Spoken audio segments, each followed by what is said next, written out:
very warm welcome in the literal sense of the word to the historic circuit of GENK in Belgium for round 3, the Rotax Max Challenge Euro Trophy for 2026, presented by WSK Promotion.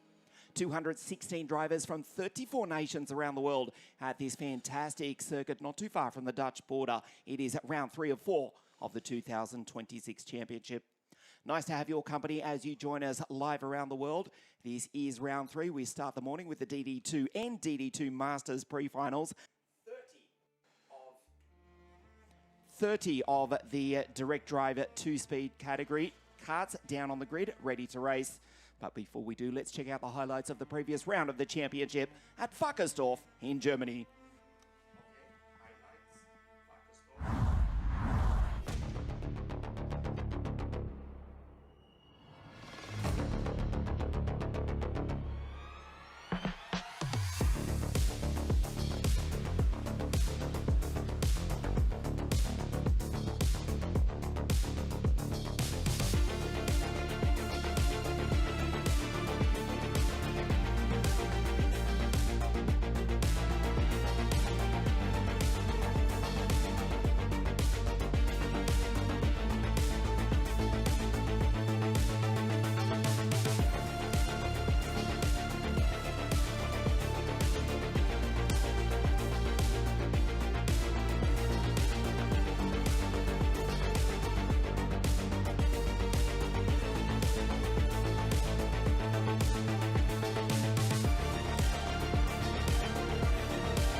Highlights of round 2 of the championship. That was in beautiful Bavaria at Wackersdorf Pro Kart Raceland.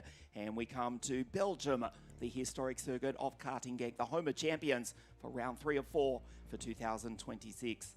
The DD2 karts and the 4 DD2 Masters drivers, they're down on the grid, about to come out onto this 1.36 kilometre circuit for the first of our pre-finals here this morning.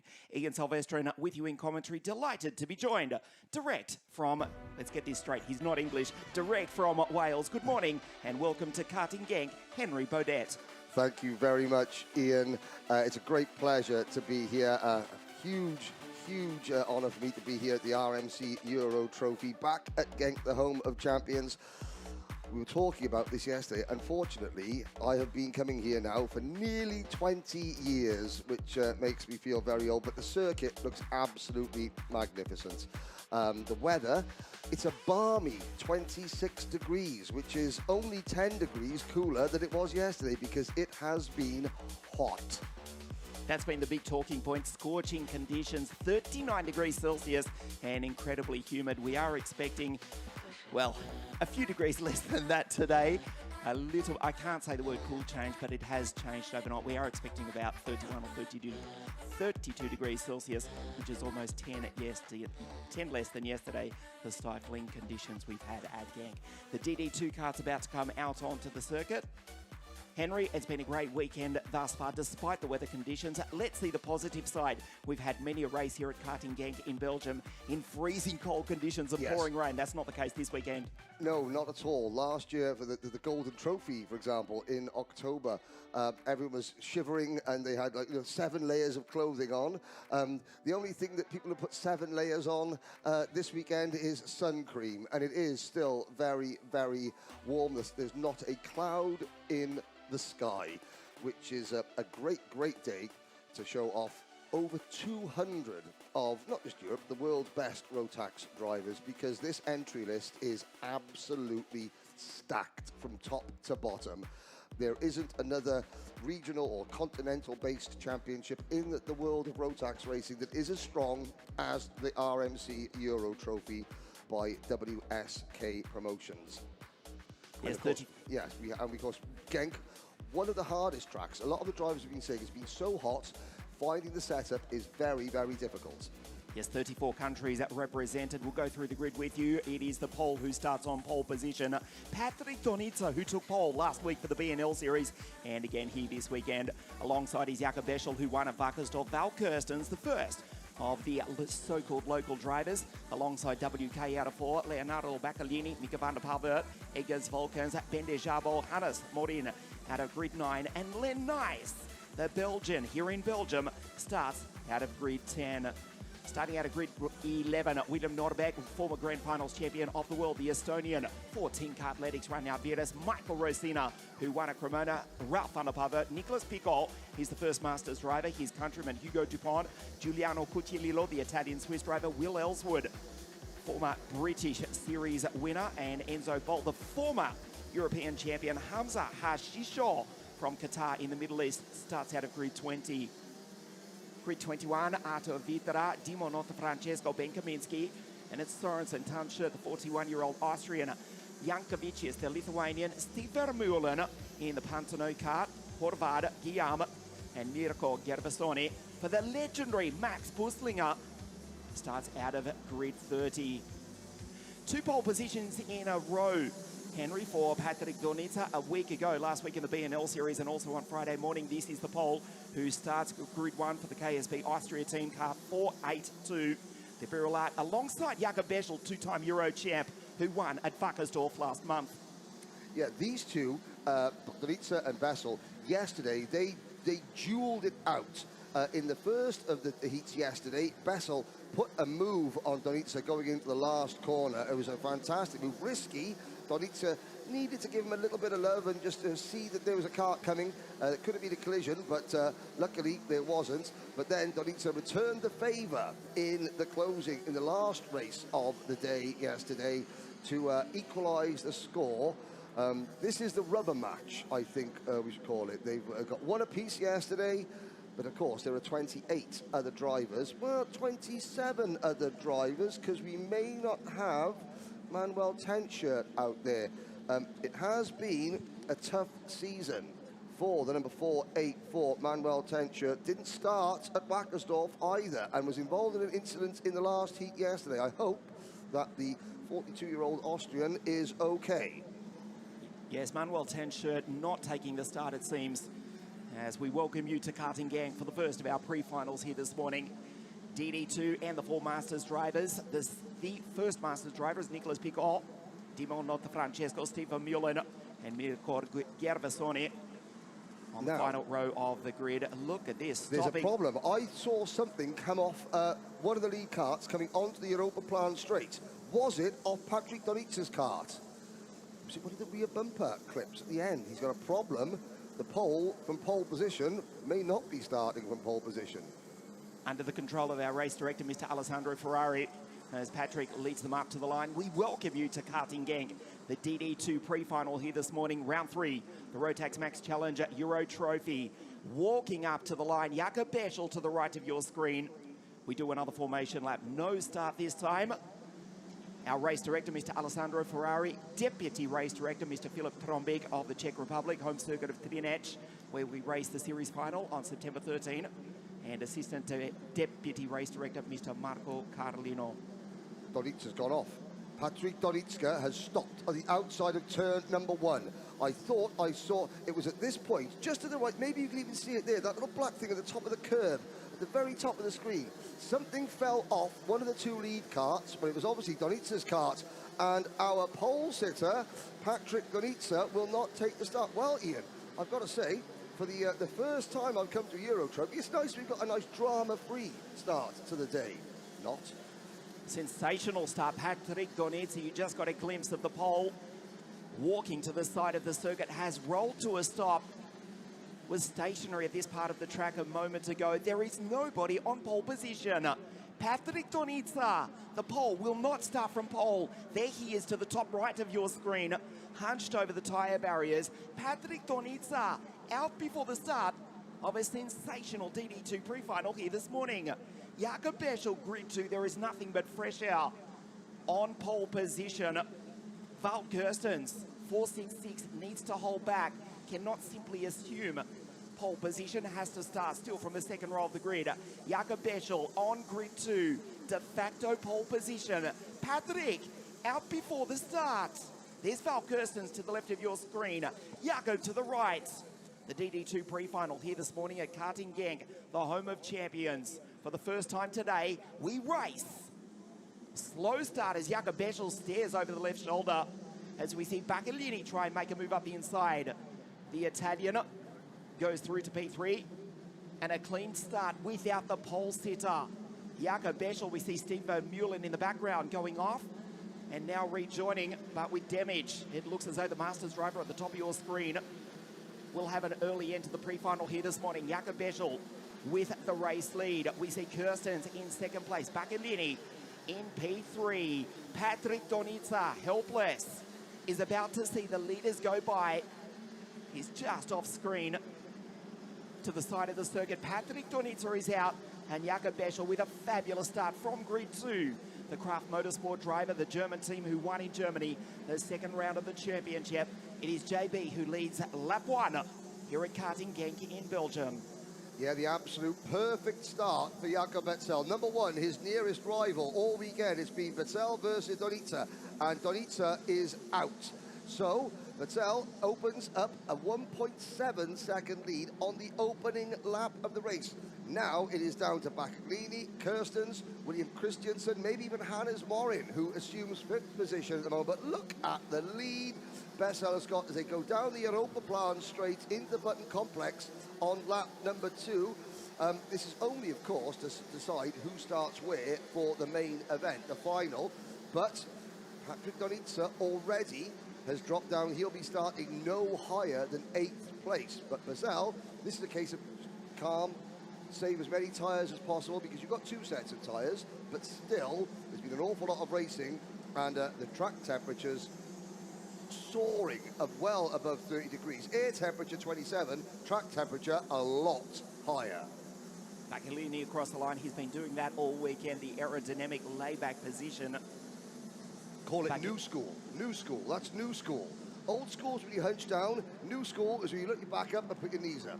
Old school is his helmet design, as you pointed out yesterday, Henry. Jody Scheckter replica helmet, looks fantastic. He's quick in second place, goes down the back straight, 114 kilometres an hour. Mika van der Parve just clocked 117.7. So we see the fight in the background between Kirstens, Norberg, Nice, Ranja Vidas, Egas Volkans, and Nicholas Picol, P11, and the first Masters driver. Nicholas Pico, even though he's been, I'll say, the class of the Masters field, he did have a DNF in one of the heat races yesterday. And that is what is going to keep everyone else in that class. And by that, I mean, look at Francisco Gervasoni. We've got to move. That is that's 3rd place. Hannes Morin making the move. The top 2 are still, well, actually, it was 1.7 seconds last time, but Leonardo Baccalini is closing in a little bit. Maybe it must be that new school aerodynamic assist, the head back, knees up approach. Baccalini closing in. Baccalini at the moment would be starting 3rd. Wout Kirstens, who is defending. Well, where has Wout gone? Wout is down to 8th place, so not a great lap for Wout Kirstens as we look at the battle for what is 3rd, 4th and 5th position. Aggression, contact as they go through the left-hander. This group of 4, Baccalini ahead is Len Nice, the Belgian here in Belgium. Incidentally, we have lost also the former European champion for SP Motorsport. Enzo Pol is out along with 10 shirts. Stefan Mullen in the pole sitter. Patrick Donitsa, Beschel across the line, 1.1 seconds clear of Baccalini. Hannes Morin, Benny Chabot, who just clocked 118.7 kilometres an hour. Len Nice, 446 from WK in 444. Norberg, Kirstens, Ranja Viras, and now Picol. The top Masters driver, P10 outright, the leaders on your screen. This is Jakob, Leo in second. Back to Hannes Morin, the Swede, in 3rd. What you said, Ian, about the high speed that Bennett Sabo had achieved. He had Len Nice pushing him along down the back straight. Now the slipstream in DD2 could be worth up to 5 kilometers an hour, because we're looking at the 1 minute, 113.7 on your own, and then he pops up with 117, 118 kilometers an hour across the line. It shows you how important the slipstream is, but there is a problem with the slipstream. Because track temperatures and the air temperatures have been so high, a lot of drivers have been telling me that when you follow somebody for more than 3 or 4 laps, everything just gets way too hot, and then you're almost hamstrung. You cannot make any passes, because no matter what the driver does, the radiator flap, they just cannot keep the tyre temperatures, they can't keep the engine temperatures cool enough to give them that extra bit of oomph to make some passing. Now, of course, yeah, this is a traditional European summer's day, 27, 28 degrees, not like the weather we've had the last couple of days. So maybe the track temperature, that lower air temperature, will help the racing. Although Jakob Bezel has cleared off and now leads, well, only by 0.7 of a second. Can Bacaglini, as we approach the halfway point of this race, do something about Jakob Bezel? Interested to see. Maybe Bezel doesn't need to win this race, though. Bezel, you know, Bacaglini wins this race, he'll start second, so Bezel doesn't need to fight. Keep his powder dry, as it were, but there's a nice battle in the middle of the pack going through. Pico is up to 9th, but here come your leaders. Becher will start from pole position, even if Leonardo Bacaglini goes by. He's set a 54.919, the only driver under the 55-second bracket. Hannes Marin Bendejabo. This is Len Nice, the Belgian who's had a quiet week on his home circuit. P5 at the moment from William Norbeck and Christensen, the 2 Danes. Half race distance, Kirsten and Nico Pico. You're watching Len Nice down in front of the grandstand as we lose 1 into pit lane. That's Nico Guillaume. Another Belgian has retired, so Becher will start from pole position, even if Bacaglini, who is the fastest driver on the circuit, goes on by. JB, P1 from the Czech Republic. He won at Wackersdorf. Glances back over the shoulder, back to Leo. And then this duo, Hannes Marin, Bendejabo, the Hungarian from Len Nice, Norbeck and WK. 54.861 for Bacaglini. Former race winner, also in WSK in OK direct drive competition, glances back over the shoulder, closes in on the back of Jakob Becher, the gap down to 0.4 of a second, and then 4 seconds back to this Graf Motorsport duo. Hannes Marin, Bendejabo, and Len Nice as William Norbeck in the background in 4.08 P6 for the RS competition team, the Danish driver, the Danish team. It is that Czech driver for this team on your screen, Graf Motorsport. They are in positions 1, 3 and 4, half race distance. The DD2 pre-final here this morning. Nice to have your company wherever you're joining us live around the world as you look at the race leaders, Jakob Becher, Bacaglini, then this battle back to Hannes Marin, Bendejabo, Len Nice, and the RS competition driver from Denmark, William Norbeck. As we're looking at further down the order, I think because this weekend has been so difficult, everyone's been saying, you know, to get the setup right, you know, in the temperatures at the circuit has been so difficult. There are lots of very impressive drivers. For example, look at Edgar Vilkans, last year's our international trophy champion, 10th. Ragnar Vieras, the 2023 Grand Finals champion, he's 11th. Michael Racina, who was so good in the opening round of the season, is only in 14th position. Further back down the order, Hamza Hashisho, the Qatari driver from Motorscape, 22nd at the moment. He's had lost a couple of places, had a top 20 start. This is still only Hamza's second full year in karting. Didn't start until the end of 2024. Now, the Qatari Motorsport Federation have been taking an interest in Hamza, who is probably Qatar's #1 kart racer at the moment. I know Qatar have invested heavily into GT racing and sports car racing, but Hamza Hashisho back there in 22nd place is this is a tough race. This is about as tough as it gets, Ian, isn't it? The circuit, the temperatures, and the competition, it is as tough as it gets. Middle East champion. He's one of the few drivers not complaining about the weather here this weekend. No, he's not complaining about the weather. His dad has got a towel.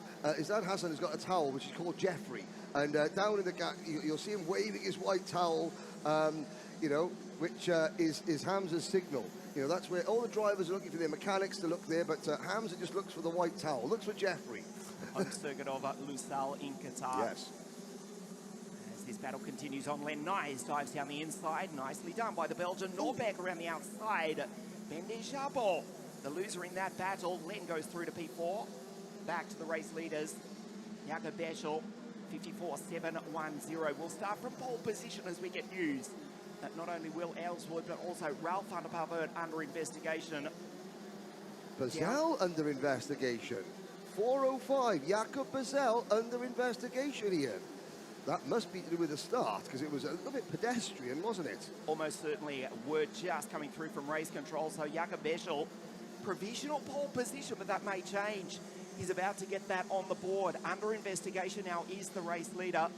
As it stands, Patrick Donitsa will start third row of the grid, so not a catastrophe for the pole, who has dominated thus far this weekend, as Leo goes fastest with a 54.530. Beschel, P1, the gap, 0.6 of a second, but under investigation. Hannes Marin, a second Craft Motorsport driver, we wait, comes onto the back straight now. There's Baccalini. This is Hannes Marin. Behind Len Nyes, fighting with William Nordbeck, Bendejabo. Just behind then, WK for RS competition. Christensen has come from the proverbial mile back to join this fight for fourth place. Yeah, Christensen started on the model track GENK, the radio control car track at the back of the circuit. He was that far behind. Bessel, though, even if they plank him with a 5-second penalty for a jump start, that would drop him to second. Because he's now 6 seconds, these two drivers, 6 seconds ahead of Sweden's Hannes Marin as we run lap 13 out of 14, the penultimate tour around GENK. You're coming into turn number 5 now, and now down the Europaplan straight, the highway that is to the right-hand side of our camera shot there, into the Button complex, past model racetrack GENK, the radio control car track. There's some bikes testing here on the Supercross or the motocross track. This is a motorsport heaven in Belgium. As we watch the rest of the field siphon through the straight into the final couple of corners, and Jakob Bazell is going to be starting the... Now, there's Dernier Tour is last lap in French. Ultima Volta, what's last lap in Belgium? I think that's it on there. Ah, there we go. That's why, I mean, I can't even say it in Welsh. There we go. Here we go. But we're on it. It's final lap time. Bazell cruising. We'll stay in English for the moment. Yeah, why Henry. not? We'll try and do that, yes. Leonardo Baccalini has closed the gap. Fastest driver on circuit on your screen in second place. Jakob Beschel under investigation, but with the race lead is cruising out front. Yes, as Henry points out, even if he does get a penalty, almost certainly for a starting infringement, if that's the case, there is no penalty for the moment, just under investigation. He sits on 4 points. Val Kirstens, who's back in 8th place on 19 points, tied with Baccalini. So Leo fighting for pole position potentially here. Patrick Donitsa will start third row of the grid provisionally. Final lap, final corner, the first of our pre-finals here this morning. And the checkered flag does wave, and the Wackersdorf race winner, Jakob Beschel, crosses the line to take a provisional victory as Leo goes fastest on his final circuit. A 54.468 to come home second from Hannes Marin, Nordbeck, Len Nyes, Christensen, Jabo, Val Kirstens, Nico Pico, the first Masters driver, who did finish P3 outright, remember, at Wackersdorf. So Jakob Beschel, provisional pole position, but has crossed the line and is under investigation. Esteban Francesco crosses the line as a third Masters driver. Michael Rosina, the Cremona race winner, has had a disaster this morning, has had a tough weekend.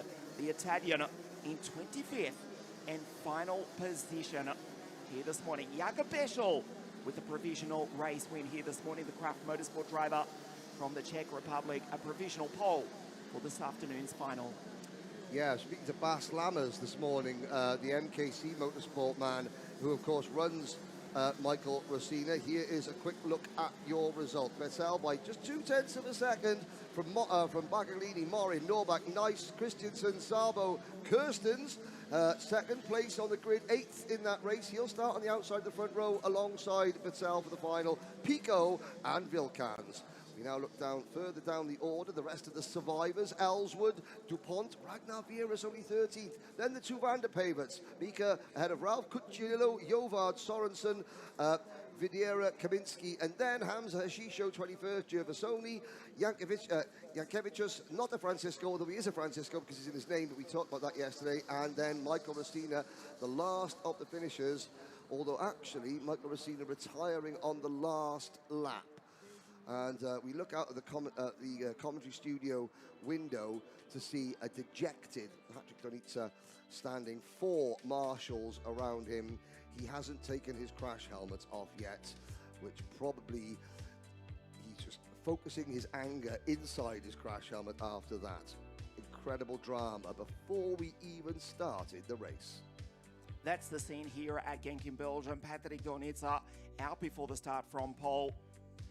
But it's not a disaster at the moment. Provisionally, we'll start the third row of the grid as the sun shines here in beautiful Belgium, not too far from the Dutch border. We get ready to race, and forgive the cliche, we will electrify the circuit in just a moment because the E20 Rotax category join us for the third round of the championship. Their pre-final here this morning at 12 of the electric carts have entertained us here this weekend as Rotax continue to pursue this electric category and develop what is a prototype experimental category. Henry's been actually the best adjective I can come up with. I know there's a lot of opinion, let's say, on electrified racing. It has actually been, given that if I can be a little bit partial for a moment, grew up watching V8 supercars and NASCAR. Yes. But it has been actually quite fascinating and very interesting to watch the E20 electric carts. Yeah, I've driven one of these E20 carts it was a couple of years ago, and they still had a little bit of extra weight on them. They've been on a diet since I drove one, and they're heavy, very fast, instant power delivery. Braking is better than you would think because you're carrying a lot more weight on the cart. You think, oh, the braking is not going to be that good, but it is very good. The boost button especially. I had not driven a cart before I drove an E20. I had not driven a proper race cart in about 12 years. And I thought I was okay with not driving anymore. It took me about 3 corners of Portimao in an E20 to realise, my goodness me, I miss this. And yes, it's been a good battle, a nice Iberian battle between Lucas Pinheiro and Marcos de Dios for the win. Now, of course, there are 2 tickets available. We're giving out 3 tickets to the grand finals today. Obviously, the Minimax Belgian Cup, the winner takes a ticket. But each winner in E20 Senior and E20 Masters, they do get a ticket to the grand finals in Portimao today. That is correct. Of course, the grand finals, the biggest kart racing event in the world, to take place once again at the Algarve circuit in the very south of Portugal. Speaking of Portugal, Lucas Santos do Portugal from Porto has been in great form here this weekend. Starts out at grid 2. Marcos de Dios starting out of pole position. Anna Benedict starting out of grid 3, the 2-time Hungarian Cup champion. There is no formation lap. They will leave at pit lane and form up on the grid under the control of our race director, Mr. Alessandro Ferrari, direct from officiating the Italian GT3 Championship at the Temple of Speed, Monza, 7 days ago. Deputy Race Director, Mr. Filip Trombik from the Czech Republic, and Assistant Deputy Race Director, Mr. Marco Carolino. Just a moment or two before the start, still a couple of karts from the previous DD2 pre-final to come back to the pits here. Nice to have your company as you join us live around the world on a beautiful summer's day. We've had fabulous weather, a little warm, but not too bad. 39 degrees Celsius yesterday, about 8 or 9 less than that here this morning as the breeze picks up, not too far from the Dutch border at this historic circuit of GENK in Belgium. Round 3 of 4. The Rotax Max Challenge Euro Trophy. We take a look at the grid. Marcos on pole position. Then it is Lucas Pinheiro on the outside of row number 1, and all Hungarian row number 2, Anna Benedek and Akos Madaras for the KMS Europe team. Then we have Sosinski and Eckel on row number 3. Row number 4, Karachevich and Carl Cleribo, 8th position. He is the leading Masters driver. Now, the Masters carts, they're the drivers, the number 800s. Gervais and Bussese are next. Field rounded out by Javier Fernandez and Antonio Lima. So, the seniors are number 700s and above, the Masters, 800s and above. Here we go. Standing start for the E20s. And the sound of silence is about to overtake us all. Marcos 723 to the left of your screen. Lucas to the right. We race the E20 pre-final as these electric carts launch off the line. Marcus into turn 1. Anna tries the outside line. Contact into turn 2. And Marcus skips away with a nice lead in the 10-lap E20 pre-final here this morning. The first Masters driver is Carl Clebot, the Belgian baker, in 8.95 as they go down the back straight for the first time.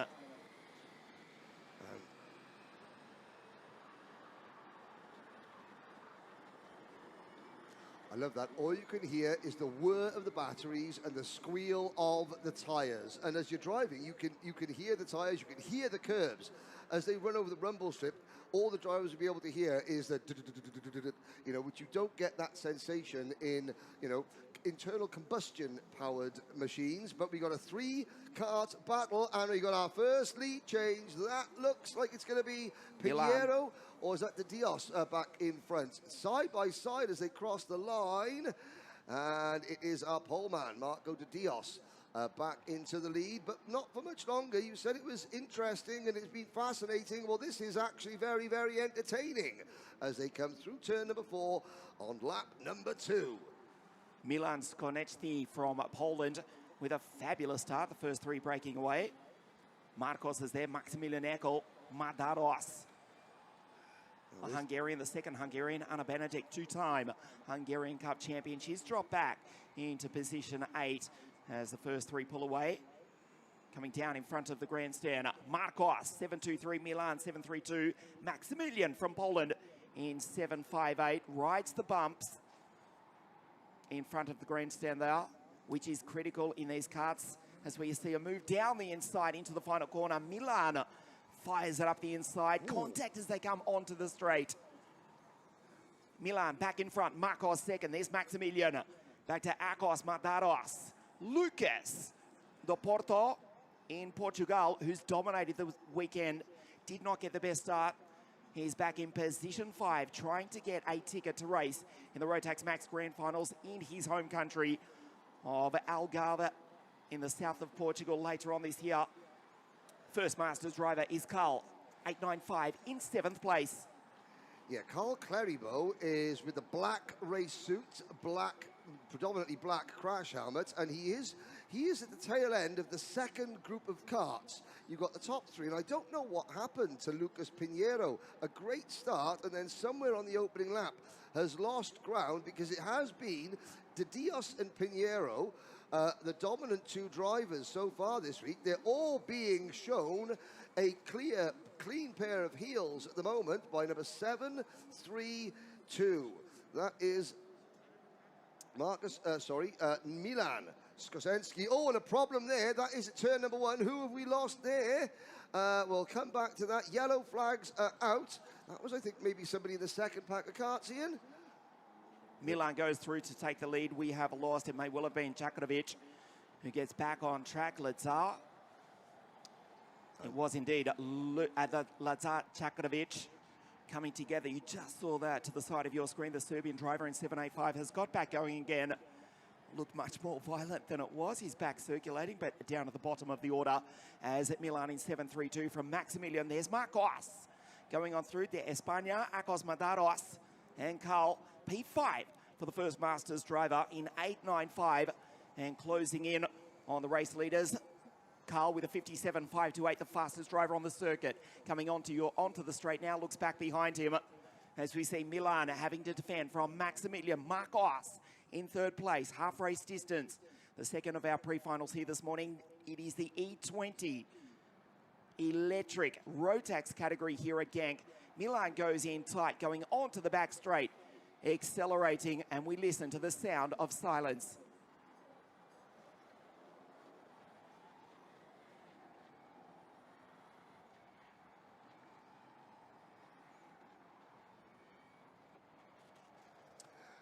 Out of turn number 9, down towards the spectator terracing. Yeah, it's not a wheeze, but it's this certainly it's a sound that the racing firmament, you know, is getting used to, whether they like it or not. Because you are looking at the eventual future of our sport at some point or other. Now, there's Carl Cleribo in 5th position. The top 4 are really closing in. I've been impressed with how well. I mean, it's still Lucas Pinheiro. It must have been Pinheiro and Kakarevich that collided a lap ago, because Pinheiro is now down in 8th position. De Dios there in 4th position. It is Akos Madaras. So we've got Poland, Austria, Spain, and Hungary. Now, there's a bit of debris at the exit of the Europa Plan straight, or the entrance to the Button complex. Maybe a little bit of banner or a bit of rubber. Something is on the side of the circuit, not interfering with the racing, as we're now into the second half of this race, and 4 karts still in with a shout of the victory. In fact, if the drivers want to start shouting at each other, we could probably hear them. Coming onto the straight as we start lap 7, the E20 pre-final. These drivers, of course, 5 seconds of boost every 30 seconds, which gives them an extra 4 kilowatts or so. We get word that Lazar Čaković, who was involved in that earlier incident a couple of laps ago, he's still circulating behind the Argentine Javier Fernandez, but is under investigation for an optimistic move down into turn 1 on lap 4. Down in 11th place, the final driver is Antonio Lima, also de Portugal. Milan in position 1, this group of 4. Maximilian, then Marcos and Akos Madaras in P4. We go back to Carl, who's the top Masters driver, the Belgian from here in Belgium with 13 bakeries. He's the world's fastest kart racing Belgian baker. He's in P5, the first Masters driver trying to catch the 4 leaders. Madaras with the 57.358 onto the straight. We'll check the speeds for you incidentally as they go down into turn 1. 114.1 kilometers an hour with the boost, as we see a change for the lead. Maximilian goes down the inside. Marco still in P3, but it's the Austrian who goes on through into position 1.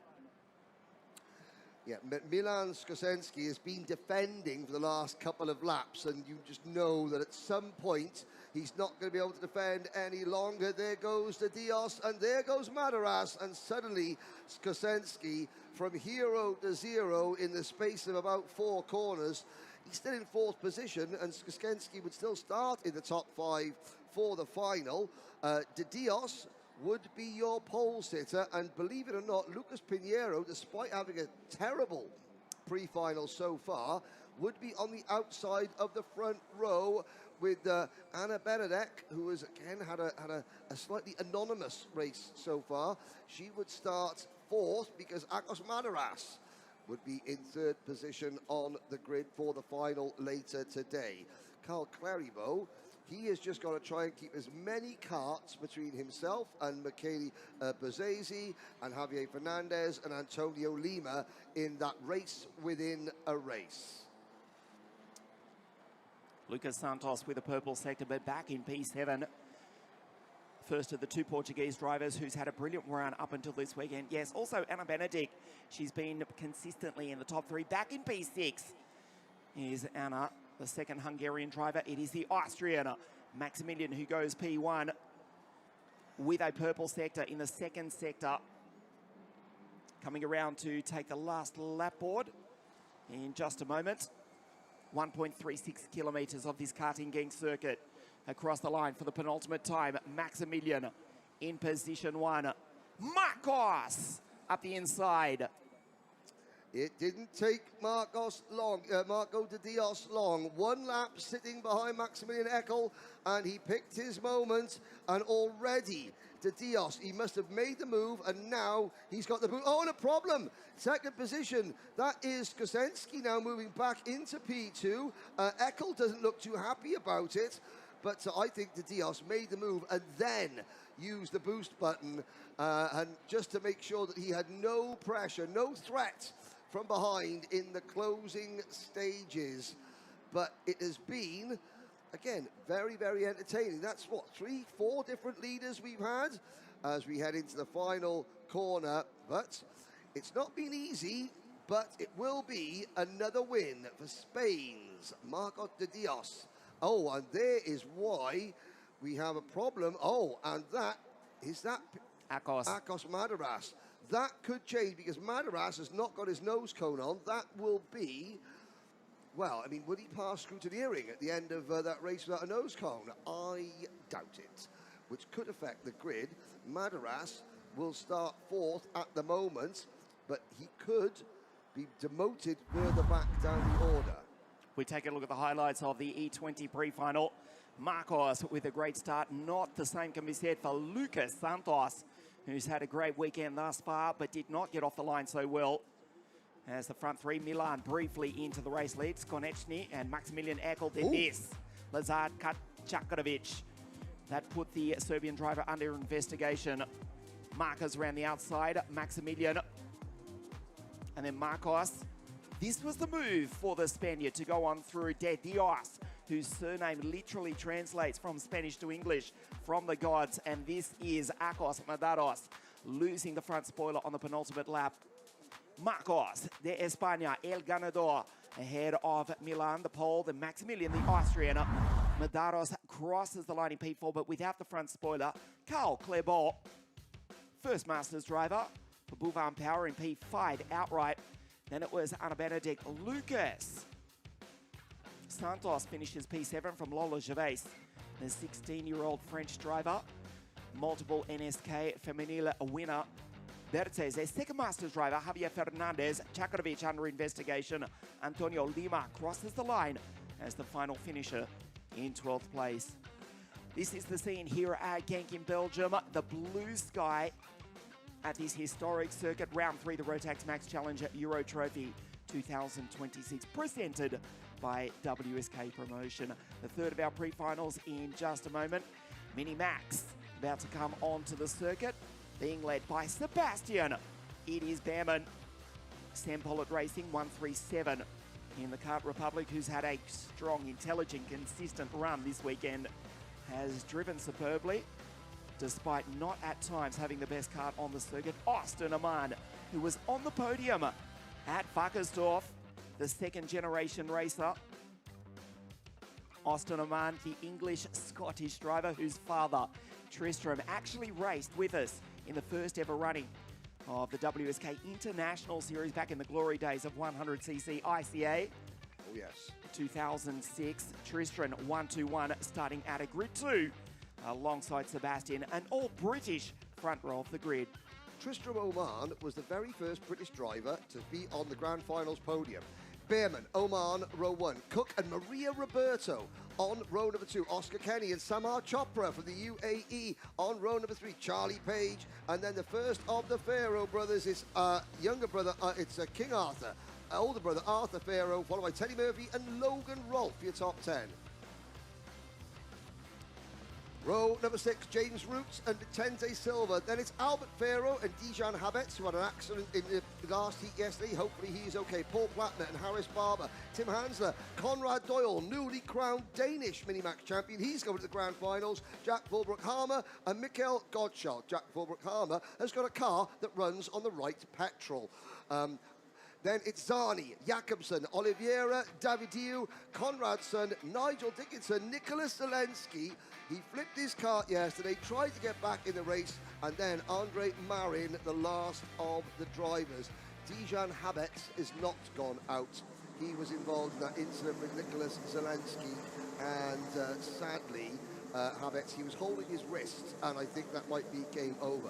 Now, I talked about Jack Fulbrook-Harmer. His go-kart runs on the same fuel as everybody else. His actual car runs on normal fuel, unlike the car that his team hired, which doesn't run. When you put petrol in a diesel car, we discovered this, it doesn't necessarily make for a happy marriage. There is actually a company I have noted in Europe who offer that service, and Oh, because it happens oh so often. yes, it does, especially if you're not looking at the actual, why is this petrol pump not going properly into the car? I had a real struggle getting it in, and then the car goes, and that was that. There is a very costly service, and they'll come to you very quickly and then take a lot of money out of your credit card, as they've just found out this weekend. We look at the front of the grid, and the Brits dominate the first 5 positions. Back to Samar Chopra, the Indian Emirati, the first non-Brit in P5. So Sebastian in Austin, Sam Pollard Racing, 1-2 on the grid. Behrman, Aman, back to Josh Cook out of grid 3. And Mario Roberto, both for KR Sport on the second row of the grid. The Mini-Max pre-final. Sebastian on pole position, 137. Austin, 121. They come up to the line. We don't race. Another formation lap. Sebastian to the left of your screen. The Sam Pollard Racing duo, both in Card Republics. Maria outside second row of the grid is the Italian Brit, Mario Roberto. Watch for Oscar Kenny. For Hunter Motorsport, the team of Kai Hunter, the team based at the Warden Law Circuit in the very north of England, actually took pole position on Friday morning. Oscar Kenny, 148 for Hunter Motorsport, alongside Samar Chopra, United Arab Emirates, Rotax Max Challenge race winner. Samar for Den Holland Racing, 111. We go to Charlie Page, Arthur Farrow, Teddy Murphy, Logan Rolfe out of 5, James Roots, who finished P5 at the the German Minimax Cup at Wackersdorf. Watch James, grid 11, 1, 2, 3, alongside Vicente Silva for the GKS Lemons team, the legendary team of the great Paul Lemons, based right here at the karting GENK circuit, of course, famously taking the European Formula Super 8 Championship with the legendary Jensen Button Rotax-powered Techno SS22 in 1997. Vicente Silva, 199 in the Esprit on the outside of the 6th row of the grid. Sebastian on pole position. Behrman with Austin alongside, gets the push from Maria. The Mini-Max pre-final here this morning. This time we race. Austin around the outside. We watch Josh. We go through to position 2. A clean start for the moment. It is Sebastian Behrman, P1. Austin back to position 3. JC goes through to position 2. That's Cook. It is KR Sport who go P2. Goes through to take the lead. Fabulous pass, but he's slow on the exit. Sebastian fights back down the inside. White lines it into the chicane. A ragged start, entertaining us superbly here at GENK. Sebastian with his Sam Pollard Racing teammate Austin Aman right behind, but it's Josh Cook for the team from Silverstone. KR Sport P1 in the Cosmic in a fabulous start to the Minimax pre-final here this morning. Yeah, Josh Cook, he had to make that move. He sent it going into the hairpin before the Europa plan straight. You're right, it was, he got a slow run onto the straight, had to defend, and I've got to say, Austin Oman and Sebastian Behrman, both of them could have just eased Joshua wide going into the Button complex, but they chose not to. Oh, now Cook runs wide, having been passed by our new leader, Austin Oman. You said he was English and Scottish. If you know Austin's mum Lindsay, you put the Scottish first. He's half Scot, half English, because you don't want to upset Lindsay, who is probably watching at home, cheering on her young driver. There's Charlie Page. Charlie Page, that's a very, very distinctive white, luminous green and orange kart. Alfie Cockrell mechanicking for Charlie Page, but of course you've got Paul Munn overseeing Charlie as well, and Charlie, unfinished business. He was leading the Micromax Grand Finals last year until about 6 laps to go. We've got a 4-kart battle. Here comes Maria Roberto, the young lady who is such a fan. No, that is Maria Roberto. She's a huge fan of Alice in Wonderland, and you can see the various characters from Alice in Wonderland on her crash helmet. Well, she was driving well yesterday. Was she going to grin like a Cheshire cat as we've got a couple of other carts on the grass. Austin Oman, our race leader though, is faster than everybody else as Maria into P3. She is having the season of her life so far, Maria Roberto. She might just make her own little bit of history. Because Britain have never, ever qualified a Minimax driver to the grand finals. They're about to surely be... a young lady, sorry, a female driver. Of course they qualified drivers in Minimax. What am I talking about, Henry? But a young lady has never raced in Minimax in the grand finals. Yet. Yet, a very big word. She may well do so. In fact, look at this to the left of your screen. We go down to 12th place. Samar Chopra is the first non-Brit. The Union Jack on our timing screen as Charlie Page comes across the line. That was a nice move on Ferro a lap ago as the KR Sport drivers. Josh, who won at Wackersdorf, goes through on Maria 152. It is still Austin from Sebastian.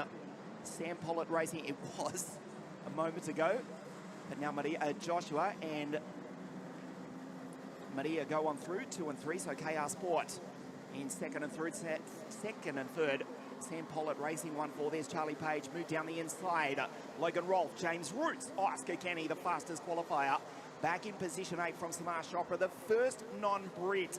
The Union Jacks on our timing screen from first through to 8th position. Austin, P1 in 1-2-1. And it's incredible. Now, this isn't a full, it's not a season-long championship, Minimax. It is a series of one-off ticket races.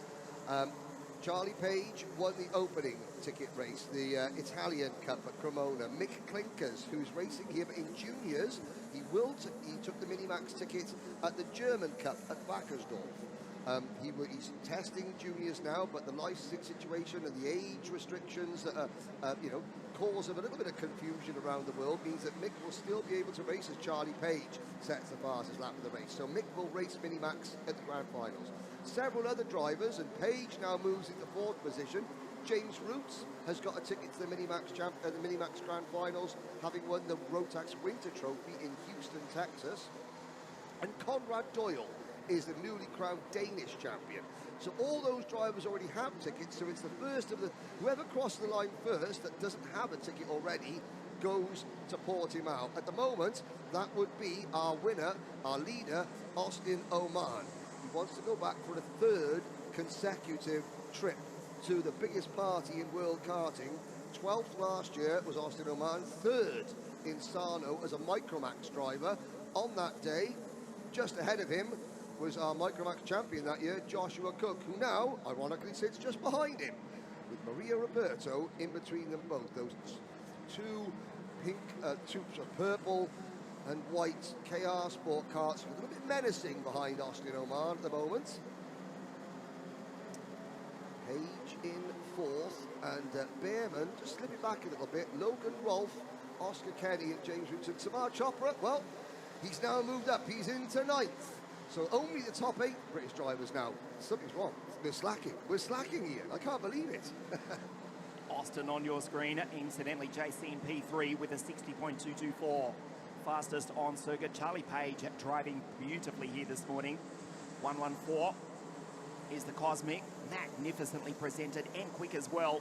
Charlie in P4 back to Sebastian. There's Logan Rolfe, a move up the inside from JC. Goes through on Maria. The KR Sport team drivers trade positions. It is still Austin 1-2-1 in position 1. 2.5 laps remaining. It is the Belgian Minimax Cup here at GENK. The Sam Pollitt Racing duo now positions 1 and 4. 1 and 5, I should say. KR Sport 2nd and 3rd. Josh in 175 from Maria has taken his teammate. She's now defending from Charlie Page, who's driven a fabulous pre-final this morning as it stands. Sebastian back in P5, but would still start if he does not lose another position on pole position for this afternoon's final. Yeah, the problem is, Sebastian Behrman has a Logan Rolfe problem. The problem is that Logan is closing in on Sebastian Behrman, hand over fist as Oman begins to defend. Cook goes for the crossover coming out of the final corner. Drag race as we start lap number 8 out of 9. I can't see and we going into turn number 1. I can't see the last lap board. Page up into 3rd position. Charlie Page.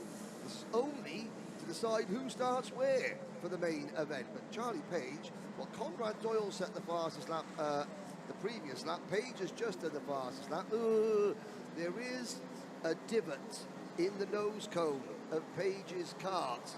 I wonder, maybe that's just the graphics kit that is playing tricks with my eyes, but it does look like there is a dent. I hope that that is not a nose cone bracket, because Page has fought his way up at the moment to third in the race, and that would mean he starts sixth in the main event. As we come to 1 lap to go.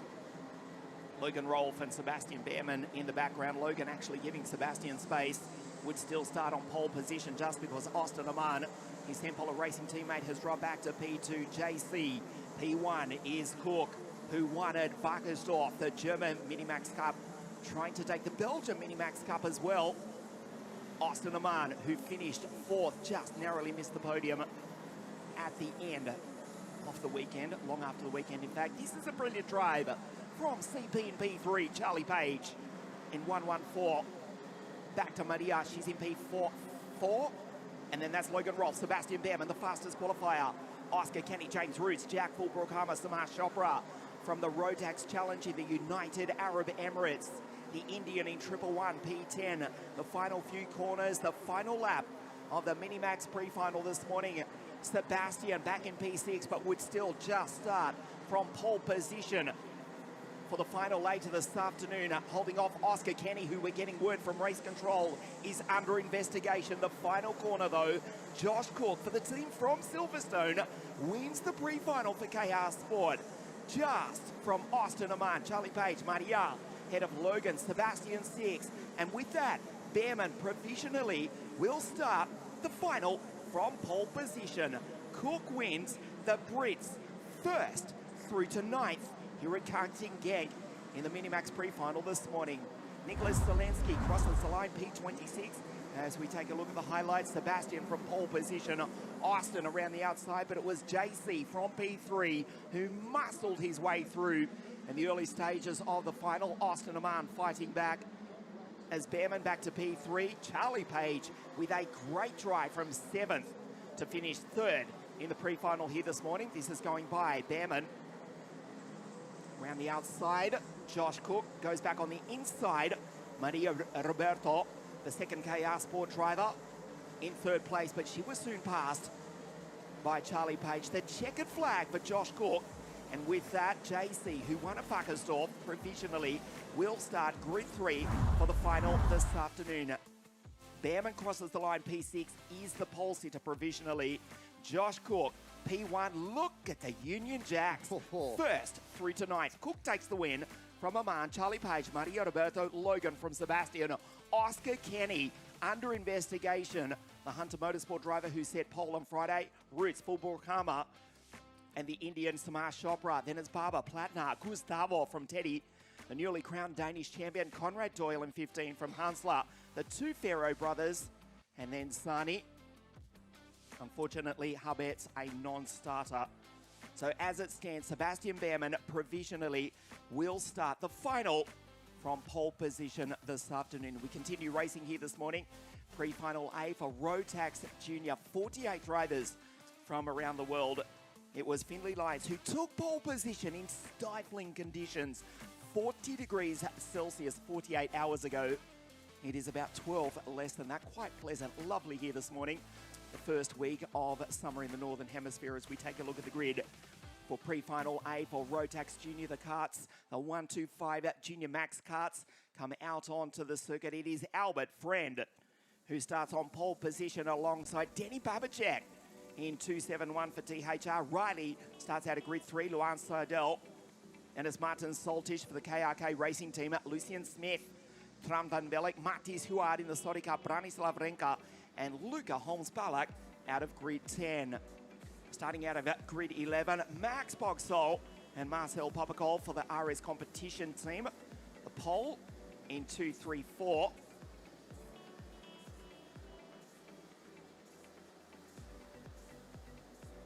Harry Radcliffe, Jack Collinson, Daniel Hakkinen works his way to 15th. And it's Kapusta, Christiansen, Thomas Gavagnano Augustin Hanik and Eric Bransburg out of grid 20, who DNF'd his first heat on Friday. Maciej Vondracek, Jakub Kopecki, the Czech drivers on the 11th row of the grid, Sasha Aljabray for SP Motorsport, and Anna Maria Ferusheva, also from the Czech Republic. She starts out of grid 24. Albert Friend, Henry, a driver you know very, very well, has won just about everything in Junior Max. Still takes some getting used to, of course. Most of his victories over the past 2 seasons have been in a green and white kart. He is still driving an OTK kart, but it is a Lando Norris machine, and he now drives for the team from the Wilton Mills circuit for Dan Holland Racing. This is Albert, 219 on pole position. Yeah, last year, Jacob Ashcroft drove the lead Dan Holland kart in Junior Rotax, and even though he didn't come away, Majos Masinas was the reigning Grand Finals Junior Rotax champion. I think it's safe to say that Jacob Ashcroft, Dan Holland Racing team were the world's leading Junior Rotax combo throughout the season. Ashcroft finishing second in Bahrain. Albert Friend has now taken up that mantle. Denny Babacek, the driver who just beat Albert to the Minimax Grand Finals title in 2024, will start alongside. And then a driver in the UK, Riley Murrow's nickname is the Human Highlight Reel. And you're about to see why, because Lee Taylor, mechanicking for Riley Murrow, has got that kart wound up. Luan Seidel, Martin Solstice, Lucian Smith, Tren Van Mellick, and the rest.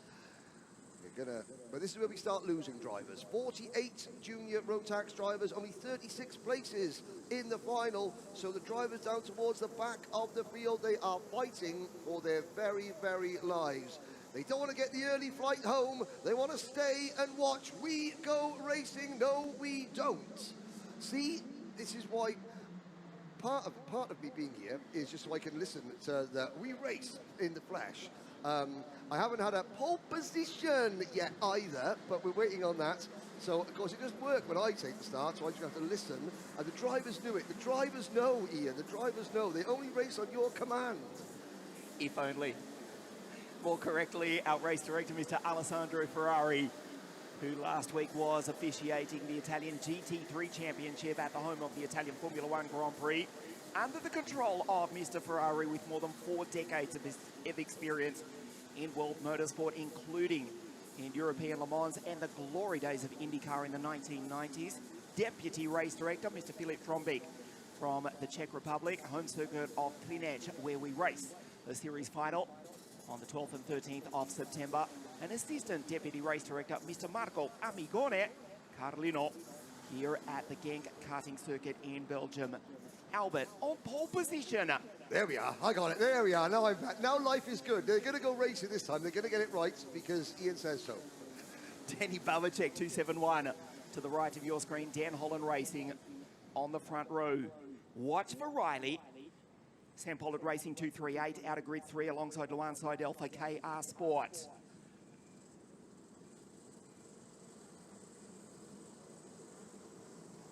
Riley pushes Albert up to the line. Pre-final A for Junior Max. Round 3 of the Rotax Euro Challenge. This time we do race. Albert from pole position races down into turn 1.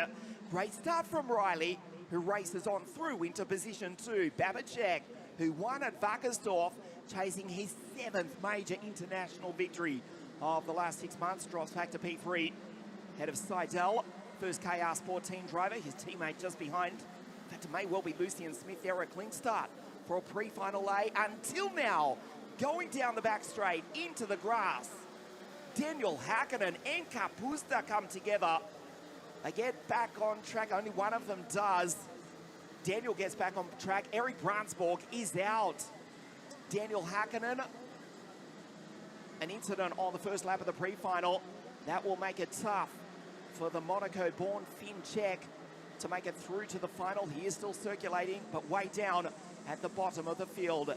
Albert Friend will come across the line in position 2. We've got a new race leader. Riley races on through in position 1.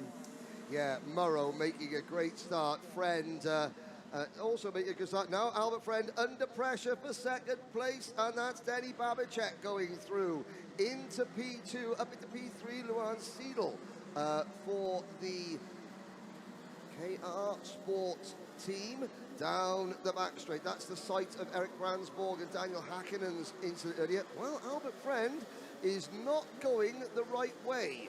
He's dropped back to fourth position, and with that, well, the driver that is set to benefit the most from Albert Friend's poor start is not actually on the track. That's Finlay Lines, who goes to the next one, because the further back that Albert... Oh, and there's a little bit of a love tap going into turn number 10, but of course, the further back that Friend finishes, the easier Lines' job gets to securing pole position for the main event. Long way to go, however. This is lap 3 out of 13. And Denik Babicek, who is maturing all the time, like you said, 7 major international titles, including, of course, the 2024 Rotax Grand Finals title, but he's been a top 5 finisher a number of times, and he's now the leader of this race. Nice pass by the Czech, goes on through. We're watching Lucian Smith, incidentally, in the background, and P6 has caught up to this battle, finished on the podium. Matt Wackersdorf, Lucian, 2.44. Behind Saltish, Friend back to P4. Behind Seidel, Riley, the early race leader. But now it is the Z in Teps Racing, the youngest of the 4 Babicek siblings, through to P1 briefly, because Riley races back on by. Watch Seidel in 2.23 for the KR Sport team, pushing Babicek into the final corner. Friend just behind. Multiple international and national champion. In 2.19, they go 3 wide across the straight at 107 kilometres an hour, 109 for Martin Saltish for the KRK Racing team. That's Martin in 2.53. Fabulous race. This is pre-final A for Junior Max round 3. The Rotax Max Challenge Euro Trophy here at Karting Genk in Belgium, as Albert Friend fires it down the inside. Loses the place back to Seidel on the exit. May also lose it to Saltish as well. Jack Collinson, the Brit now racing in the Latvian Championship, also catching up to this battle, has gone fastest with a 58.503 ahead of Branislav Renka. Here comes Marcel Popagol, Ratcliffe, Boxall, Trampa Melek, Christensen, moved down the inside. Nicely done by Albert Friend, and Saltish follows him on through, almost going off the road. Was Luan Seidel from position 3. The Swiss driver will cross the line to start lap 5 down in 6th place.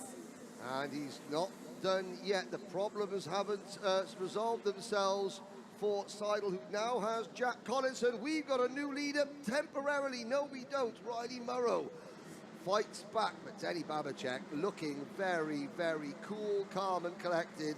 He's got that lean. He's been watching Macaulay Bishop tapes. Oh, and Riley Murrow, though, we don't call him the human highlight reel. He knows how to overtake. He knows how to defend. And look at Albert Friend coming into play. This is why Babicek is trying to make a move now, because he can see Friend's kart obviously was not set up. The tyres would take a couple of laps to come in. And now that Friend's kart is singing, he's hit that sweet spot. He is going to be a threat. Murrow under pressure. And the 4th person, Martin Saltis. Sorry, Henry, just off screen, we have lost Luca Holzbalak and Luan Seidel. They've come together. Off screen, we'll get a glimpse of both those 2 drivers, the British and Swiss drivers, out of pre-final A. As we see Zdenek Babicek back into the race. In fact, I'll take that back. They may have rejoined, but they're both down the bottom of the field. Fabulous fight as we approach the half race distance at DHR. 2, 3 and 4. Brilliant. 1, 2 and 3 now. Riley hung out to dry. Back in front, Dan Holland Racing. Fabulous fight here this morning. Babicek, in fact, his friend goes on through. Babicek back to 3. Riley in a Dan Holland Racing fight here this morning, as we see Luan Seidel. In fact, Lucian Smith it was, also involved in that, walks back to the pits. He is out. I mean, Albert Friend, he just dove to the inside of his teammate, Denny Babicek, going through the left-hander at turn number 4, and then realised, actually, the race leader's not defending it at turn number 5. I might as well pass him. 2 places, 2 corners, new leader, Friend. Martin Saltis is sitting there in 4th position. Here comes Denny Babicek. Riley Murrow fights it, fights it, fights it. has to give in. No, he doesn't. Swings a little bit wide. He does not want to give up a single position as Riley Murrow. And look at Jack Collinson, the Anglo-Latvian driver. Dad from Hartlepool, mum from Latvia. He races under the Latvian flag, driving for a team based at Carting North East at Wardenlaw, the team Hunter Motorsport, run by Reese Hunter, and, well, his younger brother Kai, who occasionally helps out. I'm joking. Kai working very, very hard to help Reese establish the Hunter Motorsport name as a leader in global Rotax karting. Jack Collinson doing a very, very good job. Now, Thomas Gavinanu up into 15th position. Thomas was 35th in points coming into this race, gaining a couple of positions. Is that going to be enough to take the Romanian Sam Pollitt racing driver into the main event? Eric Brandsborg, sadly, will not qualify as we're into the closing stage because he was outside the top 36 in points and he's retired. The likes of Daniel Hakkinen, he is in danger of not making the main event. He was 29th in points, and in this race, I think Daniel Hakkinen might have just retired the 208 Craft Motorsport kart. We come through the Button Complex, so you've got two battles going on, Ian. You've got the battle for the race win and the pole position in the main event, and then you've got the battle to just make the main event. That's exactly right, as we see Jack Collinson, who's driven superbly from Hunter Motorsport. There's the yellow flag. I hate to say this, Mika, that your boy did recover after that first lap incident, but Daniel Hakkinen has just retired. He made a great recovery in the early stages, but Daniel Hakkinen is out of pre-final A this morning, along with Lucian Smith. Eric Bransberg, who he came together with on the opening lap of the race. It was a good recovery. Was his older sister Ellen, now racing with McLaren in European Formula 4. Daniel Hakkinen is out along with Smith. Bransberg, Friend with a fabulous lead, has just driven so intelligently. There's Babacek in P2. Jack on the attack in P3 for Hunter Motorsport. Back to Riley, who's defending from Soljic, Popakul, Boxhal, Branislav Renka, Christensen up to 9th, and Harry Radcliffe ahead of Augustin Hennick, the French driver in P10 from Kopechki. Cavagnano, Algebray, Huard, Van Melek, Kapusta, Vondracek, Anna Maria Ferusheva, Luca Holmes-Balek still circulating ahead of Luan Seidel, but way down in 20th position. Across the line, we start lap 10. Friend in P1 from Jack. The Hunter Motorsport driver goes on through to position 2. Fabulous pre-final here this morning from Jack Collinson. From 14th on the grid, Collinson sets the fastest lap of the race as he passes Eddie Babacek. Now, there are 8 tyres. You're allowed 2 sets of Park Ferme slick tyres in junior, senior, and in DD2. There's no rule about when you use your second set of tyres. I have a feeling that Jack Collinson, coming into today, 28th in points, I have to think that that's a new set of tyres on that Hunter Motorsport car. If it isn't, then I stand corrected. It's a fantastic drive, regardless of Jack Collinson. But this is a case of, right, we want to make sure we're in the main event. And then once we're in it, well, we want to try to be as far as possible. So Collinson has been on a mission. I wouldn't be surprised if Jack Collinson, with 2 laps to go, just pulls out mirror signal manoeuvre, sends one on Albert Friend to take the race lead, because of course Collinson, he may be at a tyre disadvantage for the main event, but what's a bigger disadvantage, starting 12th in the main event with a set of tyres that's got 1 race on them, or 36th in the main event and be on the same tyres as everybody else? So Collinson and the Hunter Motorsport team, they are taking a swing at a tyre gamble. They might have a bit of pain to deal with in the final, but they're taking all the pleasure now watching Collinson simply scythe his way past some of the best junior Rotax racers in the world. Jack Collinson with a 56.974, the only driver under the 57-second bracket with 2 laps to go. May well take the pre-final. If Albert holds him off, he will start from pole position for this afternoon's final, guaranteed. But right on the back of Albert Friend is Jack on the attack for Hunter Motorsport. Fabulous performance here this morning. He's got the measure, surely. Another 56.9 versus a 57 dead for the race leader for Dan Holland Racing. Albert has no friend in Jack Collinson behind, who signals to go away from them as they break clear of the Wackersdorf race winners. Zdeněk Babicek, Grand Finals champion of the world, two-time WSK Supermasters Series OK Junior race winner thus far in 2026. The youngest of the four, Babičková or Babicek siblings, Zdeněk in P3. Back to Riley Murrow. Will come across the line next time to get the last lap board. Jack on the attack. Around the outside. Cuts back on through. Superb defense from Albert. Den Holland Racing 1-3. Split by the Hunter Motorsport car of Jack Collinson. Into turn 2. Runs into the back of Albert. Pre-final A for Junior Max. If Friend wins this and holds on for the remaining half lap, he starts from pole position for the final round 3, the Rotax Max Challenge Junior Trophy this afternoon. Onto the back straight. Final opportunities for Jack Collinson. Here comes Babicek as well. Albert Friend over the ripple strip. Down past Model Race GENK at the historic circuit here in Belgium. Surely he's got enough of the gap. Now Collinson has to defend from Babicek. Albert Friend will win the pre-final. Henry, he will start from pole position for the final this afternoon. Undeniable, undefeated so far this weekend. Albert Friend. I know that Albert and his dad George have got one goal left in junior karting, and that is the Grand Finals title.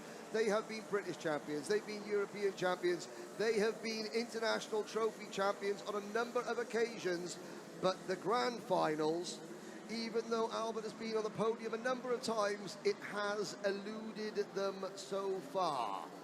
And I think that Albert, as he comes towards the end of his junior karting career, they've got the equipment, they've got the talent, and as we're watching now, Thomas Gavagneniu has retired on the last lap. We're waiting for Luan Seidel to come around. Here are the highlights though. Friend from pole position, but no, he's had a problem on the, not a problem, but he had tyres that weren't coming up to temperature on the opening lap. Dropped back to 4th position, did not panic. Now, Riley Murrow led at this point. He eventually finished 4th. But now, Friend, tyres back up temperature, comes back through the field. Jack Collinson is there at the back of the screenshot in 5th position. So as Babicek led from Murrow, then Friend took over with 2 passes in the space of 2 corners. Collinson still hardly in the picture. Now you see Jack Collinson closing in. He's 5th in line here. Friend tries to escape, but Collinson, using what I believe is new tyres to the best of abilities, couldn't quite find a way past Albert Friend, whose defences remain impenetrable this weekend. Albert Friend crosses the line and has a perfect run thus far this weekend. Finlay Lyons set pole position 48 hours ago in time qualifying. He starts on pole for pre-final B in just a moment, but Albert Friend with that victory, it's grid 1 provisionally for the final this afternoon. Jack P2 from Zdeněk, Riley, then Soltich, Popakov, Branislav Renka, Max Boxall, Christensen, and Harry Radcliffe in P10. Trampa Melik, good drive from Augustin Hanik, Jakub Kopecki, Sasha Algebre from the back of the grid for SP Motorsport, Vondrašek, Kapusta, Luca Holmes-Palak, Ferusheva, Luan Seidel did finish, but way down in 19th place. Yeah, unfortunately, Thomas Gavagneniu retiring on the last lap, and that could be it for the Romanian driver. Junior pre-final B, it will be Finlay Lyons, the fastest qualifier on pole, but let's check out firstly some of the action thus far this week in Junior Max here at GENK.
beautiful conditions here at Genk in Belgium.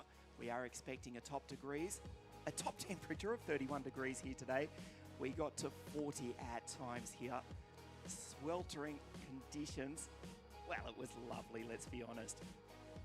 If we weren't moaning about how cold it is, we've got to moan about how hot it is. It's a British condition, Ian. We moan all winter, oh, it's so cold, and then as soon as you get to, the sun shines, oh, I can't handle this heat, oh, it's terrible, this is, it's a very British thing. Should I just adjust the air conditioning up here in the commentary studio, or are we okay? We're okay, a cool 21 degrees, are we all right? Are we okay?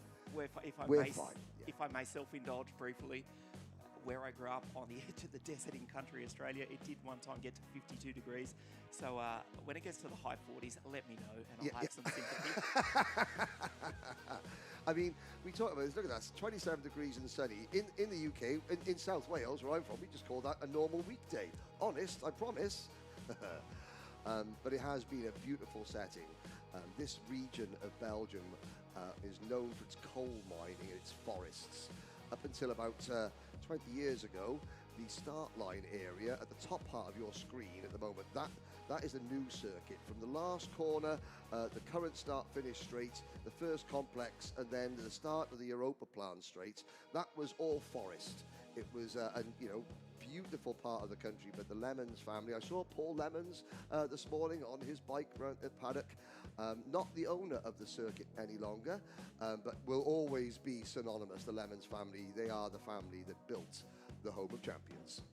Certainly are, and so much respect to Paul and the family as we look at the grid. We'll get back to that and some of the history of the circuit in a moment. Finley, who took pole on Friday in time qualifying, starts grid 1 alongside Raresh Pashkul. Then it's Sebastian Clark, Mick Klinkers, Harry Taylor, Leo Gonzalez, the Swiss Spaniard Louis Radcliffe, Jensen Chalk, 2023 Grand Finals champion, Yeta and Pereira out of grid 10, João from Portugal, Emerson Mack back on grid 11, alongside Finn Jorgensen, Stanley Stafford on debut in the Euro Series, starts out at grid 13, alongside Philip Hansler, Mikael Grantins, Amir Stjukalska, Chasse, Klaus Hans, Lorison, Josh starting alongside Kimi May, then Philip Rabash, Didier Dardale for Stampex Motorsport, Razale Rabashova, and Nikolai as Liam Koch from Romania out of grid 24. I don't want to sort of be the harbinger of doom or to say anything that isn't, but as Finley Lines left and went across the start-finish line to start the warm-up lap, something fell off the cart, and that something went onto the grass. There is another little bit of debris just off the racing line in the centre of the circuit, and you can see one or two drivers missing it now, but just past the start-finish line there is something, and definitely either it was on the track and Lines hit it and it bounced through the air, or something has come off Finley Lines' cart. Now, not saying it, Jay Taylor's mechanic might have left a ratchet in the cart on the floor tray, which you'll get charged for by Stuart, Finley's dad, I'm sure. But no, but it was something that did come off the cart, and that would be, it's obviously not affecting Finley Lines at the moment because he is still warming his tyres. Sebastian Clark, what a turnaround this year has been for Sebastian Clark underneath the tutelage of Aaron Yo. Mick Klinkers, this is just a test session for Mick in juniors. Louis Radcliffe, whose younger brother Harry has overcome a broken arm earlier this year at the Yas Marina circuit, so that's good to see Harry back. But we're going to go. This is for effectively the outside of the front row, because Albert Friend, with a perfect score through 4 heats and a pre-final, is going to take pole position. They're coming into the tram lines now. Lines and Rares Pascu. Bring the speed up, lights go out, we're off and racing here in Genk. Lines has the lead, Emerson McAndrew Uren trying to go around the outside, the middle of the pack. Oh, there's a collision, and some of the midfield runners there climbing over each other, but what a start from Finley Lines as the field comes through turn number 5 and begin the long run down the Europa Plan straight. Henry, as you correctly pointed out, as the field go down into the chicane, for the first time we see Sebastian on the inside over the ripple strip. Finley Lyons on your screen, P1 from pole position. Yes, the pole sitter, Finley did hit that piece of debris just as the lights went out, but no problem for Lyons. He crosses the line, or will in a moment, in position 1. Great start, 2.80, and then quite a distance back to Sebastian in the second Cosmic car at the end of the first lap. We're fighting for the grid for this afternoon's final. The Cosmics at 1-2. Then we go to Harry Taylor. There's Yetta, Emerson Mack from 11th. Up into 16th from Pashew. Stafford, great start from Stanley. Grantins, Louis Radcliffe ahead of Leo Gonzalez. The Swiss driver from Galicia in the north of Spain for NKC Motorsport, just outside the top 10. Look at the lead from Finley. It is Cosmic 1-2. The Brits, first, second and third in the opening stages of pre-final B for Junior Max. Harry, I've discovered something, Ian, that if you want to go and, attract the attention of a lot of members of the fairer sex, shall we say, simply take Harry Taylor to a concert with you, because Harry went to the music festival in Genk last night, and some of the photos I had of Harry just with surrounded by young ladies. He's a real superstar. In and out of the car is Harry Taylor, and it obviously, a night out before a big race does Harry the world of good. He's up into P3 with Nick Klinkers, Devon Yater, Emerson McAndrew Uren now moving up into the top 5. Mikael Grantins from Norway, half Norwegian, half Latvian, Mikael Grantins. Then it is Mick Klinkers in 7th. Stanley Stafford is 8th. Raris Pascu dropping back to 9th. Jensen Chalk having losing a few positions. He's down to 12th position. At the back of the pack, Koch didn't take the start. Rabasova, Larison, and Hansler, they're all scrapping to try and secure a place in the main event. Good start from Kimi May and from the number 299 cart of Dieda Dedale. Those are two drivers. I think they've probably gone on a new set of tyres just to get as far up the pack to maybe squeeze in to the main event. But it's good battling in the middle of the pack. Finley Lyons 2.5 seconds up the road. Fabulous start from Finn, who's looking at a Grid 2 start for the final this afternoon. Sebastian in second from Taylor, and then this is the battle in the mid-pack. Emerson Mack goes on through.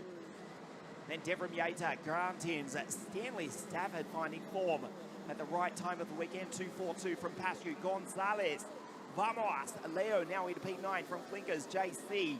It's Chalk from Louis Radcliffe. Jorgensen, Kimi May, Chassé Didare for SP Motorsport. As we see Yetta getting ragged over the ripple strip. Finley Lyons 3 seconds clear with a 57.620, the fastest driver on the circuit. Clark, Taylor, McAndrew Uren, Yater and Stanley Stafford in P6 from grid 13. This is the race leader, inevitably at the moment, to start from grid 2 for the final this afternoon. Finley with a 57.312. 3 seconds clear of Sebastian in second place.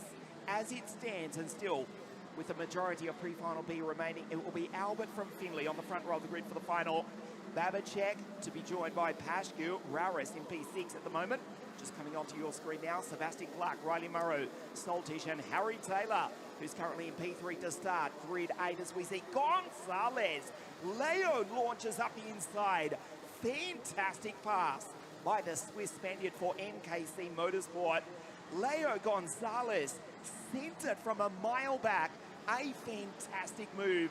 The pass of the day thus far for Leo Gonzalez.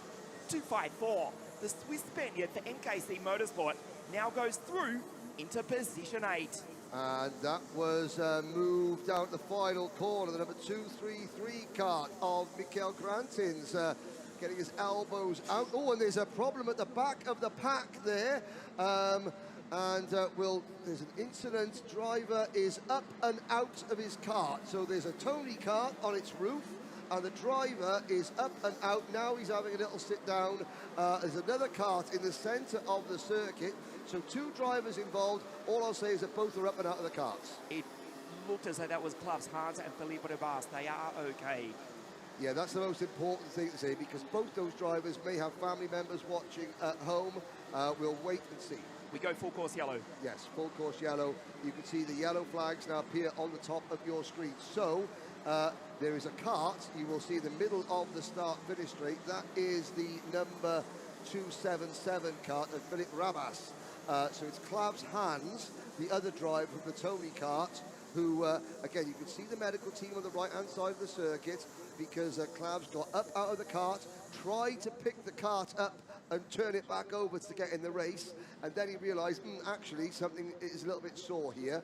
I'll have a little sit down, and now he is with the medics. So full course caution, Finley Lines, Sebastian Clark, 1-2 for KR Sport. Then it's Harry Taylor in third position. Emerson McAndrew Uran runs for Stanley Stafford up into P5. Rares Pascu and Jensen Chalk, who I'll just check to see where Oscar is. Yep, Oscar's still in position on the mechanic stand. But Jensen, a poor start, and is now fighting his way back through the field. But of course, everything pauses, and we keep one eye on the medical team. Like I said, both drivers up and out of the carts. Philippe Rabas is sitting in a marshal post, and Clav's Hans is just with the medical team at the moment. There is Rabas, the red race suit, sitting in the marshal post. And again, race directors, assistant race directors, the circuit safety team here at GENK, they were in action instantly, which is why this is not only one of the best bits of tarmac that we race on karting-wise, it's one of the best facilities because it has some of the best trained emergency and medical staff always on hand to keep the drivers safe. Obviously, adrenaline for Clav's Hans, who got up and wanted to restart the race. No chance of that. Apart from that, his kart is badly damaged. Philippe Ribas, you saw his kart on the side of the circuit. The Czech driver in the Czech MS kart was in the middle of the circuit. He's fine, he's okay, but there is some concern for the Latvian Clav's Hans. Full course yellow here in pre-final B. Junior Max, Finley Lines with a lead of 3 seconds. It evaporates. He's still the race leader for Sebastian Clark, but our concern is for Clav's Hans as we go full course yellow, pre-final B in Junior Max. Clav's Hans initially jumping up, but then the adrenaline just a moment later wore off. There's Rabas's car to the left of your screen.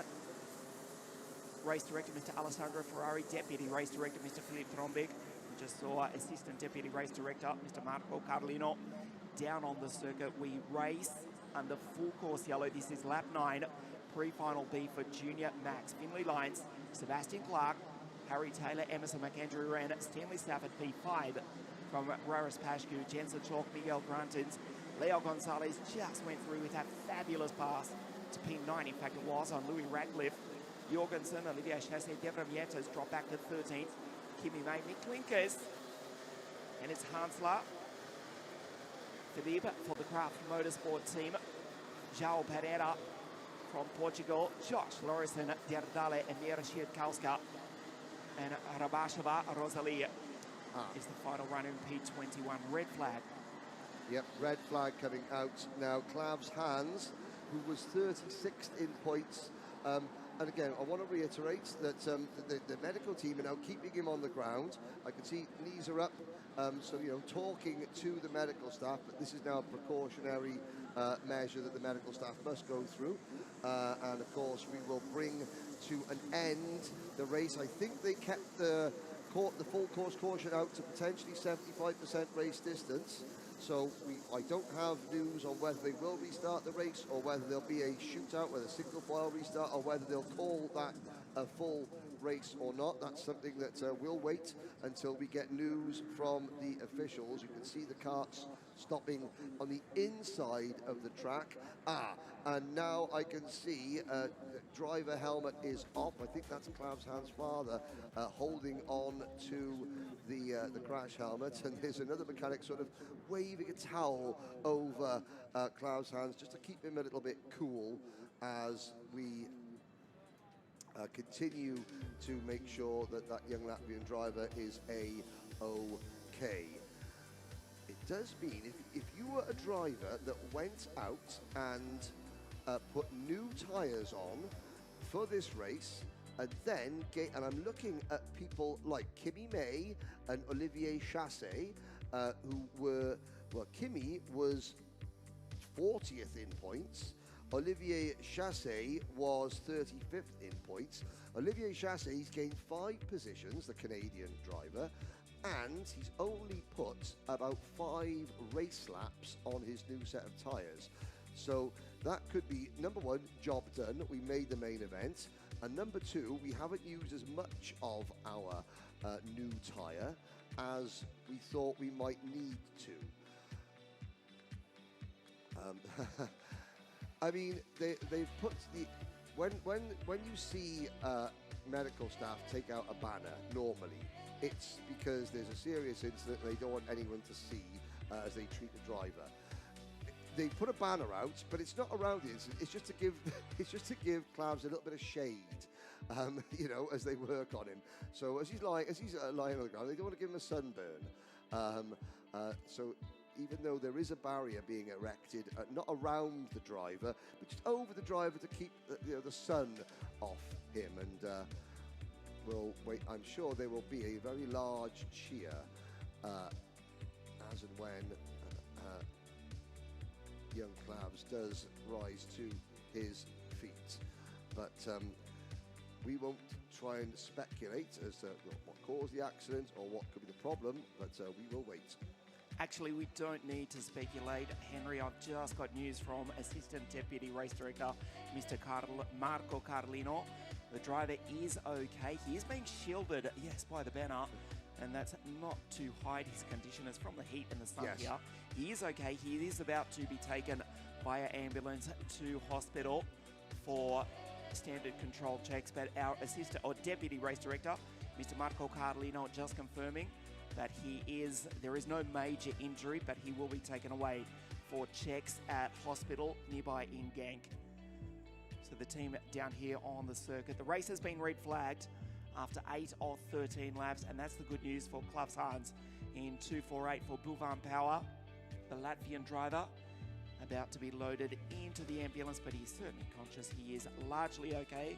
There may be some minor injuries. He will be taken off to hospital for some standard control checks, but he is largely okay. He did jump up immediately, but that was surely the adrenaline with the heart rate surely close to 200 beats per minute.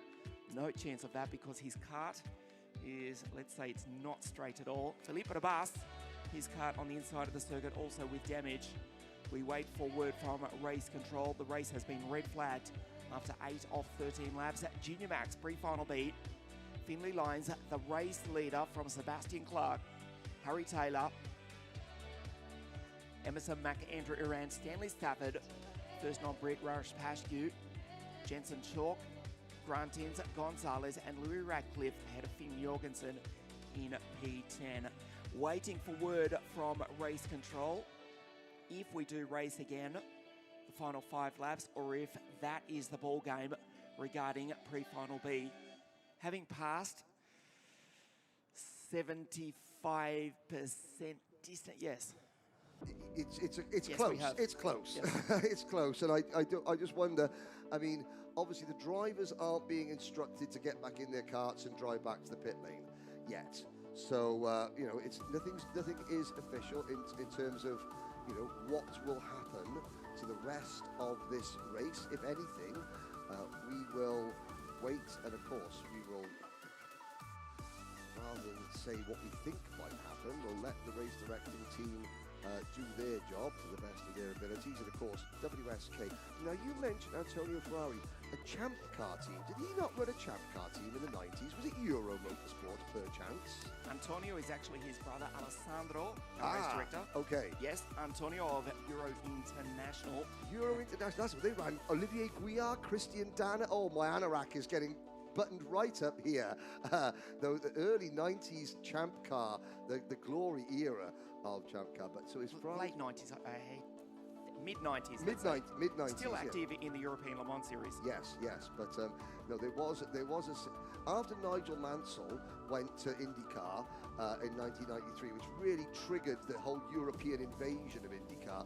Then you had a whole bunch of other Formula One drivers of somewhat lesser repute going over to race a couple of times in IndyCar. Was it Euro International? Euro International, yeah. Olivier Grouillard, I'm thinking who else? Gregor Wojtek might have done a race or two. I'm not quite sure about that, but certainly Grouillard, Christian Danner was another one there. They're very bright pink and white cars.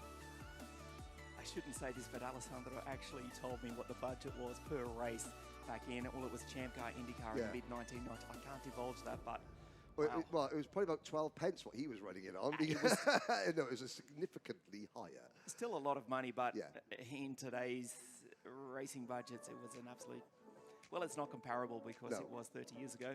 Great pleasure to have race director, Mr. Alessandro Ferrari, deputy race director, Filip Trombik from the Czech Republic, assistant to the deputy race director, Mr. Marco Carlino, Mr. Lorenzo Camporese, LST timing, controlling every lap or timing every sector, every speed, every lap, every driver, every race this weekend.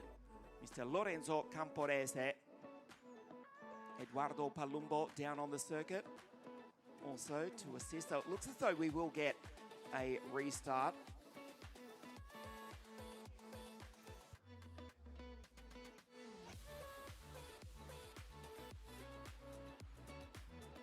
Yes, just word coming from race control. We will race the final 5 laps, in fact. So Finlay Lyons with a race lead of 2.9 seconds. That is now non-existent. He will lead the field away in a moment. Still the ambulance to take Klavs Hans to the nearby Genk hospital.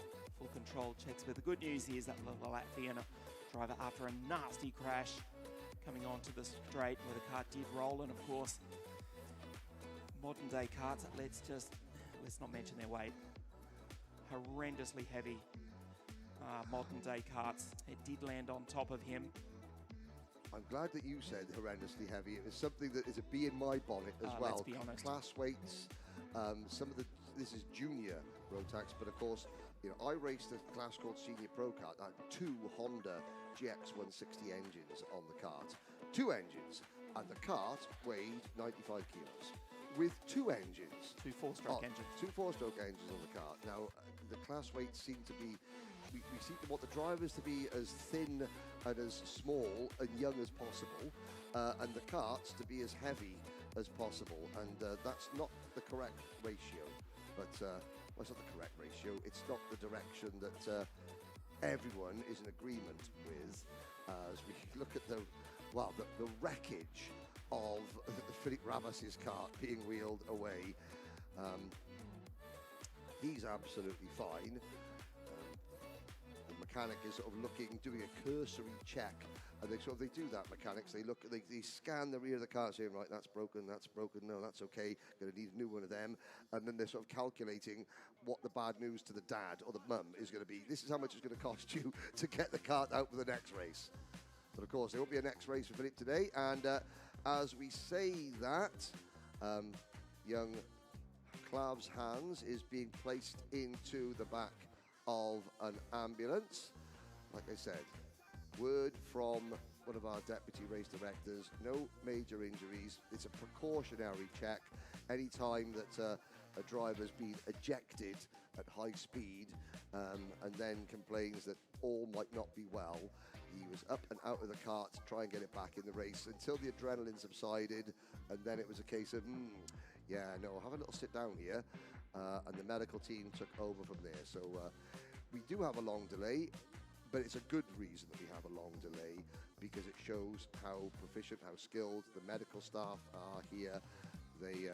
They don't care about the racing. They don't care what time we finish. All the medical staff care about is that each one of the 200+ drivers from 34 different nations are safe and leave the circuit in the same manner that they arrived at the circuit, just with maybe a few less euros in their parents' pockets.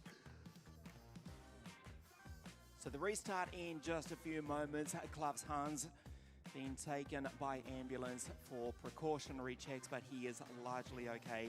We will restart and race the final 5 laps in just a moment. Finley Lines looking to line up on grid 2 at best, because Albert Friend winning the pre-final just a few moments ago, pre-final A, and finishes with 0 points after a perfect weekend thus far. Finley Lines, if he can hold on to this race lead for the final 5 laps of this restarted pre-final B for Junior Max, he will line up on grid 2. For this afternoon's final, round 3, the Rotax Max Challenge Euro Trophy here at karting GENK in Belgium. It's the third of 4 rounds after we kicked off in the pouring rain at Cremona in Italy. Beautiful Bavaria, Wackersdorf Pro Kart Raceland for round 2. Round 3 here at GENK in Belgium, and the series final on the second week of September at the Steel Ring Pninec in the Czech Republic, where we crown this year's champions.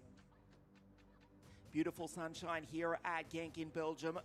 Top temperature of about 31 degrees, which is almost 10 less than the stiflingly warm conditions we've had in the past 2 days. The breeze is picking up, and just a few moments away from the restart here. This is the scene here at beautiful GENK in Belgium. On your screen, Finley Lines, pole position earlier on, and we'll lead the restart. We race the final 5 laps, pre-final B for Junior Max. Deputy Race Directors, Mr. Philippe Trombeck and Marco Carlino in front of Finley Lines' car. Now, of course, the breeze has picked up, which is a really good thing, because it allows me to see all the flags. And yet again, Kuhn Lemons, there's no Welsh flag, no Welsh flag, but it is, the breeze is an absolute godsend for everybody in the paddock. This is, now, as the race gets underway, ladies and gentlemen, this is what has been known as a fill. This was a big fill. This was between the races, between action on track. It's not just a big fill, this was an uncle fill out of Fresh Prince of Bel-Air that we just had to do there to try and keep you entertained before we go back to racing, which will be a 4 or 5 lap restart. It'll be a single file restart with Finley Lines and Seb Clark. And now, there they get told. Come on, get on with it, drivers. They will go round. Now, they will come back, and I believe they will go to the centre of the tram lines on the start. We will have to see. Usually, they would put a cone out in between 2 cones. The drivers have to go through the 2 cones. But then, you know, in this modern era, cone lives matter too. We were losing too many traffic cones. So, Finley Lines, whose family run the TCR UK Touring Car Championship. So no guesses as to where Finley's career trajectory will take him, but he's not done with karting yet by a long shot, is Finley Lines. Sebastian Clark, Harry Taylor, Emerson McAndrew-Uren, Stanley Stafford, Rares Pascu, Jensen Chalker, then after a superb move, Leo Gonzalez up into 8th position. So Henry, we will go green at this time round. Finley Lines, Sebastian Clark, Harry Taylor, Emerson McAndrew-Uren. It will be a 3-lap sprint, in fact, to the checkered flag pre-final B for Junior Max. Single file restart. This is lap 10. It does still count, of course. So laps 11, 12, 13 to the checkered flag after a red flag just a few moments ago. Finley leads the field up to the line. Our race director, Mr. Alessandro Ferrari, with the green flag, which waves now. We race to the checkered flag. Finley covers off Sebastian, who tries to send it from 2nd place. Back green, pre-final B for Junior Max here at GENK. Finley Lines over the Ripple Strip, pulls away from Sebastian, who now has to defend from the DHR duo of Harry Taylor back to Emerson Mack. Stanley, 242 on debut in the Euro Series for the Hunter Motorsport team. Stafford driving brilliantly here this weekend, P5. Down the inside, Harry Taylor, Emerson Mack. Finley's gone. Here comes Jensen Chalk to the inside, picking up another position for the MLC Motorsport team. And again, you mentioned about on debut Stanley Stafford driving so well. Sometimes when you're new to a championship, you can get a little bit overawed. You can almost like get beaten by the event before you even start. Other times, you can just turn it with no fear. You'd say, okay, this is a new race to me. Yeah, I know there's a lot of new drivers, a bigger field, but hey, I'll just go and do what I do, and that is what Stanley Stafford has done. This is a Dan Holland racing battle for second and third, and Jensen Chalk has arrived in the number 264 kart, that MLC Motorsport machine, P1 power, currently in P4, but not for much longer by the looks of it. Emerson McAndrew-Uren having to defend against Harry Taylor with that beautiful gold chrome crash helmet on top. Chalk is the quickest on track at the moment. 59s, however, just picking up where he left off. 2.5 seconds up the road at the time of the race stoppage. And Jay Taylor will be happy with that, his mechanic. Ash Orchard and the rest of the KR Sport team will be happy. And Emerson McAndrew, now a Tony Kart factory driver in OK Junior, speaking to his mum and dad about the sacrifices that have to be made when you are a young factory kart driver. It's incredible. Emerson McAndrew back at his spiritual home for this week at Dan Holland Racing, but Lines is, well, just absolutely putting the rest to sleep here in pre-final B for Junior Rotax. Stanley Stafford, Jensen Chalk fighting with Harry Taylor, but it's Finley Lines who will win the pre-final and will start from grid 2 for the final of round 3, the Rotax Max Challenge Euro Trophy here at Karting Genk in Belgium, on his way to victory after a red flag interruption a few moments ago. Chalk, Stafford, Sebastian Clark, Louis Radcliffe and Gonzalez. This is the race leader, soon to be the race winner, rounds the final corner to take the checkered flag, wins pre-final B to line up grid 2 for the final this afternoon. Emerson Mack, second from Taylor, Chalk, Louis Radcliffe, Stafford. What a first weekend in the Euro Trophy for Stanley. Sebastian from Leo Gonzalez, Finn Jorgensen, and what to drive from the German Kimi May, grid 20 to 10th place. Here is a look at some of the highlights of a two-part Junior Rotax heat. Now, early stages, there's the 209 kart battling away. That was Devon Yeater, who would eventually finish a long way down the order. That is potentially one of the reasons why Devon Yeater went down the order. It was a rearward assault. There is the move of the race by Leo Gonzalez. That was just before the race stoppage. The Craft Motorsport team, I have to say, were, you can just see in the background the start of that incident that brought about the red flag. Craft Motorsport team drivers certainly not short of aggression in that one. This is the restart, and Finley Lines says, okay, drivers, you've had 15-20 minutes to have a close look at the rear bumper of my kart. You're not going to get a close look at it now because he disappears up the road, and they're still 3 wide crossing the finish line.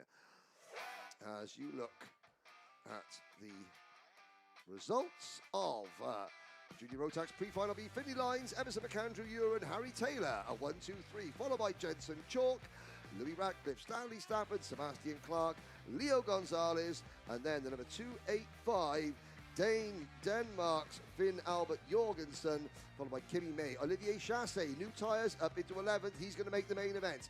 Then it is Pereira, Pascu, Clinkers, Dardale, and the rest of the pack there. Drivers failing to make the finish. Philippe Rabas, Clavs Hans, of course, and then Mr. Koch from Romania. We're not going to see those drivers in the main event. It is, when you drive down the Europaplan highway, suddenly between the trees, the whole world seems to open up and you see those flags. And when you see those flags, you can look down because the road outside the circuit is a little bit higher, and you just look down, the whole facility just opens out. It is a very, very impressive view indeed. The main clubhouse building that we're that our commentary studio is based in, it towers over the rest of the facility, and you really think, wow, what is that place? It's a real what's the word? It's a statement. No, not a statement. It's a key feature of this venue, and it does make you think, oh wow, this place looks really good, because the building is still so impressive some 25 years after it was first built.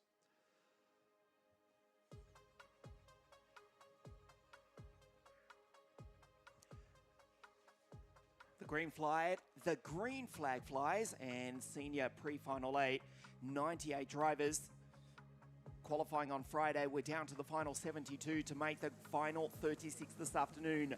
Jeremy, pole position and 5 heat wins thus far for Roivers, starting alongside Freddie Lloyd. For Evolution Racing, Max Zadursky, Lewis, and Gilbert, the Scotsman, Christian Sayers and Antoine Lemieux. Rayon Bourguignon, Tino Sidler, last numbers. The Belgian mini champion, and Bastien Mesnil, the 27-year-old French driver out of Grid 10. Starting ahead of Tobias Norman, Mark Kimber, welcome back to the 2016 champion of the world. Matteo Bernardi, Tom Strel, Jan Pinto, then it's Weiss, O'Shea, the Australian Aman Hamilton, Vance van der Halen on his home circuit, and Martin Lichtner, the Slovakian, out of Grid 20. 11th row of the grid sees another former Grand Finals champion of the world from 2022.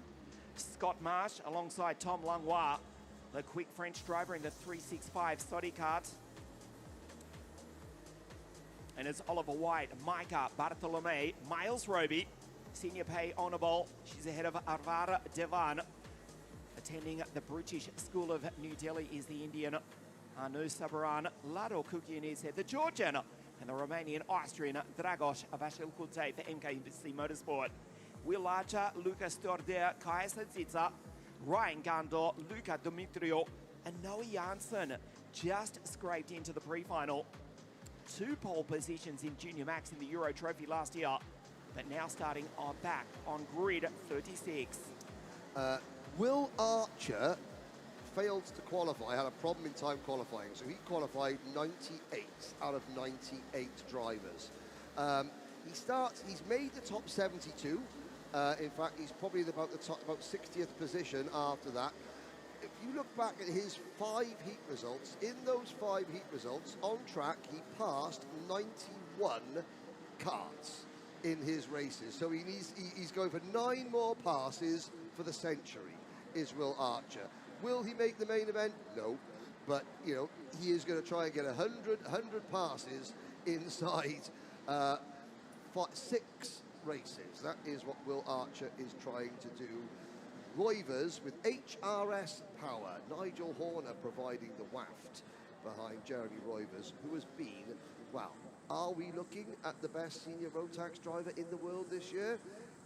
At the moment, it's hard to bet against Jeremy Roivers. Certainly one of the quickest after pole position on Friday. 5 hit victories from 5 starts. 3-2-1 on pole position. Jeremy from the south of Spain leads the field up to the line. We race pre-final A for Senior Max. Freddie around the outside, which will eventually become the inside, but he loses 2 positions. Lewis launches on through the Scotsman. Already races through to position 3 right behind Max Zadursky in the Stampex Motorsport Kart Republic.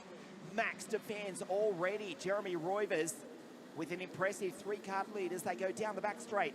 A clean start for the pre-final lane. Lewis launches down the inside. Fabulous pass from Lewis Gilbert, the Scottish driver, racing with Arden International in British Formula 3, the GB3 Championship. What a pleasure to have Lewis Gilbert racing with us in the Rotax Max Euro Trophy, also racing in F3 Series, the GB3 Championship. And look at the lead. It evaporates as Gilbert drives on down the inside. Fantastic start. The Scotsman leads the Dutch Spaniard across the line for the first time. Gilbert, powered by Potenza for the Craft Motorsport team. Jeremy Roivers only being led for the 2nd time this weekend. What a start from Lewis Gilbert. Indeed, Jeremy Roivers doesn't need to win this race.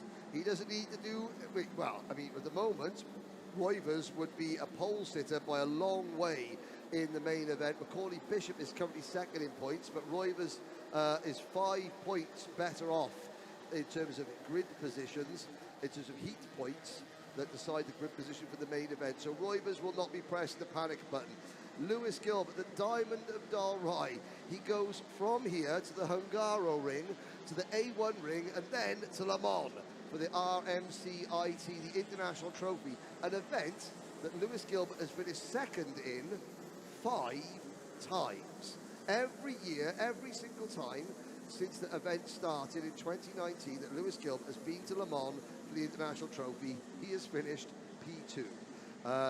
He is concentrating on cars now, but he is back here this weekend and last weekend for the simple reason: win the International Trophy at Le Mans. And already he is up the road. He's got a bit of a divot in the front of that Potenza Racing Engines Craft Motorsport machine, but up the road, Roivers second, Freddie Lloyd third, Sadurski is fourth, and Mark Kimber, the only driver in Rotax Grand Finals history to win 3 Grand Final titles in Junior, Senior and DD2. 3 titles, 3 different classes for Kimber. And, oh, there's a move. That is Freddie Lloyd up into P2 for Marvellous Marv Motorsports. And Roivers is saying, no, go, go, go. Freddie Lloyd's wise to that. He'll think, all right then, I'll trust you, Jeremy, and we'll carry on.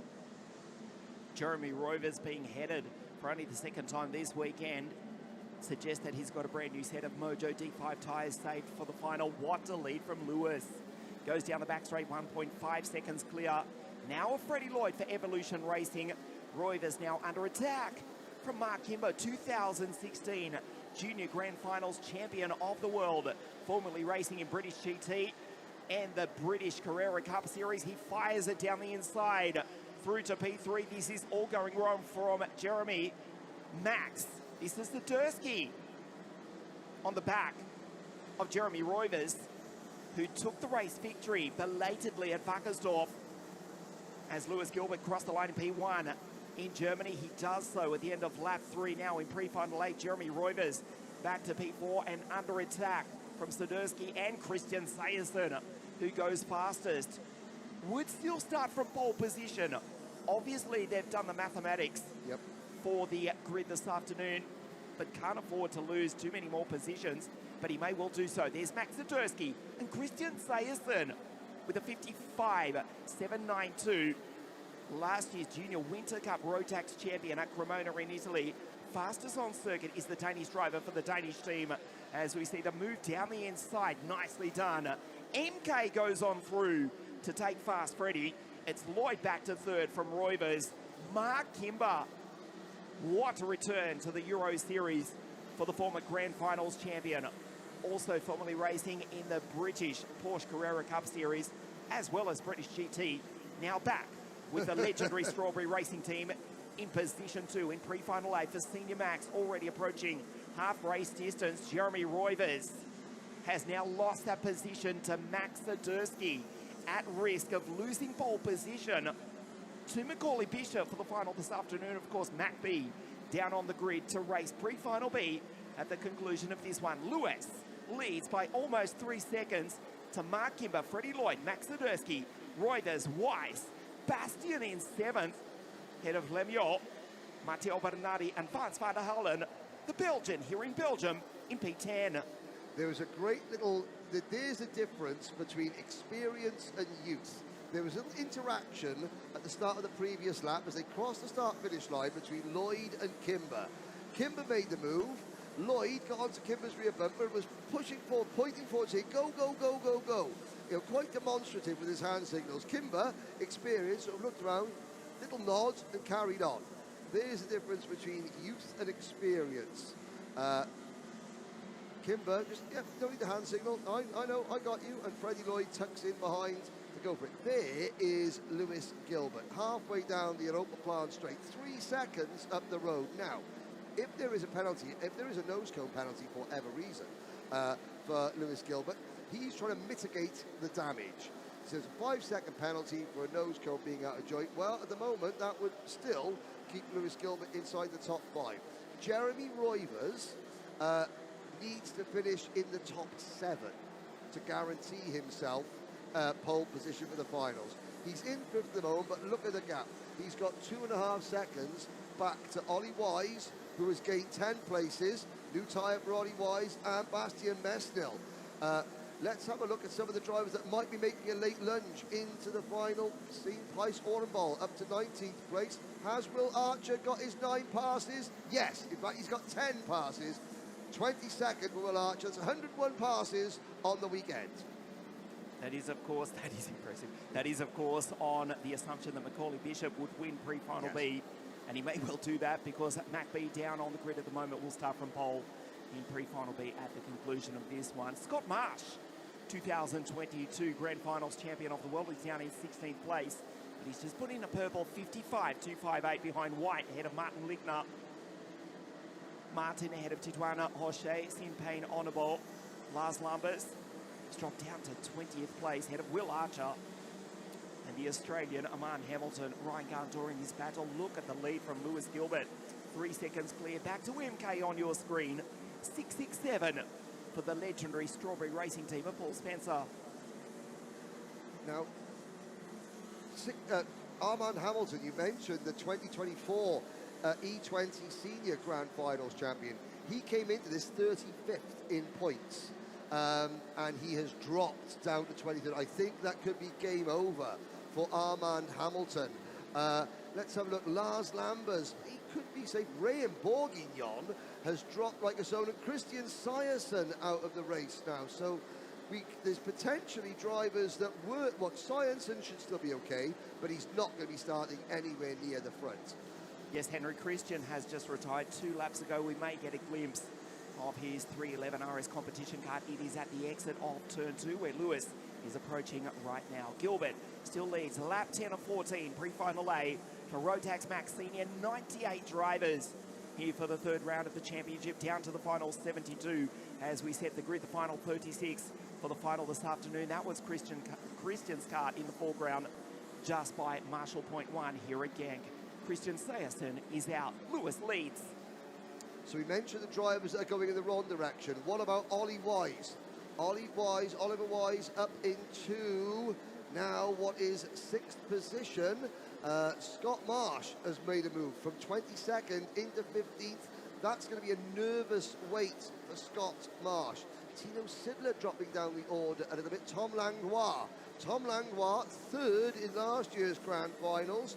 He was outside the top 36 coming into this race. He's up to 11th in the race. That could get Langlois in at the expense of drivers like Tom Strella going the wrong way, Mika Bartholomew, Rayan Bourguignon going the wrong way. We're going to get some big names, Ian, some potential former Grand Finals champions that aren't even going to make the final as Vince van der Hallen sets a new fastest lap. 54.992 for the Belgian. This is Mark Kimber. Jeremy Roivers has come back to 3rd place. It's looking good for Jeremy. Start from pole position. Scott Marsh, the Englishman, almost your neighbour, Henry, lives right down on the Welsh border, almost walking distance. A decent walk. A decent walk, but you know, plenty of hills and mountains. We love a good hike in Wales. He's up to 15 from 22nd on the grid. Also with Strawberry Racing, his teammate Mark in 2nd place. This is Jeremy, 3-2-1. Almost certainly will start pole position for the final this afternoon. Lewis Gilbert, so impressive to watch, looking at a 3rd row start, and that may improve after the conclusion of pre-final B at the conclusion of this race. This is the penultimate pre-final of the morning. You're watching us live from Karting Genk in Belgium, the home of champions. Round 3, the Rotax Max Challenge Euro Trophy, presented for the 3rd year now by WSK Promotion. Mark Kimber, Jeremy Roivers leans down into the kart, into the chicane. The Racer 401. The Tony karts, plural, in 2nd and 3rd. As we lose Matteo Bernardi and Tobias Norman, they've come together off screen, have rejoined, but way down at the bottom of the circuit. Bottom of the field, I should say. I think there's 2. I think one of them, at least one of them, is parked at the side of the circuit. That could be Bernardi. That could be Bernardi, and that could be game over for their chances of making the final. And still, Will Archer now up to 19th place. Rayan Gandor up to 18th. He's gained 16 positions as the Canadian driver. And Rayan is the biggest mover in the race. I don't think it's going to be enough for Rayan Gandor. No, he was started 34th. So Gandor and Archer, well, They got two sets of tyres. May as well use them. Roivers though has now this Jeremy Roivers, obviously tyres. He took the punishment in the early stages when his tyres weren't up to speed, and now here's a look at the replay. Mirror signal manoeuvre. Roivers back into P2, and it's almost as if he's gone, okay, you pass me, and then watch as I pass you back as and when I choose. That sends a bit of a psychological beating to his rivals, doesn't it? Last up of the race, it certainly does, Henry. We would love to know the tyre pressures. They've obviously started very, very low. He's just set a 54.921. So low to start, but they've come on strong at the end of the race. Lewis Gilbert will win pre-final 8. Incidentally, Bernardi and Tobias Norman, they did come together. They did attempt to restart. That was not successful. They're both out. Lewis will win pre-final A. Gilbert for the Craft Motorsport team, powered by Potenza, will start the third row of the grid at worst for the final. May even be higher than that. Rounds the final few corners. Jeremy Roivers will start from pole position as we wait for that checkered flag to wave for the Scotsman. For the German team, Gilbert wins. This is Jeremy, 3-2-1. Starts on pole for the final this afternoon. Kimber, MK in third from Freddie Lloyd. Max, Ollie Wise, Watt to drive to 6th from 16th. Hans van der Halen, Bastian 8th from Tom Langlois. And Tino, home in 10th place. Scott Marsh, outstanding from grid 22 to finish 11. Estrella across the line. That's Dragos from White, Janssen, Devan, Sordo, Ano Sabran, Demetrio. As Kai Sezita and Miles Roby rounds the final corner to take the checkered flag as the final finisher. The highlights of pre-final 8, Jeremy from pole position. Max Sadursky up the inside, but it wasn't long before the Scotsman took the lead.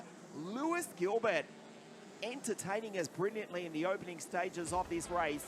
Freddie Lloyd up the inside into position 2, but the driver on the charge was Mark Kimber, the former Grand Finals champion of the world, into second place. But Jeremy, at risk of losing his pole position, fought back.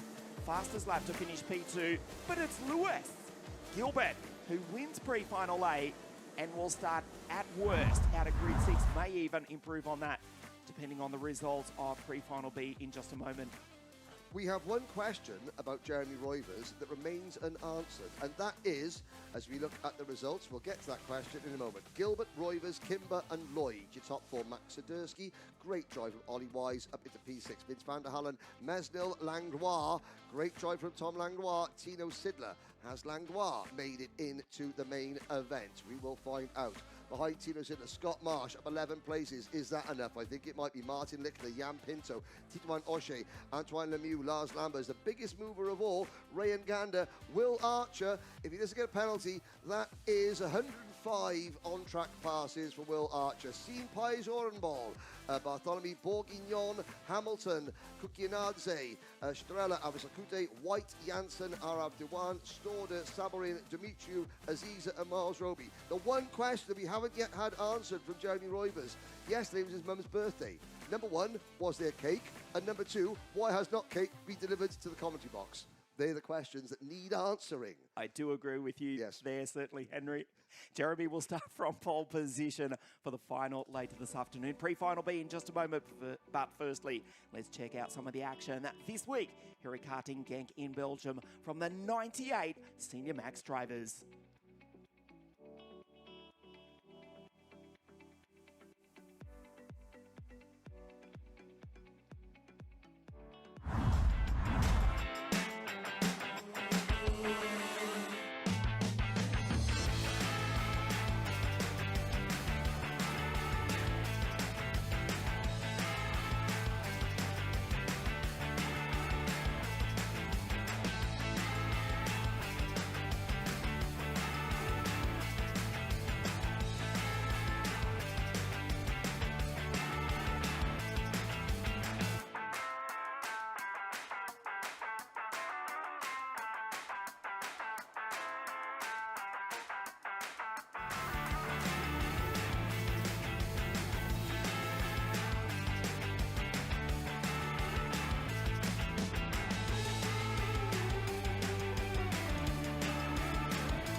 98 Senior Max drivers here at GENK in Belgium, the home of champions. Jeremy Roivers, unbeatable for pole position later this afternoon. We're about to find out who will join him. Macaulay Bishop, Mac B, will start from grid 1 for Den Holland Racing in just a moment. This is round 3, the Rotax Max Challenge Euro Trophy. After the season opener, the Winter Cup at Campillos in the south of Spain on the first week of January. First round of the trophy at Cremona in Italy, the second round last month at beautiful Wackersdorf Pro Kart Raceland in Germany. This is round 3 at GENK in Belgium, the series final on the second week of September. That is at the Steel Ring Trinec circuit in the Czech Republic, just over the border from Poland. Macaulay Bishop will start pole position alongside Bram van der Werken. Casey out of grid 3, that's Kai Clark. And alongside from France, it is Mehdi Lassoud in the 326 Slotty car. We'll go through the grid for you in just a moment. 98 drivers in the senior max category, down to the final 72, and 36 to take the grid for the final this afternoon. Nice to have your company wherever you're joining us live around the world for the third round of the trophy. Our final pre-final in just a moment, over 14 laps. Macaulay Bishop to start from pole position, 7-time British champion, Grand Finals champion of the world, B&L champion, international champion, has won everything in the world of Rotax Senior Racing. 368, the most spectacular tasser in the world of kart racing, with the possible exception of Lewis Gilbert, who's equally as entertaining to watch. Lewis, just a few moments ago, takes that victory in pre-final A. As we take a look at the grid for pre-final B, it is Mac B on pole, alongside Bram van der Werken, second row, KC, it's Kai Clark, Mehdi Lassoud, Titouan Lescalais, Teresa Babichkova, 3 heat victories. For Teresa, she starts ahead of Leon Hasty, Ruben Verheyen, Matej Radenkovic, and Matthias Kellerup. KR Sport, the Dane, out of grid 10. Lloyd Howe for DHR alongside Boris Verhage, Yuri Skuens, Ethan Cheng from Chinese Taipei, Sverre Uben for the team from here at the circuit, GKS Lemons. Then it's Roost, Andrea Remy, Boas Maximov, the Dutch Mini-Max champion from a couple of seasons ago. The two Germans, Austin Lee and Sebastian Koch, on the 10th row of the grid. Starting out of grid 21 here this morning is Eva Morris, alongside Kalapach, then Nick Trebech, who won that spectacular race in the rain at Cremona. Verheyen, Shun Sekaguchi, two-time Asian champion ahead of the Austrian Bastian. Ottensama from Jack West, Ariane Dharmadasha from Sri Lanka, Kuhn Willems, and Isaac Veglarsen out of grid 30. The 16th row of the grid sees Bo Ulrichs alongside Truman, then Valentini Conolage, Martin Varga, the Hungarian, and Will Pemble out of grid 36.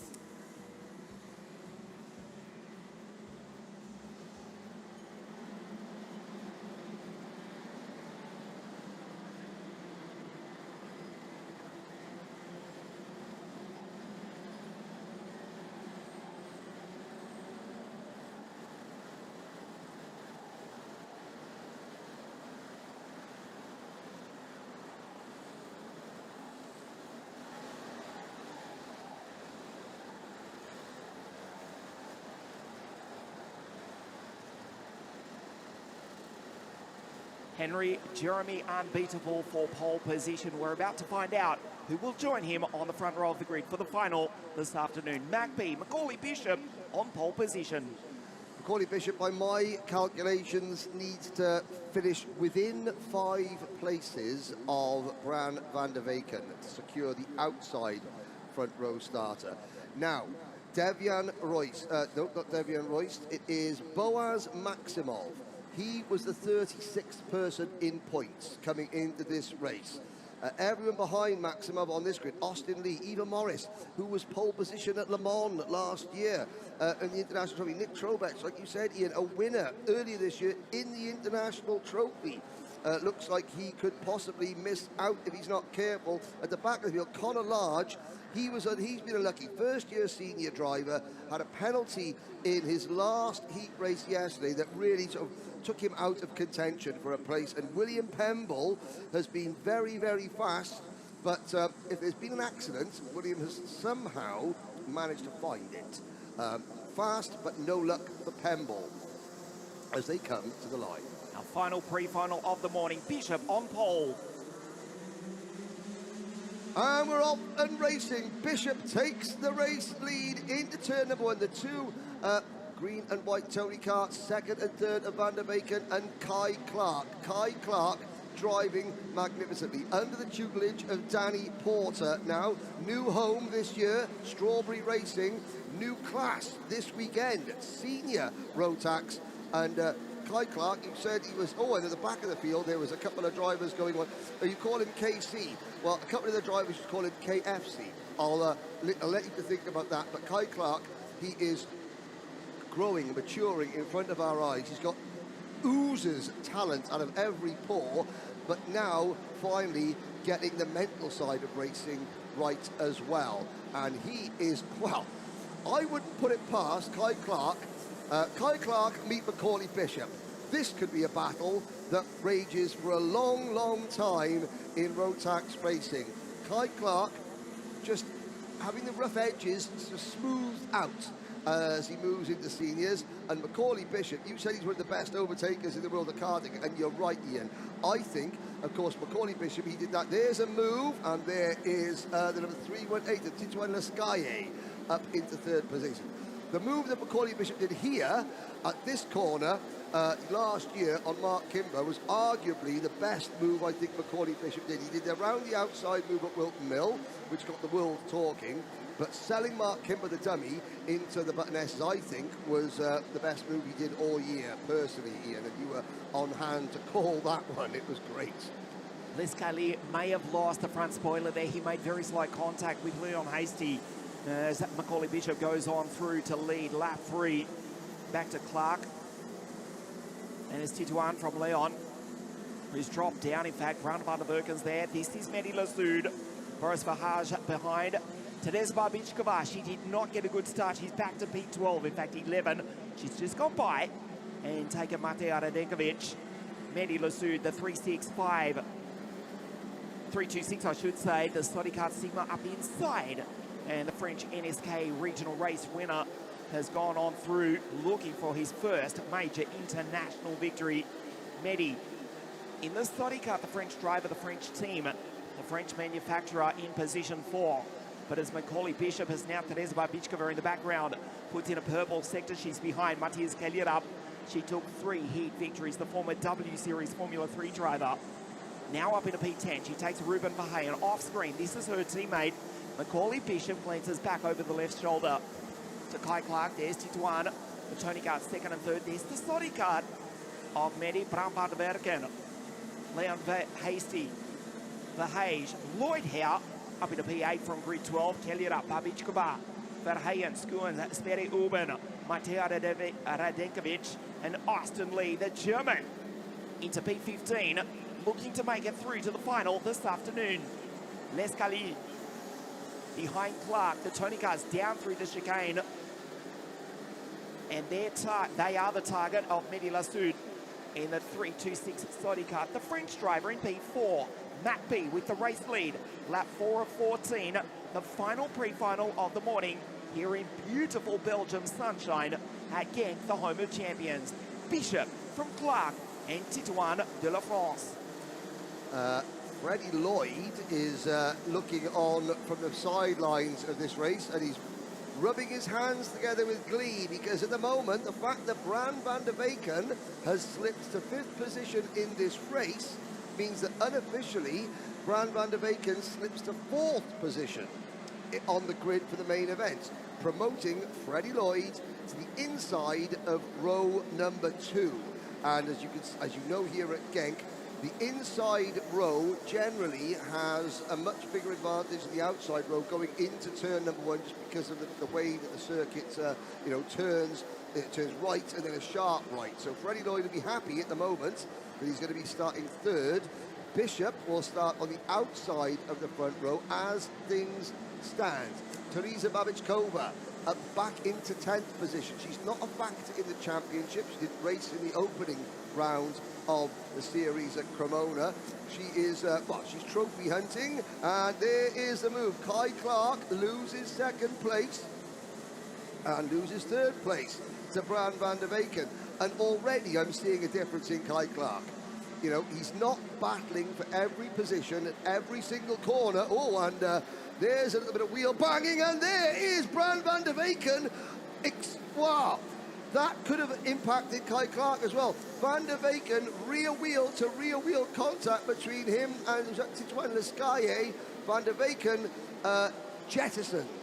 Lassoud, in fact, it was Mehdi Lassoud, the Sodicard at the back straight, who's now restarting way down the field. Take a look at this. They come on to the back straight, slight contact. And again?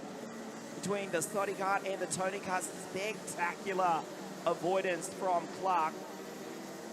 But I think, and apologies for misidentifying the Sodi Kart driver, but I think as the Sodi Kart disappeared off to the inside of Mehdi Lassoud, look at the front of Kai Clark's kart. Did that knock the nose cone out of alignment? And Kai Clark losing a place there up at turn number 5. That's Bran van der Weyken going back to the inside and up into third position. Now behind Kai Clark, you've got Leon Hasty and Boris Verhagen closing in. But meanwhile, Macaulay Bishop, and there's a Craft Motorsport. Well, I've got to say the Craft Motorsport drivers have been ultra aggressive across every class. This, of course, is the Potenza racing engines by Craft Motorsport kart of Scotland's Leon Hasty, former British O-Plate champion in junior Rotax. And Leon defending his position as they cross the line. That's the number 372 of Boris Verhagen right behind him. Clark back to 6th, then Kellerup, Babichkova, Hare, Verheyen, Speer-Uben in 11th, and Schuens in 12th. Now, Boaz Maximov, he was on the bubble, 36th in points coming into today. He has gained 3 places. That should be enough. What about Austin Lee? Like you said, Ian, German-based, born in Portland, Oregon. And he is 60. Jack West has gained 10 places. So the MLC Motorsport team have got that number 337 kart wound up. Is that going to be enough? Not at the moment for Jack West. But he's still got time. We're only at half distance. Andrea Remy has dropped back. Easton Seng, Sebastian Koch, Mehdi Lassoud, all down there. Nick Trobech is not even going to make the final. The round 1 winner will not make the final because he is 33rd. And Connor Large and Eva Morris have gone out, so neither of those two will make the main event. So many big names, Ian, falling before we even get to the business end of this week's race meeting. Leon Hasty on your screen, 6'11" for the Craft Motorsport team. Position 4 from Boris. Bran in P3, Titouan second, Macaulay Bishop 1.4 seconds clear. No surprise to see that Mehdi, with fresh out, has made up a couple of positions already, but way down in 31st position. It will now be tough for Mehdi Lassoud to put the Sodi kart on the grid for the final. 98 drivers in Senior Max for round 3 of the Rotax Max Challenge Euro Trophy. The final 36 to start on the grid for the final. Jeremy Reuters will start from pole position, seemingly to be joined by Macaulay Bishop, who is the race leader of pre-final B on lap 10 of 14.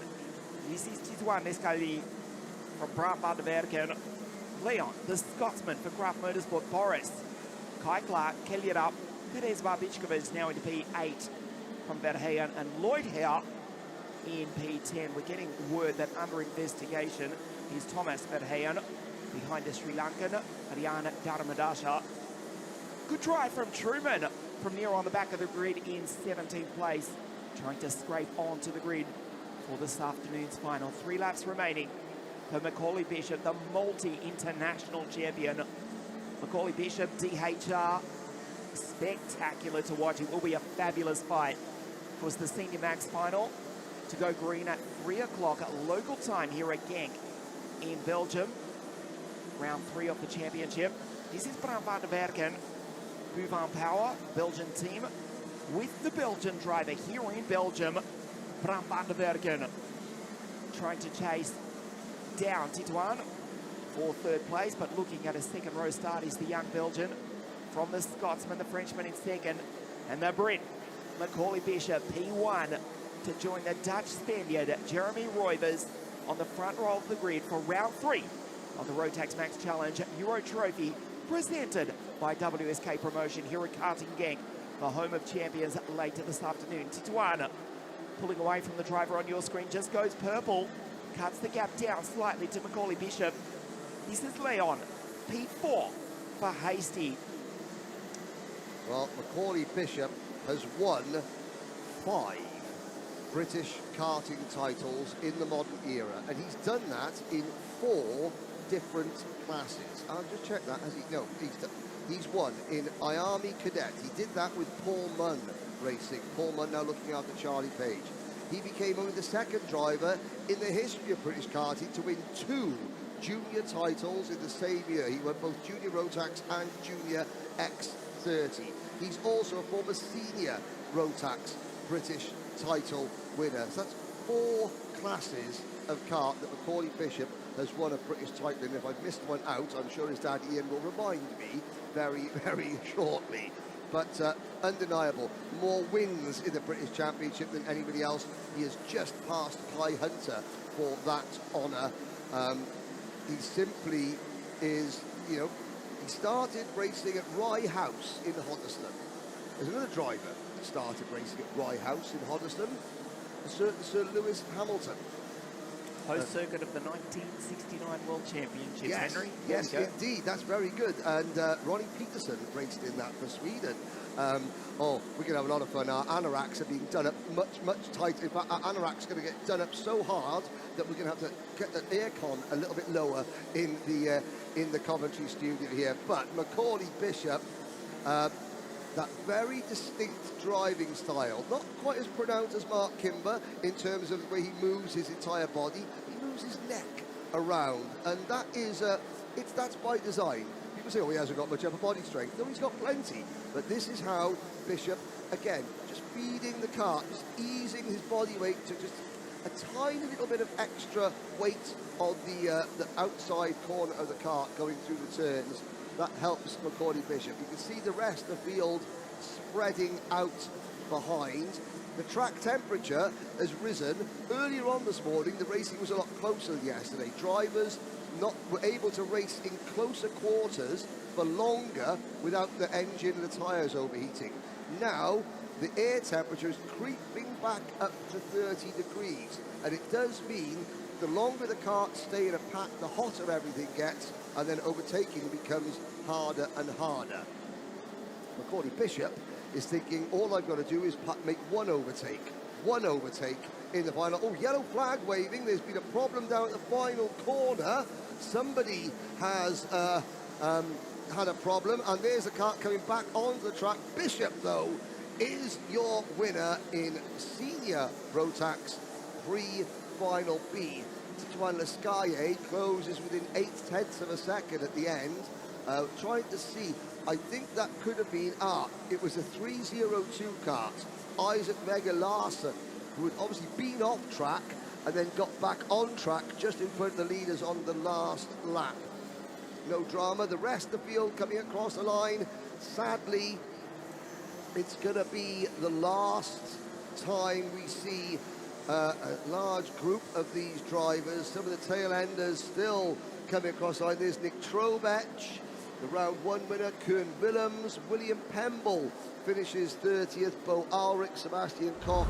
The highlights, Ian, well, in terms of Macaulay Bishop, that was as close as anybody got to him. Leon Hasty making moves earlier on, and the number 318 there of Titouan Lescaille. Eventually he would finish second. There's going to be, well, this was the main flashpoint of the race. The crossover move there. We'll watch to see the Toby kart of Matthew Lesue. Where did Matthew Lesue eventually finish? 26th. He'll make the main event, but he will not be anywhere close to the front. Kai Clark getting shuffled a little bit wide there, but keeping his cool, eventually finishing 6th. But, yeah. If there's going to be one driver, well, Freddie Lloyd is there as well, but Macaulay Bishop has been the only driver, really, to be able to hold a candle to Jeremy Roivers in senior Rotax. See, candle, Roivers' birthday. I tried to get it in. Still no cake in the commentary box, however. Here's a look at the results. Not forgetting that Lewis Gilbert has been impressive as well. He wins pre-final A. Macaulay Bishop wins pre-final B. He'll join Jeremy on the front row of the grid for the final. Tituan second from Bram van der Werken, Hasty, Boris and Kai Clark, Matthias Kellyup, Babichkova, Ruben Verheyen and Lloyd Hare home in 10th place. Sverre Ulben, good recovery for the Belgian after a tough weekend, despite this third round of the championship being on his home circuit. Also impressive from Austin Lee coming home 14th from Mateo Radenkovic. Shun Sekiguchi only 24th position from Sheng and Mehdi Lassoud, who was fighting for the lead. Nick Trabach, look at that. He won at Cremona with a spectacular victory, but now we'll have to pray for a miracle to make it through to the final. Those are our pre-finals raced here this morning. We will take a short break and we will be back in just on 40 minutes from now to race the first of our 5 finals this afternoon, starting with Direct Drive 2-Speed DD2. Round 3 of the Rotax Max Challenge Euro Trophy here at beautiful Genk in Belgium. It is the third round of the 2026 championship. We'll take a short break. Don't go too far away because, yes, there is the confirmation, the top left of your screen, now in the centre. We will race the DD2, the first of our 5 finals. Round 3, the Rotax Max Challenge Euro Trophy, presented by WSK Promotion. We'll see you in just over half an hour from now.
From the season opening Winter Cup at Campillos in the south of Spain, we raced the first round of the Rotax Max Challenge Euro Trophy in pouring rain at Cremona in Italy. Round 2 last month at Procart Raceland Wackersdorf in Germany, and now on the second weekend of summer in the Northern Hemisphere, we arrive at the home of champions karting GENK in beautiful Belgium for the third round of the championship. Good afternoon and welcome to, yes, the penultimate round. We've reached the halfway point of the 2026 Rotax Max Challenge Euro Trophy presented by WSK Promotion. Drivers from 34 countries, 216 of them in fact, have arrived at this legendary circuit built back in 1983, now under the new management of MP Motorsport and the MP Motorsport Group for the third round of the series. In just a moment, we race the first of our 5 finals here this afternoon, starting with the Rotax Direct Drive 2-speed category DD2. That's the first final of the afternoon. Jakob Eschel, he took pole position courtesy of a great run in the pre-final this morning. He also won at round 2 in Wackersdorf in Germany. We'll take a look at the grid for you in just a moment, but firstly, let's check out some of the action, what has taken place this week on a scorching hot weekend at GENK in Belgium.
Fantastic images from the team at Monza Informa together with WSK Promotion. Nice to have your company here as you join us at the home of champions. This is GENK in Belgium. It's round 3 of the Rotax Max Challenge Euro Trophy. Ian Silvestrin with you in commentary. Delighted to be joined for the first time by Henry Baudet, a very familiar voice to many of you, of course, tuning in for the best part of the last decade in the Rotax Max Grand Finals. Good afternoon and welcome back to Karting GENK. Henry. Thank you very much, Ian. Again, a beautiful opening to this afternoon's broadcast. As you saw, some of the images from around this region, the Limburg region of Belgium was known for its coal mining. Wales, where I'm from, also known for its coal mining. In Wales, we call coal black gold. Well, the only gold that is available this weekend are 3 golden tickets. It's the biggest party in world karting. Not in this class. This is round 3 out of 4 in a championship. The DD2 and the DD2 Masters, they have to wait to the end of the finale at Trinech next month in September, before we crown our champions. But in E20 and E20 Masters and Minimax, there are tickets available today. The skies are blue, the wind, as you can see by the flags fluttering in the light breeze. And the light breeze is key because yesterday there was no breeze. It was stifling. Today it is still red hot, but hopefully the hottest part of the day will be the 5 races that we have coming up for you. As you can see, 1 minute to go, Ian. 1 minute before engines are fired and we get underway with the first of today's finals here at GENK. Jakob Eschel to the left of your screen, not only the pole sitter, but is also the championship leader on 312 points from Leonardo Baccalini. The Italian starting inside second row of the grid, just obscured slightly by JB out of pole position. Outside front row of the grid for the legendary Jan Damm's racing team, it is Val Kirstens in 466. Yes, the breeze picking up. It was stifling yesterday, 39, in fact 40 degrees Celsius at various times, about 10, thankfully less than that. The track is dry and we are ready to race for the first of 5 times here this afternoon. DD2, they race over 16 laps of this 1,360 metre circuit. The carts set off, and with that we take a look at the grid. It is the championship leader from the Czech Republic who won at Wackersdorf on pole position for the Craft Motorsport team, Jakob Beschel, 4:05. Alongside Wout Kerstens, 4:66. And the Lando Norris cart for the Dams racing team. Just slightly slow to get away, but now doing so in the background look to be Jankovic. Second row of the grid, Leonardo Baccalini, second in the series. WK 444 out of grid 4, and Donitsa, who took pole position in time qualifying on Friday, but a DNF this morning. Bendes Jabo, Hannes Morin, Len Nys, the Belgian on his home circuit. Edgar's Volkans for the GENK 53 team. Mika van der Pavert, Stampex Motorsport, out of grid 10. Grid 11, William Nordbeck, the Danish driver for the Danish RS competition team. Former Grand Finals champion of the world, Ranja Viris. In the Kartletics 441, Tony Kart. Nicholas Picol, he's the first Masters driver. His countryman, Hugo Dupont, alongside Ralph van der Pavert. And as Will Ellswood, Michael Rosina, who won at Cremona, but way down the grid here this weekend. Kuchililo, Enzo Bol, former Euro champ. Ben Kaminski, and it's Hashisho from Qatar. Vintera from Poland. Sorensen, Timo, North Francesco, also a Masters driver. Horvath, Jankovic, Manuel Ten-Shirt out, will not start. Steve Vermeulen in the Pantano kart, Nico Guillaume and Mirko Gervasoni as of grid 30, effectively grid 29, with the non-start of Manuel Ten-Shirt. Well, Jakob Beschel took victory in Germany. He's the championship leader. We had a great run in the pre-final this morning, with the exception of the non-start of the fastest qualifier, Patrick Donitsa. Puts him back just a little bit. He is the driver to watch, 482, the KSB Birol Art, inside third row of the grid. Beschel on pole position. Henry, what a beautiful scene here at GENK in Belgium. Yeah, I was about to say, you've heard the phrase, for every cloud there's a silver lining. Well, Patrick Donitsa had the cloud this morning when his kart failed before even taking the start. I was about to say, oh, the silver lining is his tyres are going to be fresher. And then I remembered that each team, each driver has 2 sets of Mojo tyres, which you can use whenever you want. I would imagine that most of the front runners have saved that new set of tyres for this race. So Donitsa, the silver lining, well, maybe copper, because he's still on the second row of the grid. We welcome you to the legendary GENK circuit in Belgium. The Czech on pole position to the left of your screen, Jakob Beschel. Wout Kerstens outside front row to the right alongside. We race the DD2 final, one card going straight to the grass. A perfect start from Jakob Beschel. And Baccalini, second in the championship, immediately shoots on through to second in the race. On the back, on the attack of Jakob Beschel and Patrick Donitsa, grid 5, already into third place. On the back of the Italian, Jakob Beschel leads up the back straight for the first time. Clean start, relatively speaking, as Steve Vermeulen in the Pantano car tries to go down the inside. Also looking for Len Nys, the Belgian, on his home circuit. But it's Jakob Beschel with the early race lead from pole position. Donitsa, fastest qualifier 1 week ago in the BNL series, and also on Friday. He took pole position, had a fabulous run up until this morning, but it has hurt him little. He's already in position 3 on the back of the driver, second in the championship, second in the race, Baccalini. But it's Jakob Beschel, the Czech Republic driver in the Craft Motorsport kart, across the line for the first time in P1. Jakob Beschel has 3 podium finishes in the grand finals. We've got a new second place driver, Patrick Donitsa, as you can see in the foreground of your camera shot, there's some of the tail enders climbing over each other. But Patrick Donitsa, certainly the bit between his teeth, and he's looking to make the move now. I was about to say, Jakob Beschel is known as one of the hardest drivers to overtake in karting. He is a master of defense. Well, 16 laps, and already the contenders are lining up to take their shot at him. He's going to have to defend. For all he's worth, he's going to hold on to this one, because Donitsa looking racy. He wants to try and overcome that points deficit that he inherited, because, of course, in the pre-final. There are championship points up for grabs. Betzel defending white line fever into the final corner. If Betzel defends like this, we're in for a very long race, and we're going to get 30 karts crossing the start-finish line roughly together. If Betzel doesn't start opening things out, he's going to try and weather the early storm. Let Donits's kart get a little bit warm, a little bit overheating, and then maybe make his move. Bechel defending for his life in the early stages of the race. Patrick on the charge. Leonardo just watching on. That's Mika van der Pavert. The Stampex Motorsport Cup Republic in position 4 from Christiansen. Nice. Kirstens, Hannes Morin, Kaminski, Pendeshabo, Vilkans, and the first Masters driver, Nicholas Pico, in that battle in the background. In the second slotty card, remember, Nicholas did finish P3 outright at Wackersdorf. At the moment, he's the first Masters driver, but outside the top 10. Look at the defense from Bechel. Bacalini starting to get frustrated. Almost puts it up the inside of Patrick. Here comes Mika. Bechel white lines it again. It is only lap 4. This is going to be a long, long race.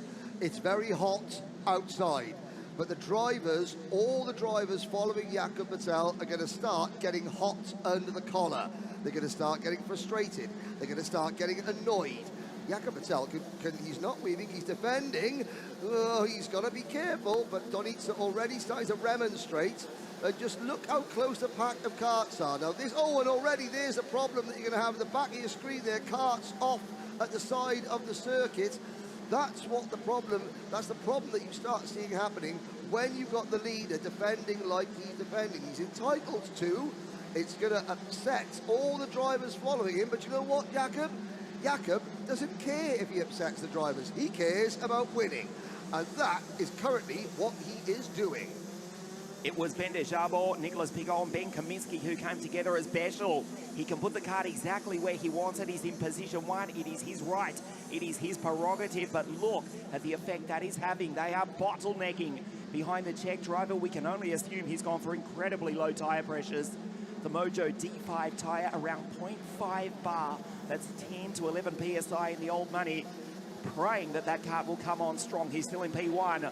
Christiansen, 444. In third place is Will for the RS competition team. Ahead of Mika van der Pavert, second in the series. Paganini's dropped back to P5. There's the Italian with the Jody Scheckter replica helmet. Ahead of the study card of the Latvian Edgar Vilkans. Bechel again defends. They will send the Czech driver if he's not careful. Into the pit hairpin. Look at the freight train. Falcons in the background. Around the outside. What a move! Christiansen sends it with the move of the weekend thus far. Crosses the line in position 1. What a pass, what a move. He's on the outside, it becomes the inside. He's back to second place. Fantastic from the Dane. Patrick back to third. Incredibly, Jakob Bechel holds on to the race lead. Henry, what a race. The DD2 final here this afternoon at GENK. Christiansen had made his way up in a second, goes for the Slim Shady on the outside of the final corner, pulls it off in terms of he led the start of this lap, but Betzel was on the inside, was able to keep the lead going through turn number 1 and turn number 2. However, you could almost see, Betzel, you're right, you were absolutely right, Ian. He has set the pressures, the tyre pressure on that kart super low. He's going to start getting quicker and quicker. Already, you can see lap number 6 out of 16, Betzel starting to stretch out to the advantage. This is going to be his best lap of the race so far. He goes purple in the final sector. Betzel's tactics have worked perfectly. He's withstood the pressure. Yeah, he's upset some of his rivals. That doesn't matter. It's his right and prerogative to defend. And now the kart is all singing, all dancing. He's up the road. Has the chance for all the other drivers. You can see Donitsa there saying, right, come on, we've got to work together now. Has their chance gone?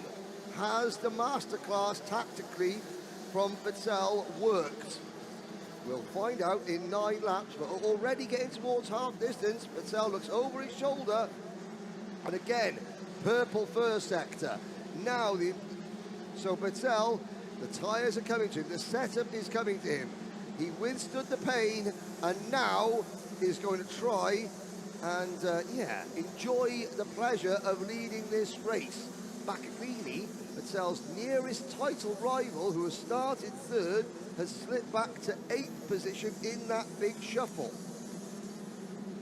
What a defense from Jakob Beschel. Incredibly, he's just gone purple as you look at Mika van der Pavert. Defending from Igaz Vilkans, who himself is under attack from Lem Nice, the Shepherds Racing drivers. Bacalini second in the championship. That's right, Henry. He's back to 8th from Kirstens, Will Ellsworth, Ralph van der Pavert, Morin Cuccialillo, Michael Rosina. The Cremona race winner has made a good start, but he's down in 14th places. You look at the race leader. What a defense from JB. Already half race distance. Second, Donitsa. And Will Christensen in 3rd place for the RS competition team. Mika van der Pavert from just across the border in the Netherlands. In 4th place for the Stampex Motorsport team. As his teammate, the former Euro champ Enzo Boll in P6 in 4.55. Mika in 4.86. This is WK in 4.44. Will Christensen on the back of the fastest qualifier, the pole sitter, Patrick Donitsa, who goes purple, the only driver under the 55-second bracket at the moment. Christensen 3rd, Donitsa 2nd. Jakob Beschel, what a defense, has held the race lead.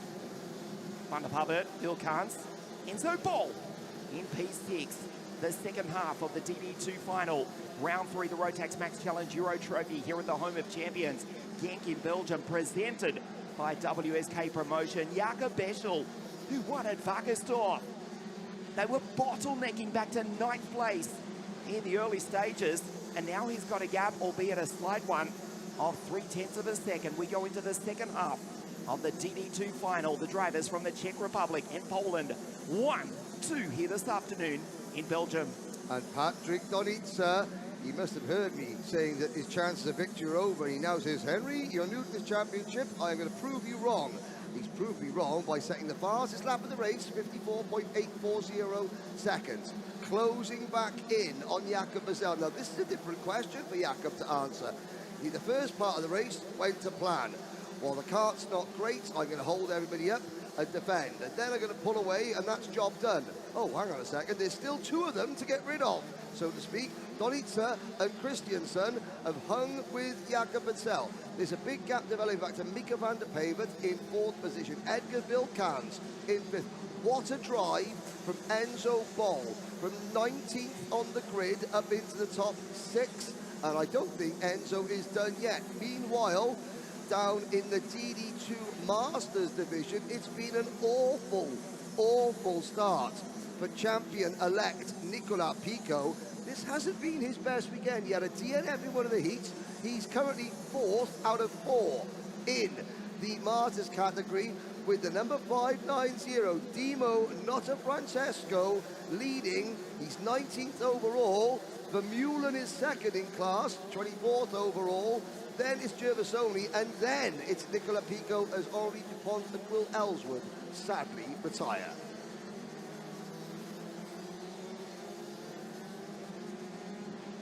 That's exactly right, Henry. This may well be Dino's day. He is leading the Masters class. Jakob Beschel on your screen, 2nd in the Rotax Max Grand Finals in Bahrain last year.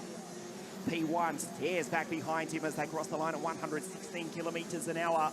117.5 for the 2014 Euro champ Enzo Boll, who's still in position 6. Patrick on the back of the Czech into the final corner before they go onto the back straight around the outside. Watch Christensen in the background. There's Mika van der Pavert, Vilkans and Enzo Boll. Here we go. The final quarter of the DD2 final. This leading trio from the Czech Republic, Poland and Denmark respectively. The Craft Motorsport kart from the Bureau of Art, KSB Austria in 2nd place. Do not discount Mika on his home circuit for the Stampex Motorsport team. The final quarter of the DD2 final. Watch the send again from Christensen around the outside to cut back in. Beschel puts the kart in the middle of the circuit. We start lap 13 of 16. There's Mika van der Pavert in the background. He's catching the leading trio. Again around the outside, does not work for Christensen this time. And now has to defend from the Dutchman, Mika van der Pavert. Already you can see the lap times have dropped back off as Beschel starts to defend. We did have a group of 3 at the front. We've now got a group of 6 at the front. And I tell you what, Beschel, he's thinking, okay, I defend the inside line. Well, that deals with Patrick Donitzer. How do I defend the outside line from William Christensen, who's already shown that he is not afraid to stick it high, wide and handsome whenever the situation. And here comes Enzo Ball trying the crossover now on the Sony cart of Edgar Vilkans in 5th position. Enzo Ball, here we go, Donitzer taking a leaf out of Christian's book, and oh, not happy, Vettel repels another assault. There was clear contact between Jakob Beschel and Patrick Donitzer. You saw him raise the right fist in frustration. That was seen by race control. We continue on, still 3 laps remaining. Patrick still in 2nd place. But frustration is what Jakob Beschel wants the rest of the drivers to feel. He wants them to get frustrated, because what happens when a driver is frustrated? They tend to make mistakes. As long as they don't send him into one of these corners, which is starting to look inevitable. There is that, yes. But, you know, Donitzer, Jakob Beschel now knows that Patrick Donitzer is raging inside his crash helmet. He's frustrated and he's angry. Now, Jakob can deal with that, because that is a psychological advantage. Jakob, cool, calm, doing his thing, and Donitzer has got to try and gird his loins and go back into battle one more time. Christensen finally beginning to drop back. It's been about these two, Ian, all weekend. Vettel and Donitzer. It was equal, one apiece yesterday. And then this morning, with that retirement for Donitzer, Vettel takes over. Donitzer's got one more chance. This is lap 15 out of 16, down the Europa Plan straight. Vettel's checking over his shoulder. What has Donitzer got up his sleeve? And there goes Enzo Ball from 19th, potentially onto the podium for Enzo Ball. We're going to find out in about a lap and a quarter's time. Fabulous drive from the 2024 European champion, to be fair. His SP Motorsport teammate Mika did give him space, but Enzo Ball, what a drive now just to step off the podium. We start the last lap, the gap 0.323 of a second. Jakob Beschel, what a defensive masterclass. He goes purple with a 54.689, puts 0.2 of a second. As you look at the drivers second in the series, Leonardo Baccalini off the podium at the moment from Kirstens, Mika, Ralph van der Pava, Nürburgring in P10. Last lap, the DD2 final. Beschel, he won at Wackersdorf in Germany, the 2nd round of the championship.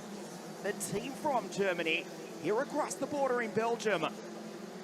Craft Motorsport 405 has only got a few corners remaining. He will win this. Jakob Beschel will win round 3 of the Rotax Max Challenge Euro Trophy. Patrick's too far back. As Christensen goes purple, he'll finish on the podium. A defensive masterclass.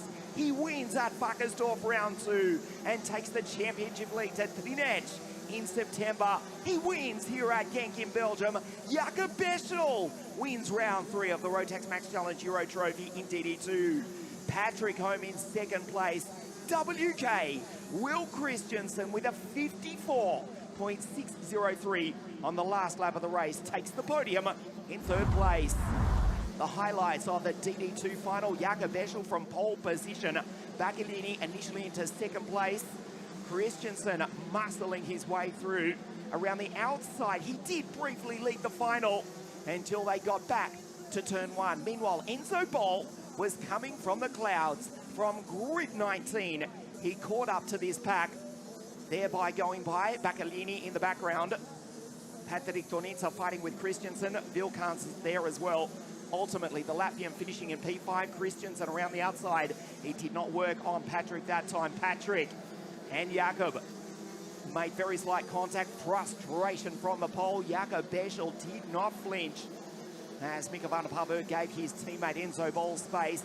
Beschel wins at Wackersdorf and wins here at Karting GENK in Belgium. He's the championship leader going to Trinec in the Czech Republic on the 2nd week of September.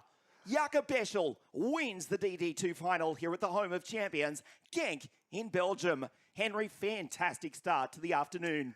Yes, indeed. Jakob Beschel unofficially leads this championship now by over 30 points. In fact, he leads it by nearly 40 points. And of course, where's the last round? Well, That's in Jakob Batzel's home country, the Czech Republic in Trinek. Patrick Donitsa, William Christensen, Enzo Ball, Edgars Vilkans, Leonardo Baccaglini, the top six. Baccaglini second in the championship, just ahead of Patrick Donitsa.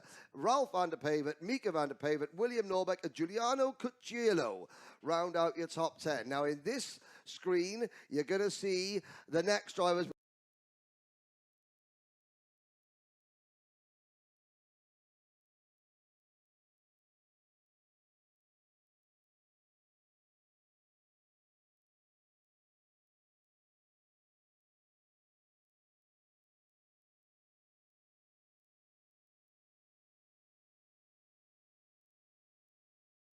Two Masters.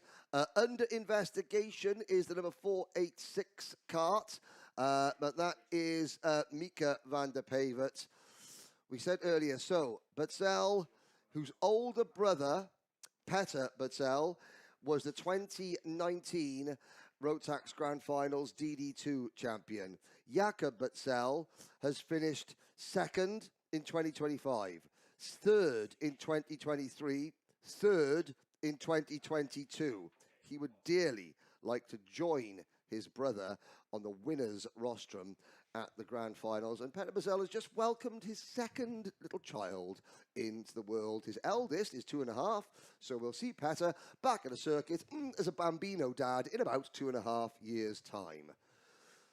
Great opening to this afternoon's racing. Jakob Beschel wins round 3 and takes the championship lead to the Czech Republic. Patrick Donitsa and Will Christensen fill the podium. Timo Francesco wins the Masters class from Steve Vermeulen, and Mirko Gervasoni in third place in the Masters category for the first time in a long time. Nicholas Pickle, after that first lap incident, misses the podium in DD2 Masters. Speaking of which, stay with us. We will have the podium for DD2 and DD2 Masters live from Karting GENK in just a moment.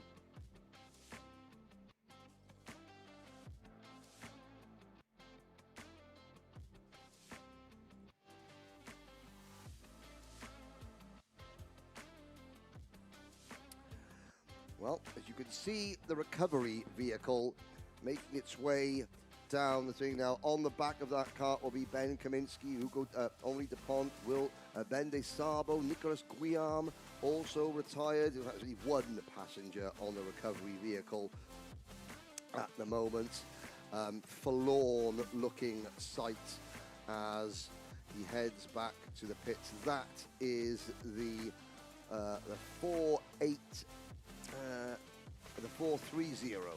of Ben Kaminsky, the German driver for the 3G Motorsport team.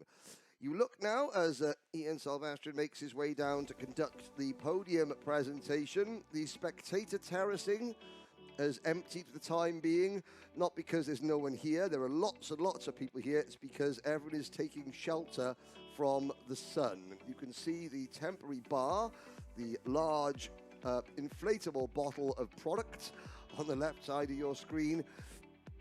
Now, the flags aren't fluttering as much as they were, which means the breeze has dropped. When the breeze drops and the air temperature gets a little bit warmer, there's less air going into the karts, and it makes passing harder. A lot of drivers telling me this morning that because the temperatures have been so high here, you can only follow another driver closely for about 2 laps before everything, engine temperature, tires, start overheating, and then that makes it harder to overtake. And of course, the drivers use the radiator flaps to try and keep the engines cool, just too hot. So as the weather gets warmer this afternoon, we're hovering at around 30 degrees at the minute.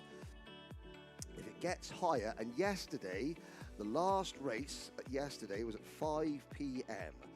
It was the hottest it had been all day at 5 p.m. We were watching the temperature rise yesterday. It hit 39 degrees Celsius as the last heat race of the day, which is the senior Rotax heat race, went out onto the circuit. It could get hotter and hotter and hotter as the day progresses. This, believe it or not, is the coolest day of the week so far. There was a spectacular thunderstorm last night, so I'm told. I was asleep, but a lot of people were woken up by the thunderclaps at around 3 a.m. this morning. There is a look at the podium. There's a look at something else. Italian style is prevalent throughout the paddock, ladies and gentlemen, as only WSK Promotions can pull off. We can't put the championship trophy around in the hands of Jakob Bezel yet, not at all. There's still plenty of points available. No dropped scores in this championship. All 4 rounds count.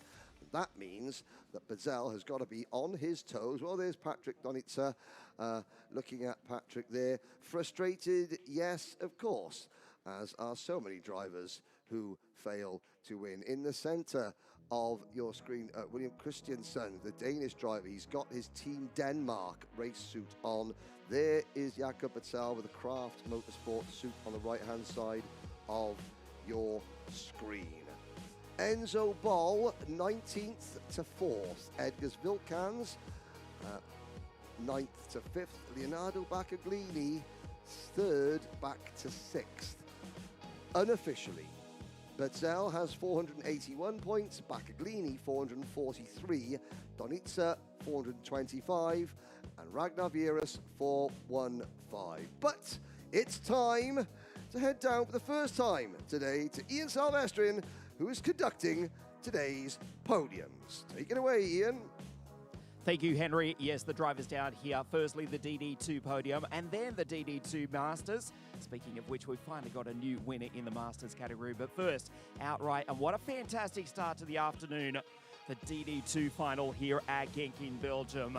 Starting from pole position, he won it with a defensive masterclass. Round 3 of the Rotax Max Challenge Euro Trophy. In 3rd place, from Denmark, Will Christiansen.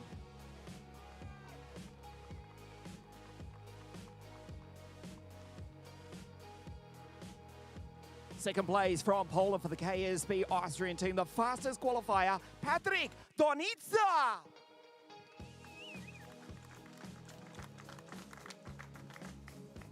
What a brilliant defensive drive. It looked nervous early on. He won at Wackersdorf and he's backed it up with a brilliant victory here this afternoon in the Belgian sunshine.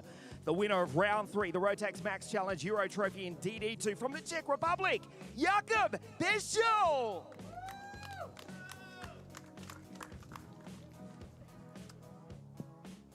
And the winning team at Kraft Motorsport, represented by Fabian Bach. Whoa.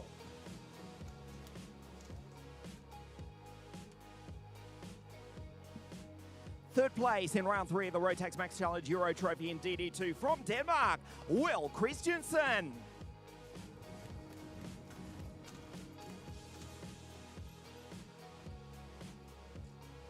Second place from Poland, Patrick Donitsa.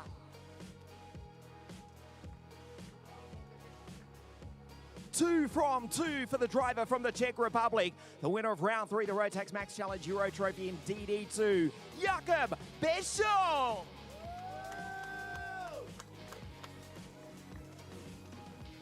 And Fabian Bach representing the winning team, Kraft Motorsport.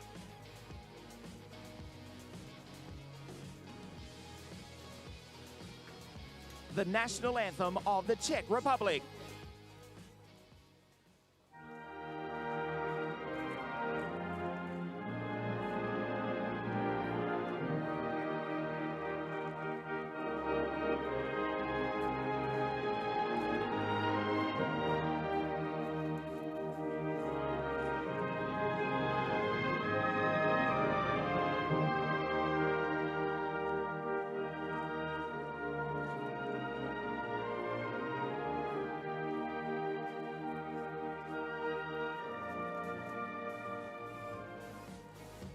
The podium for round 3, the Rotax Max Challenge Euro Trophy. Third place, Will Christiansen. Second, Patrick Donitsa. The winner at Wackersdorf also wins here at GENK, Jakob Bezel.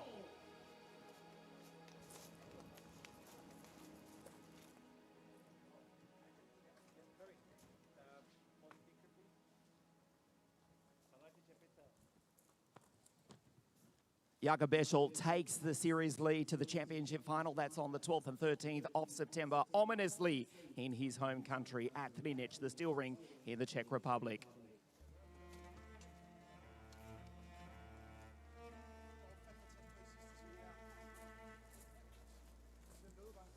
DD2 and, of course, DD2 Masters taking place within the race. And for the first time in a long time, we've got a new race winner in DD2 Masters. The drivers from Switzerland and Belgium on the podium in DD2 Masters. The drivers are down here.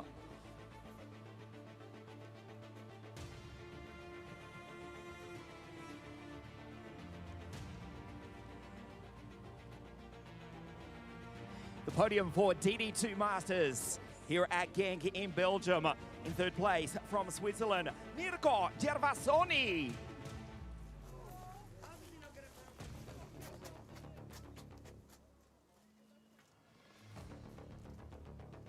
Second place from here in Belgium, driving the Pantano kart, Steve Vermeulen.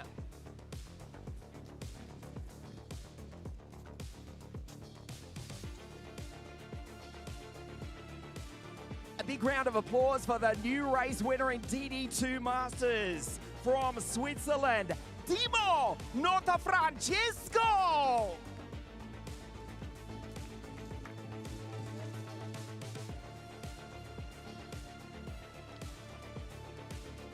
And the winning team, Kart Team Maya, represented by Daniel Meyer.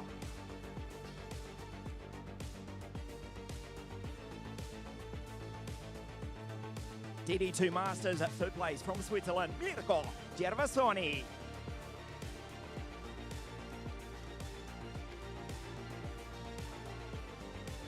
Second place from here in Belgium, Steve Vermeulen.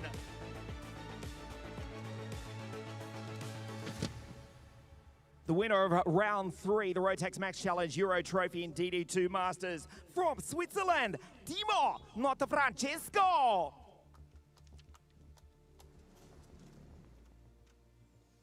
And Daniel Meyer representing the winning team, Kart Team Meyer. The national anthem of Switzerland.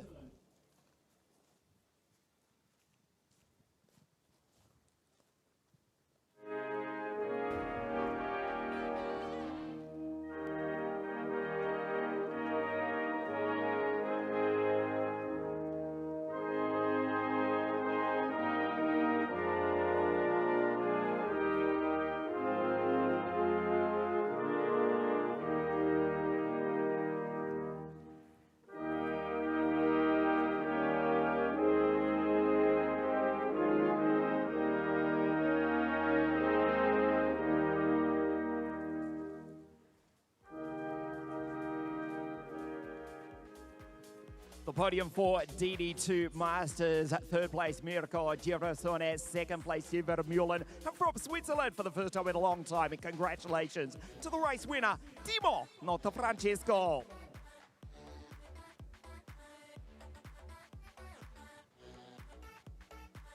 Henry, a great start to the weekend. Forgive the cliche, but yet we are about to electrify the karting GENK circuit. In just a moment, you can explain exactly why. Henry, back to you in the studio. Thank you very much, Ian. And yes, things, what was it, Eddie Grant? We're going to walk down to Electric Avenue, and then 2 drivers will take it higher. By that, I mean 2 drivers in this race will claim 2 tickets to the biggest party in world karting, the Rotax Grand Finals. Spain, Portugal, Hungary, Poland and Austria are the main contenders in the E20 class. In the Masters, Belgium, Switzerland, Argentina are the 3 main contenders. Can Marcos de Dios hold off his Iberian rival Lucas Pinheiro dos Santos for Spain's first ticket to the E20 Grand Finals. What about Carl Cleribo, Belgium's fastest baker? A multiple Grand Finalist. Quite often he was the second Belgian driver behind the one and only Christophe Adams. But as Christophe Adams enjoys semi-retirement, he's not fully retired, but he is being far more selective about where he races. Carl Cleribo can step into the breach and become Belgium's leading Masters driver in the Rotax Grand Finals. He's not there yet, however, but he is working very hard and has been the class of the field so far in E20 Masters. Henry, a fabulous start to the afternoon with the DD2 final. In just a moment, we get ready to electrify the circuit. But firstly, highlights of E20 this week here at GENK.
Since 2018, Rotax have developed this prototype electric category, and they're about to entertain us as we look at the grid. Over 10 laps, Marcos de Dios de España en primero. Lucas Santos from Porto in Portugal starts out of grid 2. Ana Benedek, the first of two Hungarians. She starts out of grid 3. Milan out of grid 4. Second Hungarian, Akos Madaros. Maximilian, then Karl Klebot. The first of the Masters drivers, Lazar Chakravic, Lola Gervais, the 16-year-old French driver. Then it is Bertese, Michele, Javier Fernandez de Argentina, and Antonio Lima on the final row of the grid. No formation lap for E20. They roll out of the grid, which they've done now. We take a look at the start. Marcos to the left of your screen, 7-2-3. Lucas Mourinho Santos out of grid 2. Ready to race over 10 laps, the E20 electric final. Yannick Jacobs from Germany was last year's Grand Finals champion. Portugal and Spain have never won a Grand Finals in the E20 class. Well, to get a Grand Finals win, you've got to get to the Grand Finals, and 10 laps is underway with a good start from our poles. It'll Marco de Dios into turn number 1, a little bit of chopping and changing in the middle of the pack. There's somebody diving up the inside at turn number 2, but the leaders away cleanly. And up into P2 is the number 712 kart. Well, Lucas Pinheiro dos Santos made a good start from the outside of row 1, hangs on to second place. They're battling for 3rd and 4th. That's Anna Bedenek and Milan Skosensky. Akos Madaras. In fact, Milan Skosensky there in the pink-topped crash helmet is in 5th position. Carl Cleribo runs 6th and leads Masters as we watch. Well, the crowd watches in silence. The drivers race in silence. And we complete lap number 1 of 10 here in E20 and E20 Masters. Akos Madaras goes into P at fastest lap, running in 4th position. Hungary have got a really strong tradition. Both Madaras and Benedek have both competed in this class in the Grand Finals before. I think Benedek was 14th last year, but she was very, very quick and had a problem in the final. She's been in the top 3 consistently this week, 2-time Hungarian Cup winner, and currently she's in the podium position ahead of her countryman. Back to Madros, Carl Clairboul, the Belgian baker, who took pole position in time qualifying in the Masters category. P6 outright, just been passed by Milan, but it's Marcos de Dios, whose surname literally translates as Marcos from the gods. The Spaniard ahead of Lucas Santos. Spain versus Portugal. The Hungarians 4 and 5. Carl back into P6.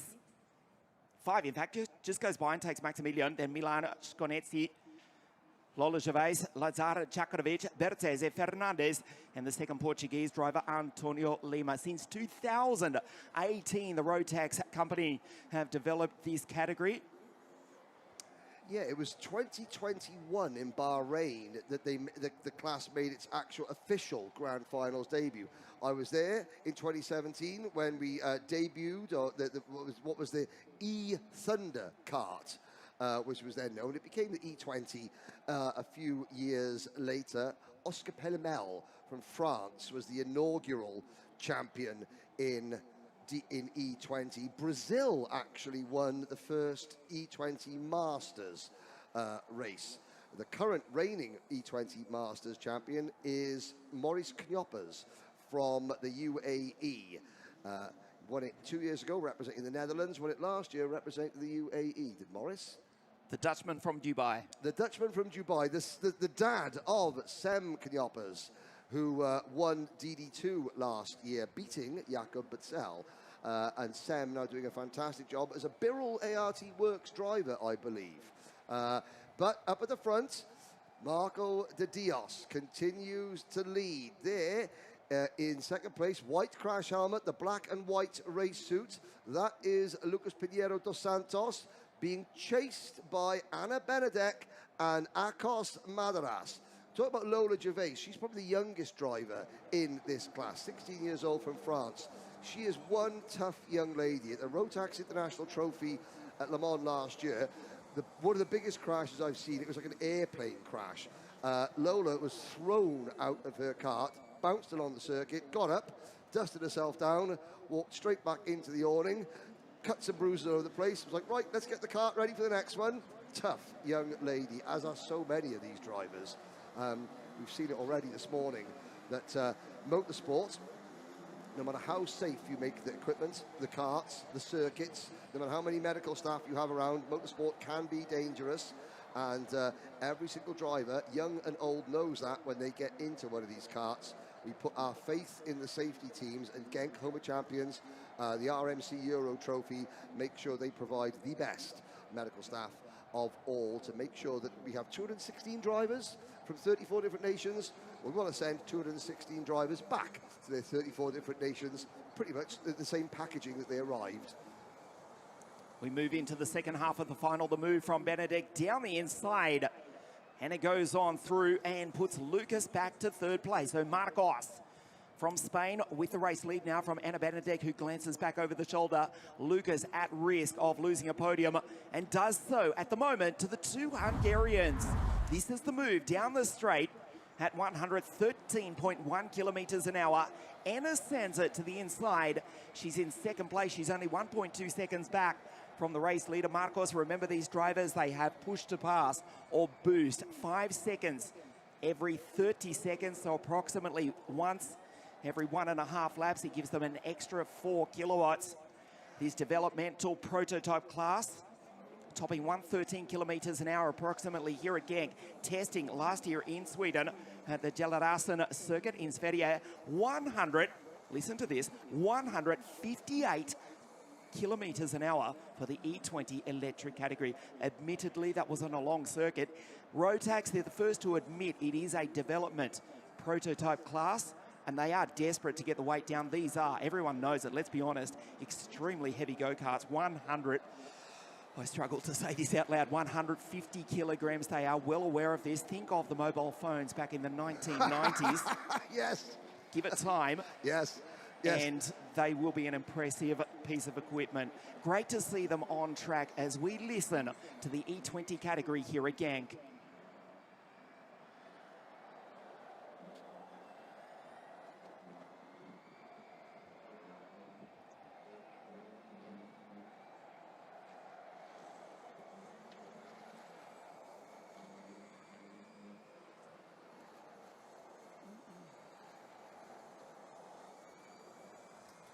Lap 8 of 10, Marcos, 1.5 seconds clear of the two Hungarians, Ana Benedict and Akos Madras. Lucas falls off the podium, does Santos, who took pole position on Friday.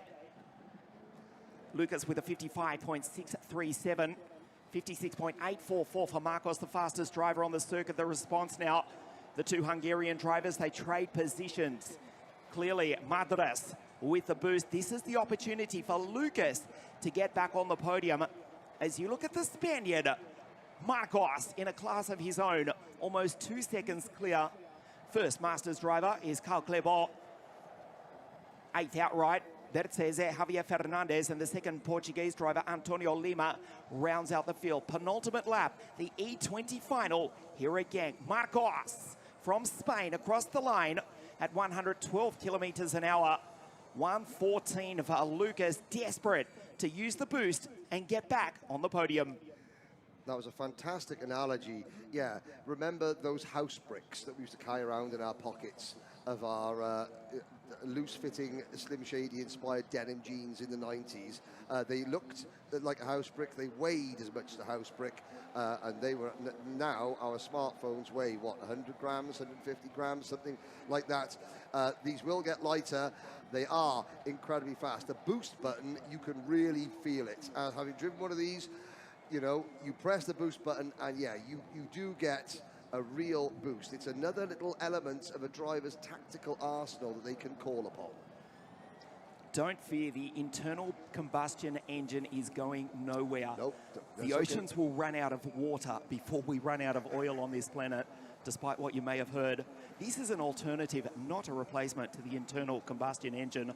It is actually quite fascinating to watch, and as development goes on by, they will improve, certainly. It is entertaining to watch, not being forced down anybody's throats.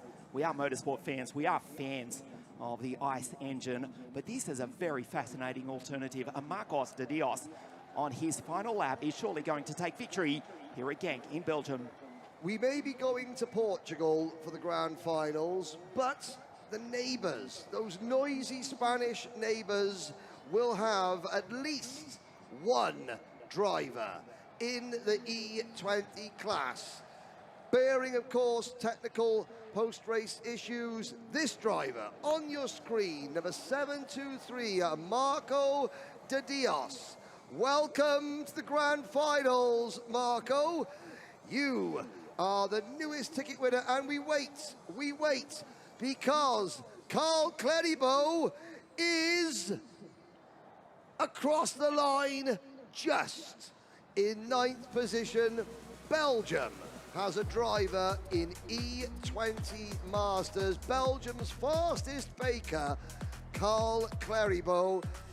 Well, French pastry, Belgian pastry, and Portuguese pastries are some of the best in the world. Carl Cleribo can go and swap patisserie stories with all the people in Portimao as he goes back to what I think is his 7th grand finals for Carl Cleribo. Always the nearly man in Belgium Masters karting behind Christoph Adams. The nearly man, no more. The Belgian baker wins E20 Masters. Morgen we zijn eten de koffiekoeken van de bakkerie van Carl Cleribo. Yes, he wins E20 Masters. As you look at the race winner, Marcos comes back into pit lane. He wins it from the two Hungarians, Madras and Ana Benedict. She's on the podium. Fastest qualifier, Lucas Santos misses the podium in 4th place. He will be disappointed. And it's Maximilian Lola, she's 6th from Milan. Lazar Chakravic. We go down to P9. Carl Cleribo for Bovan Power wins Masters from Bortese. And the Argentine, it's a long way from the other side of the Atlantic Ocean. He's made the trip worth it. Javier Fernandez, the 11th outright as we turn the page, but on the Masters podium in 3rd place. Marcos from Madras and Benedict win E20. As Fernandez P11 on the Masters podium here. Yeah, the long journey for Javier Fernandez. Well, he made a long journey to Bahrain last year and finished 7th in the E20 Masters class. Carl Cleribo's best ever Grand Finals finish of all his previous appearances, 21st. That was in DD2 Masters. back in 2024 at the Circuito Internacional de Napoli in Sarno. Well, there aren't 21 tickets available in E20 Masters. I believe there are 18 in total, between 15 and 18 available in E20 Masters. So Carl Cleribo is guaranteed his best ever Grand Finals finish in 2026. As we look down the E20 class, they will be back at Trinec for the final round of the Euro Series, where there will be another 2 tickets available to the Grand Finals for the winners on that occasion. Will Marco de Dios be back at Trinec? Well, possibly, because you can't race these karts week in, week out. Rotax have an entire division of their karting empire, or their karting staff, devoted to the E20 or the e-kart project. Of course, the E10 kart, the junior electric kart or the mini electric kart is making its debut as an official category of the Grand Finals this year. Please go to the official Rotax website where you will be able to see what events are coming up. I know there's several E10 events coming up in the UK. I am going to be very fortunate enough to be on hand at Zwartkops Raceway in South Africa next weekend for the African Open, where they are debuting the E10 class in South Africa, and that promises to be a huge movement. Electric karting going into Africa, which is great for the country of South Africa, great for the African continent as a whole. So please, if you are sitting at home thinking, I wonder, the next E20 class race that I'm aware of at the Euro Trophy is going to be at Trinec. There will be others. Please go to the Rotax website, rotaxkarting.com, to find out, or simply just email Rotax and ask them. They will tell you. That I am sure. Ian Silvestrin has gone down to conduct podium ceremonies. We have got 3 races to go, mini, junior and senior. The mini drivers, they, like the E20s, have a ticket available for the winner of the next race. They don't run a full championship like we do in juniors, seniors and DD2s. They have 4 one-off official, what they're called, cup races. This is the Rotax Belgian Cup by Minimax. You can see some of the Minimax contenders going out onto the circuit. We had the Rotax Italian Cup at Cremona, the Rotax German Cup at Wackersdorf. This is the Rotax Belgian Cup.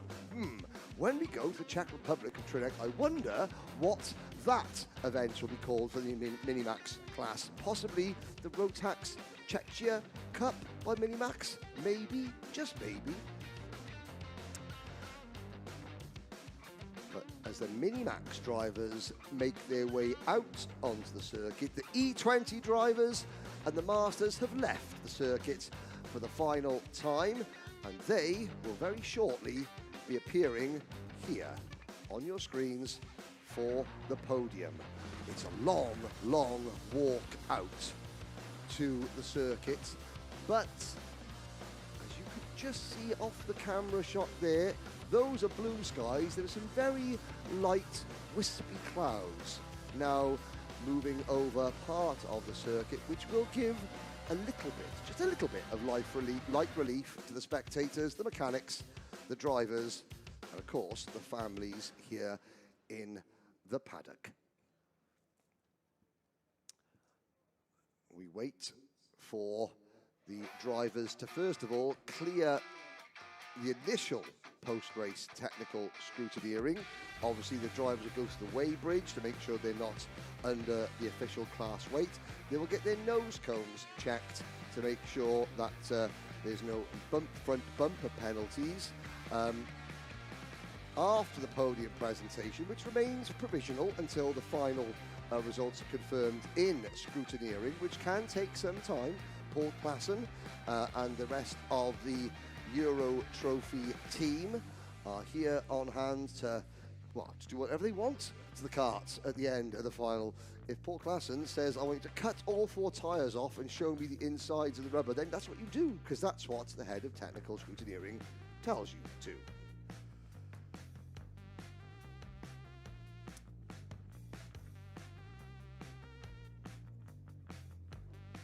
So once again, you can see the flags. You can see the Spanish flag at the very top centre of your picture. And then, of course, you have the 2 Hungarian flags either side. Hungarian nation, again, very, very successful in DD2 karting. Ferenc Kancar, a multiple Grand Final champion in DD2. Going back a few years, back in 2016, 2015, 2016, Ferenc Kancar won his 2 DD2 titles. And I know that the Hungarian distribution, the Rotax distributors from Hungary have changed. There is a look at our top 3 in E20. Anna Benedek, there on the right-hand side of your screen. But to introduce the podium in its entirety, let's go down to Ian Silvestrin. Thank you, Henry. Yes, the drivers down here on the podium. 2 Hungarians and a Spaniard who takes victory in round 3 of the Rotax Max Challenge in the E20 category. A great performance all weekend. The driver from Hungary in 3rd place, Anna Benedek.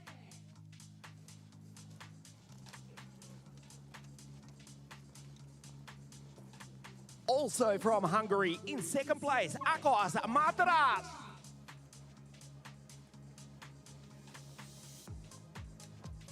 El Ganador de España, the winner of the E20 final here at GENK in Belgium, Marcos de Dios.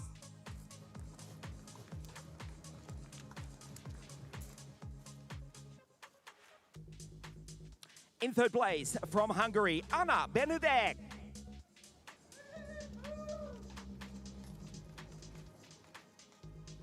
Second place, also from Hungary, Akos Matras. The winner of the E20 final, round 3 of the Rotax Max Challenge Euro Trophy from Spain, Marcos de Dios.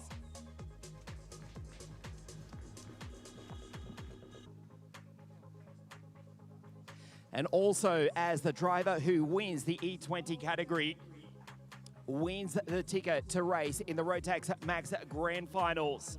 To represent Spain in the E20 final, Marcos de Dios wins the winning ticket to represent Spain in the Grand Finals.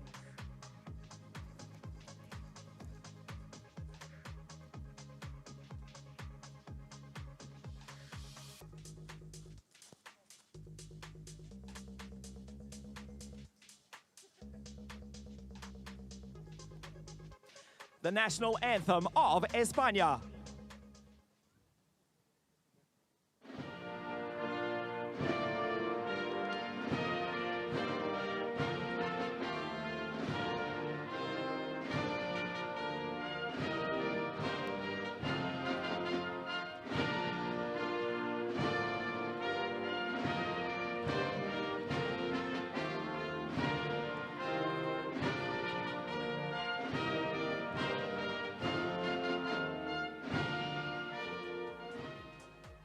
The podium for the E20 final, Ana Akos, and the winner from Spain, Marcos de Dios.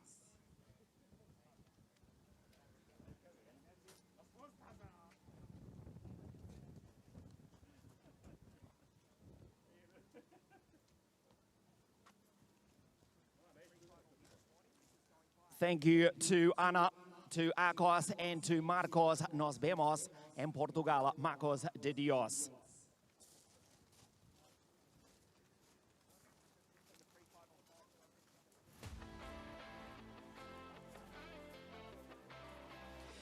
The race within the race, the E20 Masters category.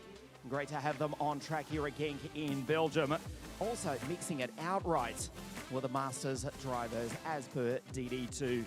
In 3rd place from Argentina, Javier Fernandez.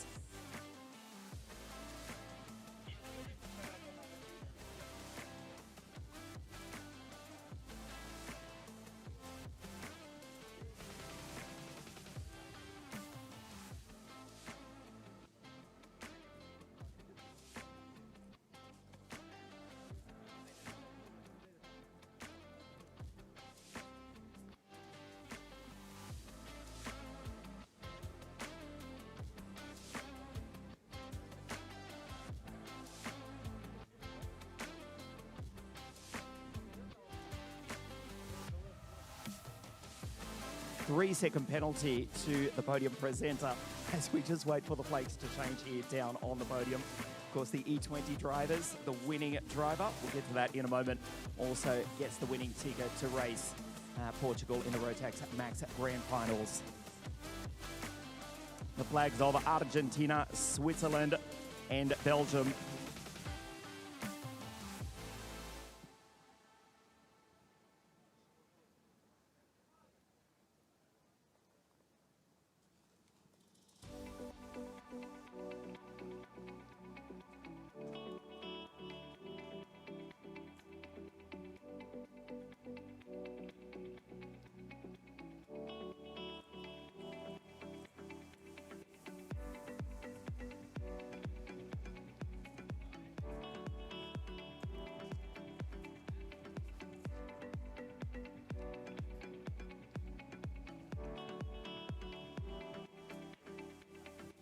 After a 3-second jump start in anticipation, ready for the E20 Masters podium presentation. Third place from Argentina, Javier Fernandez.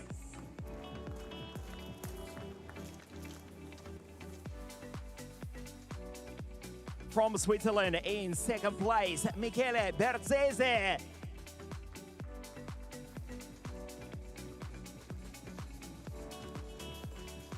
And the Belgian wins here in Belgium, the winner of E20 Masters, Carl Claiborne. Third place in E20 Masters de Argentina, Javier Fernandez. Second place from Switzerland, Michele Berzese.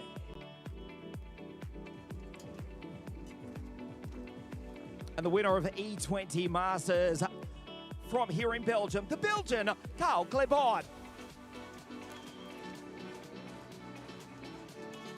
Carl will also represent Belgium at this year's Rotax Max Grand Finals in E20 at Portimao in Portugal.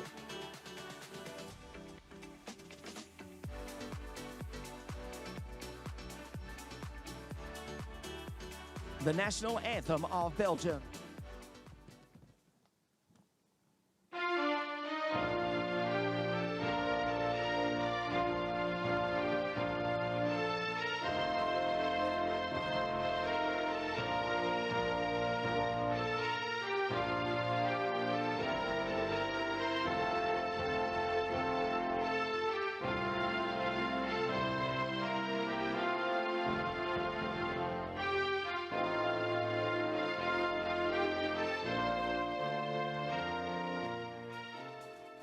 Podium for E20 Masters, third place there, Argentina, Javier Fernandez, second, Michele Berzese from Switzerland, and the Belgian wins here in Belgium, Carl Claiborne.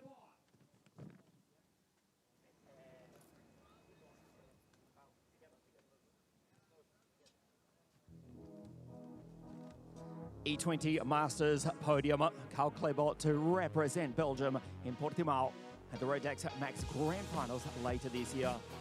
Mini Max, they're down on the grid. Well, England won their FIFA World Cup game earlier this morning. The British drivers dominate the Mini Max grid. The English drivers specifically, well, 1.5 of them, they'd lock out the front row. It is Sam Pollard racing on the front row of the grid. Sebastian and Austin. It is Behrman on Oman, ready to race from the front row of the grid. The Mini Max final in just a moment. Henry, back to you in the studio.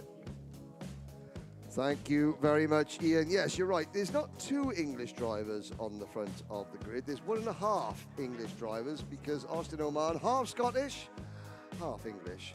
We have to say the half Scottish bit first, or else his mum, Lindsay, will get very upset. Tristan, his dad, the first British driver to ever be on a podium at a Rotax Grand Finals back in 2001, I believe. The second edition of the Grand Finals, which was held at Langkawi in Malaysia, back in the days where you brought your own carts with you and everyone swapped engines between each race to make sure that it was all fair. Now, of course, the Rotax Grand Finals so very, very different. Austin Oman, a podium finisher in the Grand Finals back in 2024. But of course, Let's not forget the driver that currently sits on pole position, Sebastian Behrman. He has not yet been to the grand finals, has Sebastian. Third in the Winter Cup, third at Wackersdorf, only 20th at Cremona, but he is in pole position, not just literally but figuratively as well, to take the next ticket, the grand finals in the Minimax class. Would you bet on anything but a British victory here in Minimax? A lockout. The first 11, 12 positions on the grid with the exception of Samar Chopra, the Union Jacks first through to 6th. Firstly, some of the action this week here at GENK.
"28 Minimax drivers here at GENK in Belgium to race for the single event Belgian Cup for Rotax Minimax. The winner of this will represent their nation in Portimao in the beautiful Algarve coast in Portugal in the biggest karting event in the world, the Rotax Max Grand Finals, which started back in Puerto Rico back in 2000.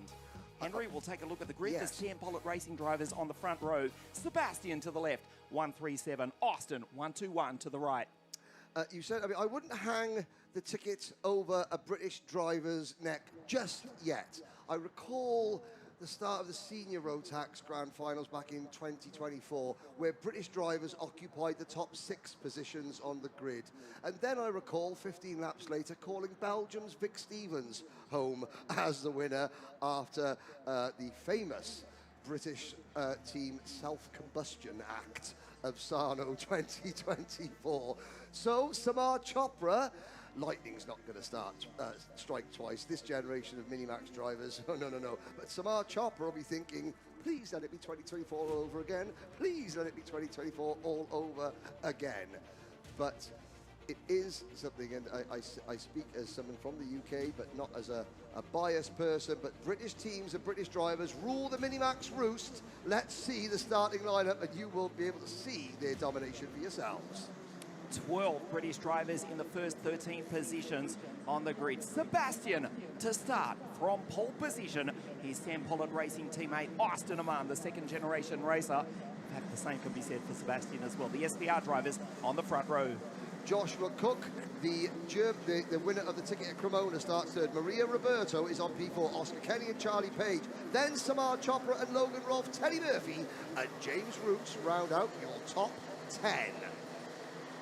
Going back onto row number 6. Albert Farrow and Harris Barber. Paul Plattner and Jack Fallbrook-Harmer. Vicente Silva and Arthur Farrow. Tim Hansler, Mikhail Gottschalk. Dejan Habert sadly will not take the start. Gustavo Oliveira, then it is Jakobsen, Conrad Doyle, the Danish champion, then it's Zani, Davidu, Conradson, Nigel Dickinson, Nicholas Zelensky, and rounding out the field, driver number 157, Andre Marin, representing the Transcart Racing Club, KR chassis from Romania.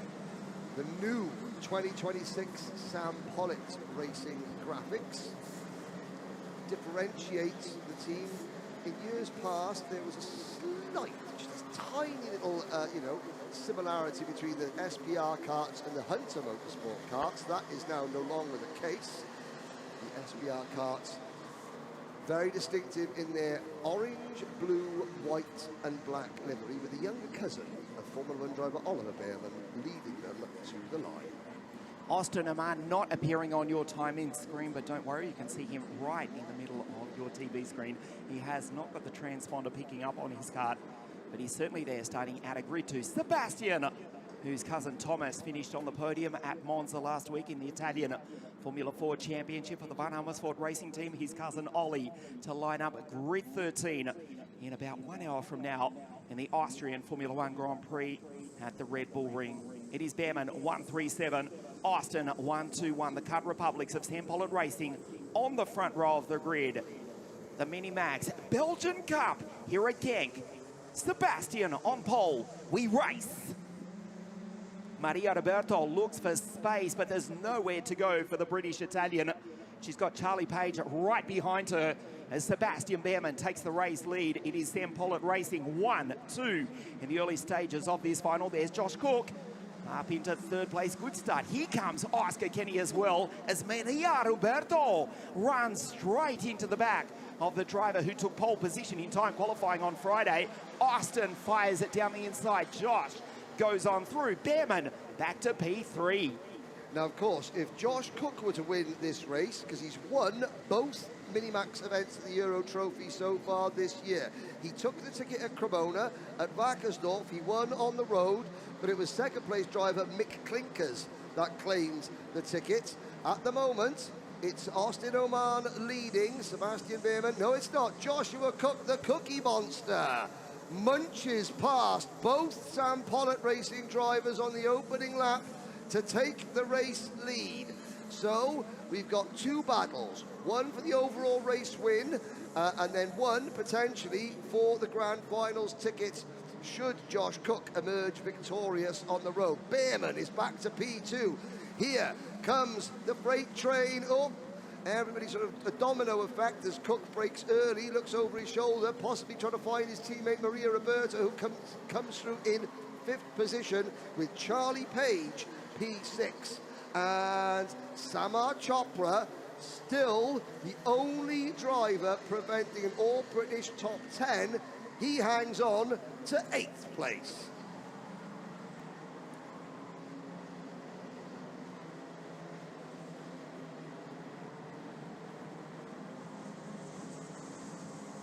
Josh Cook will start lap 3 in the race lead. He won at Wackersdorf, and he's looking to go 2 in a row. Glances back over the shoulder. Sam Pollitt Racing drivers. Austin back down the inside. Sebastian back to 3rd. There's Oscar. Kenny doing well and truly okay. He's okay ahead of Maria Roberto. The first non-Brit, Samar Chopra. In P9 is the Indian racing in the United Arab Emirates Rotax Max Challenge. This is the Hunter Motorsport driver. Oscar Kenny, fastest qualifier on Friday was Oscar. Hunter Motorsport team based at Warden Law in the very north of England. So far north, almost speaks with a Scottish accent, dare I say. But it's JC in P1, Joshua Cook for the KR Sport team. They are from Silverstone. Their base, walking distance, that is literal, from the circuit which will host next weekend's British Formula 1 Grand Prix team. Grand Prix, the team, KR Sport P1 with Joshua Cook. Yeah, Austin Le Mans, P2, 121. Rumours that the McLaren Formula 1 team are going to use the KR Sport base as their off-site garage at Silverstone for the British Grand Prix are yet to be confirmed. I won't say it's definite. It might happen, maybe. Cook leads, however. Page fastest. Charlie Page on a mission, a redemption mission from last year. There he is in the number 114 kart. He's in 6th place. He's in no man's land, is Charlie Page. He's in front of Teddy Murphy, Samar Chopra, James Roots and Logan Rolfe, who round out the top 10, but he can't quite yet get on terms with the front 5. However, he will get on terms with the front 5 if Josh Cook is forced to defend. At the moment, he doesn't look like he needs to defend. Austin Oman, at the start of this lap, you just saw as Oman went past Behrman, he gave Behrman a little tap to the helmet saying, okay, work with me, let's follow. And Sebastian Behrman, to his immense credit, went, okay, just slotted back in behind Austin, losing a position. Now, that was a bit of rubber bouncing off one of the karts I hope it was a bit of rubber and nothing else. Yeah, Sebastian Behrmann, who now loses, he gains a place. So Behrmann is up into P2. It's Austin Oman back to fourth, and Oscar Kenny in the number 148 Hunter Motorsport kart. That's the team that qualified Ryan White, Hunter Motorsport, into last year's Minimax Grand Finals. Well, they're there third. This is the ticket battle. Cook is away at the front. This is the ticket battle at the moment. Sebastian Behrmann has it. Kenny, Oman, Roberto and Page want it. Nice move, 1 lap ago by Oscar Kenny, who took pole position on Friday with a 58.517. They're not doing those times at the moment. JC comes across the line. We start the second half of the Belgian Minimax Trophy Final. Move down the inside, more than okay from okay. Oscar Kenny down the inside of Sebastian, who's back to third place. Austin Oman back to P4, falls off the podium. Mario Roberto, Charlie Page goes purple that previous lap. Charlie's certainly a driver to look out for. He's had a stunning run this weekend. A brilliant quick pre-final this morning. We'll see what he can do in the second half of the final. To Mario Roberto, then back to Murphy, Roots, Rolf, Chopra, the first non-Brit, Farrow, Jack Fulbrook-Harmer, the second Farrow brother, and then Harris and Conrad Doyle, who won last year's Danish Championship. Conrad back in P15, mind you, he's come from grid 22. The gap from Cook is 0.8 of a second, not to Behrmann, who was in third, but the fastest qualifier for the team of Kai and Reese Hunter Motorsport. It's Oscar Kenny in second place. We check the gap. It was 0.829 of a second, down to 0.6. Kenny goes fastest with a 59.343. Takes 0.3 of a second out of the race leader, Joshua Cook, and has got 4 laps to chase down the KR Sport Team driver who won at Wackersdorf. The German Minimax Cup, Kenny, visibly pulling away from the Sam Pollard Racing duo, who now have to fight off Charlie Page. There's Mario Roberto. Back to Roots, Murphy, Rolf, Chopra. Fulbrook-Harmer goes through. The Farrow brothers from Conrad Doyle, Barber, Plattner, Gottschall. That's Jakobsen, Silva, Hansler, Zani, Conradson. Zelensky also second in the Central European Zone Championship. Martin Oliveira, Davido, and Dickinson, the final runner. As we go back to the front, the gap 0.8 down to 0.6. Cook from Kenny, JC from OK. We've got 3 laps to race here at Genk in Belgium. Oscar Kenny driving the race of his life at the moment for the Hunter Motorsport team. He started his career not in Rotax but in Miami, in Water Swift. Competed in the British Championship, still competes in the British Championship, but during his Water Swift restricted career, he was so close to a podium all season back 2 years ago. Just came up short all the time, has since got podiums, has got race wins at a national level. This is international level.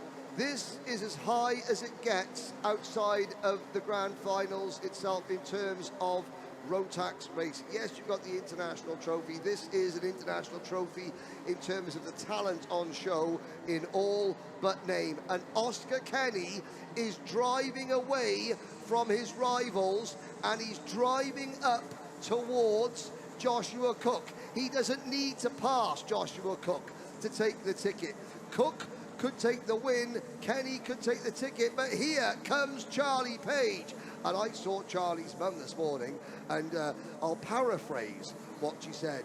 It was along the lines of, we're having it today, we're doing it today. There were other words, which I won't divulge because it's a family show, but the thinking behind it, Page is fired up. His mechanic, Alfie Cockrell, fired up. The team manager, Paul Munn, sort of driver coaching, he is fired up. Charlie just takes everything in his stride. Takes everything in his stride. Last year, Charlie carried a picture of his late grandfather just on the inside of his NASA panel, which guided him to the international trophy at Le Mans. It guided him into the race lead of the Grand Finals as we begin the final lap. Oscar Kenny is 1,300 meters away, Ian, from a ticket to the big dance. A touching tribute from Charlie Page, and he deserves this podium. As you look at the race leaders, Joshua Cook and Oscar Kenny. Charlie is currently in position 3 on the podium.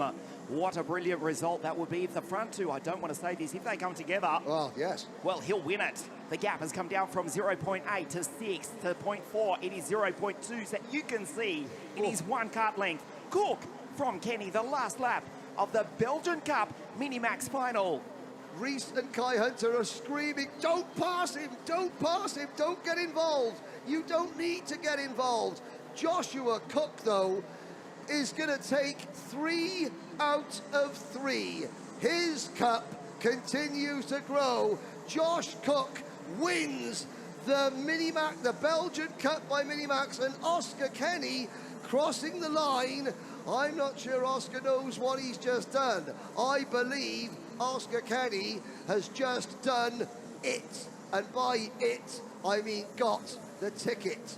It was not a Minimax race that was full of passing and repassing. It was just full of flat-out racing from start to finish. Charlie Page, a 59.0 on the last lap for Charlie Page.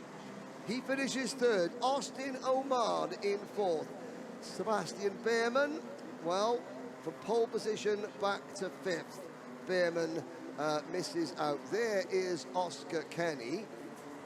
I do love, and you can see the bit of mojo rubber bouncing off the side of the circuit. Josh Cook was there being very careful.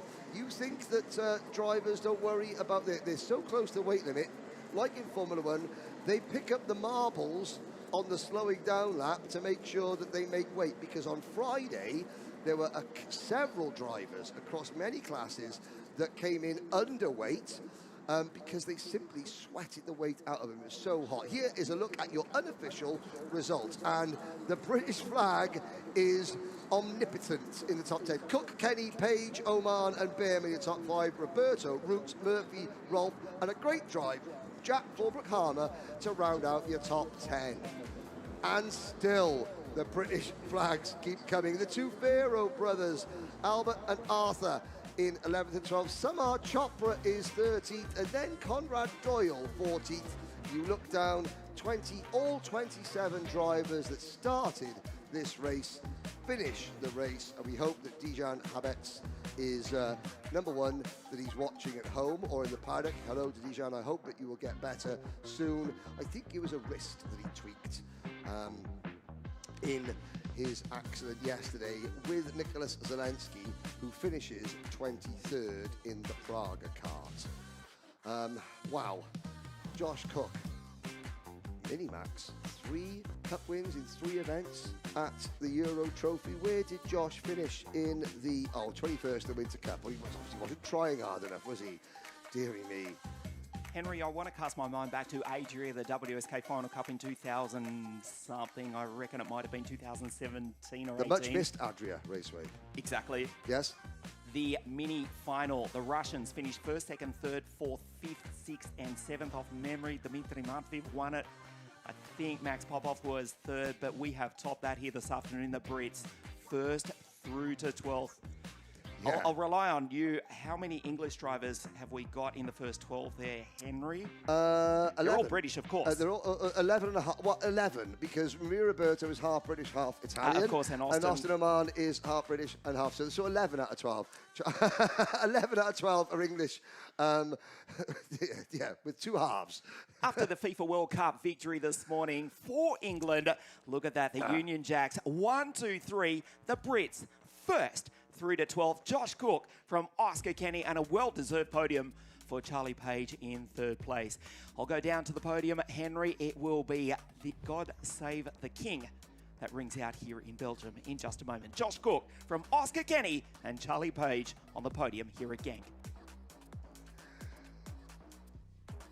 When you look, now Samar Chopra in kart number 111, running with the Dan Holland racing team. His older brother, Veer Chopra, is another very, very accomplished kart racer, now doing some testing in the world of car racing. Logan Rolfe, 9th. He was the Winter Cup champion in Campillos. but today only 9th. And then the Farrow brothers. Well, how about this? Albert Farrow won on the road in Micromax at last year's Grand Finals for a penalty. And Albert Farrow in cart number 142 just beats his older brother Arthur Farrow to 11th place.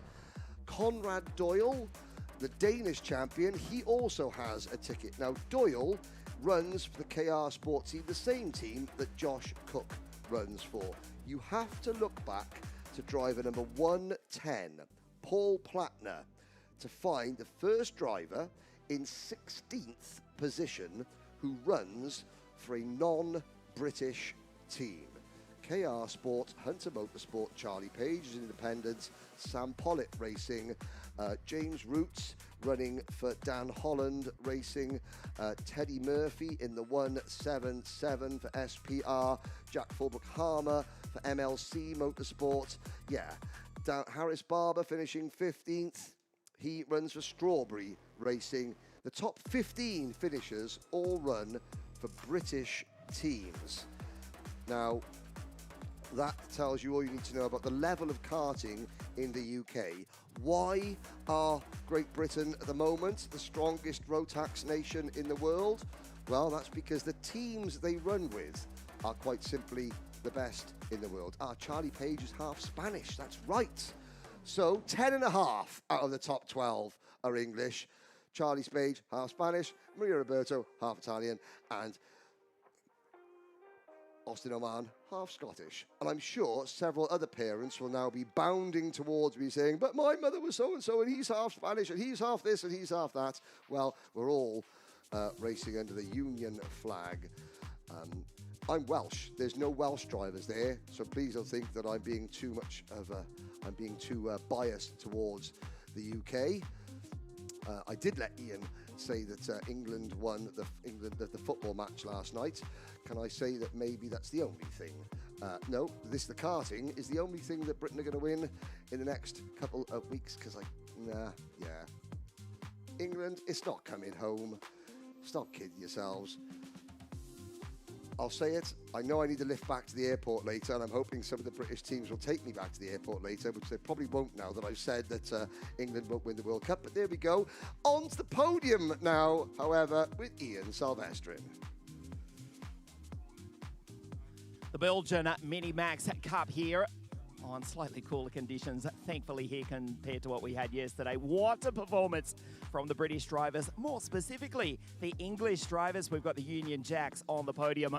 They finish 1, 2, 3 here this afternoon.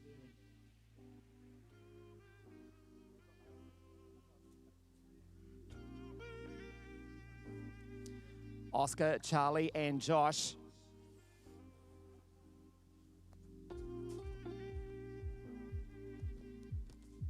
An all-British podium in the Belgian Mini-Max Cup here this afternoon. In third place with a great performance all weekend from Great Britain, Charlie Page.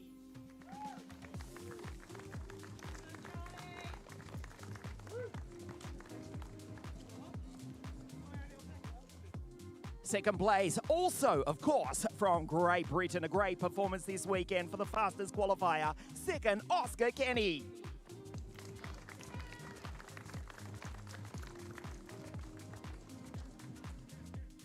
The winner of the Belgian Mini Max Final for KR Sport from the Kings England, Joshua Cook.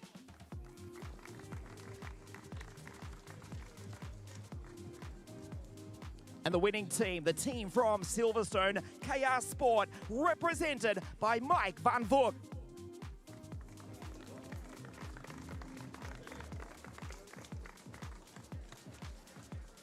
Third place from Great Britain, Charlie Page.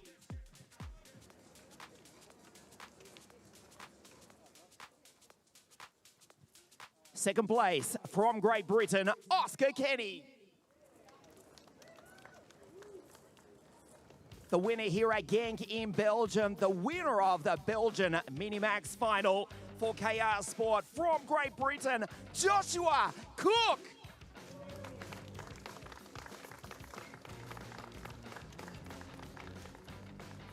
And And the winning team, KR Sport, represented by Mike van Vugt.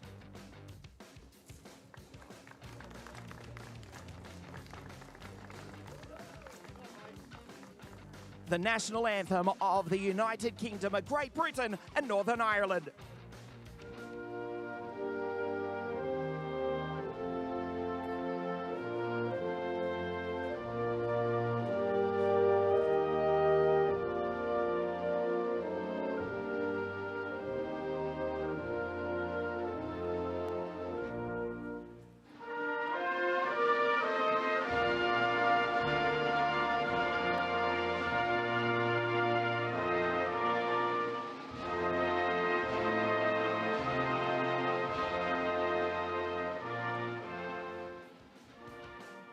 The podium for the Belgian Mini-Max Trophy. In third place from Great Britain, Charlie Page. In second place from Great Britain, Oscar Kenny. And the winner here at GENK in Belgium, Joshua Cook.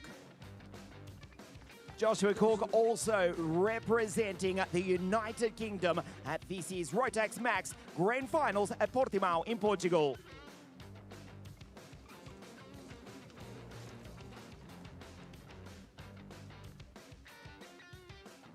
The Union Jack flying high, flying proudly here in Belgium. And don't let anybody dare tell you otherwise. The Brits, 1, 2, and 3 in the Belgian Mini-Max final. Charlie third, I should say. Oscar second, and Joshua Cook takes the win here at the home of champions, GENK in Belgium. Henry, we are 3/5 of the way through the afternoon. The breeze picking up a little bit of cloud cover in stark contrast to yesterday. Ready to race the Junior Max final in just a moment. Back to you in the studio. Thank you very much, Ian. You saw the ticket. It had no name on it because Josh Cook already has a ticket, and I'm sure that Oscar Kenny, as far as I'm aware, reading the rules as I read them, that Oscar will be joining him in Portimao. There is one more look at the circuit. In the background, just behind our on-screen graphic, you can see 36 juniors lining up. 36 out of the 48 juniors that arrived here at GENK in Belgium in the Limburg region. Zdeněk Babicek leads the championship with 413 points at the moment over Rares Pascu, the Swiss-Romanian driver, on 381 points. Martin Soltis is there in third position with 375 points. Then Sebastian Clark on 362. Jack Collinson on 350. Albert Friend on 349 points. Then Harry Taylor and Jensen Chalk. That's your top 8. Who, if anyone, can beat the Czech Republic's Zdeněk Babicek? You can rest assured yourselves that Zdeněk will be the main contender at Trinec. This could be everybody else's last good main chance to take the title off Babicek. It's not done yet, not by a long shot, but Babicek, who starts third, currently P1 in the standings. Henry, we're about to find out if Babicek can go 2 in a row. It's Albert who starts on pole position. But firstly, let's check out some of the highlights this week at GENK in Junior Max.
31 laps to race here this afternoon, junior, and then followed by the Senior Max final. 48 drivers in the junior category. The breeze is really picking up. Stifling hot temperatures yesterday, 40 degrees Celsius. It is considerably less than that here this afternoon, just 29 degrees, a little bit of cloud cover, but the track is dry. The weather graphics saying sunny. Well, that's actually not the case anymore. You can see the flags are flying and the breeze is blowing. We are ready to race the Junior Max final. Albert, without a friend, is the pole sitter because he's got 35 drivers behind him. Yes, pun intended. He starts out at grid 1, 2, 1 at 9 for Den Holland Racing, alongside his Finley Lyons, who took pole position on Friday. We watch Finn. We'll go through the grid for you in just a moment. To the right of your screen is Albert, the DHR here at the home of champions, the legendary circuit. Built back in 1983. So much thanks to Paul Lemons and his family and his team, recently passing on ownership after more than 4 decades to the MP Motorsport Group. There is Albert to the left of your screen, Findlay, who took pole position on Friday. Did lines with a 55.826, starts grid 2 for the Junior Max final.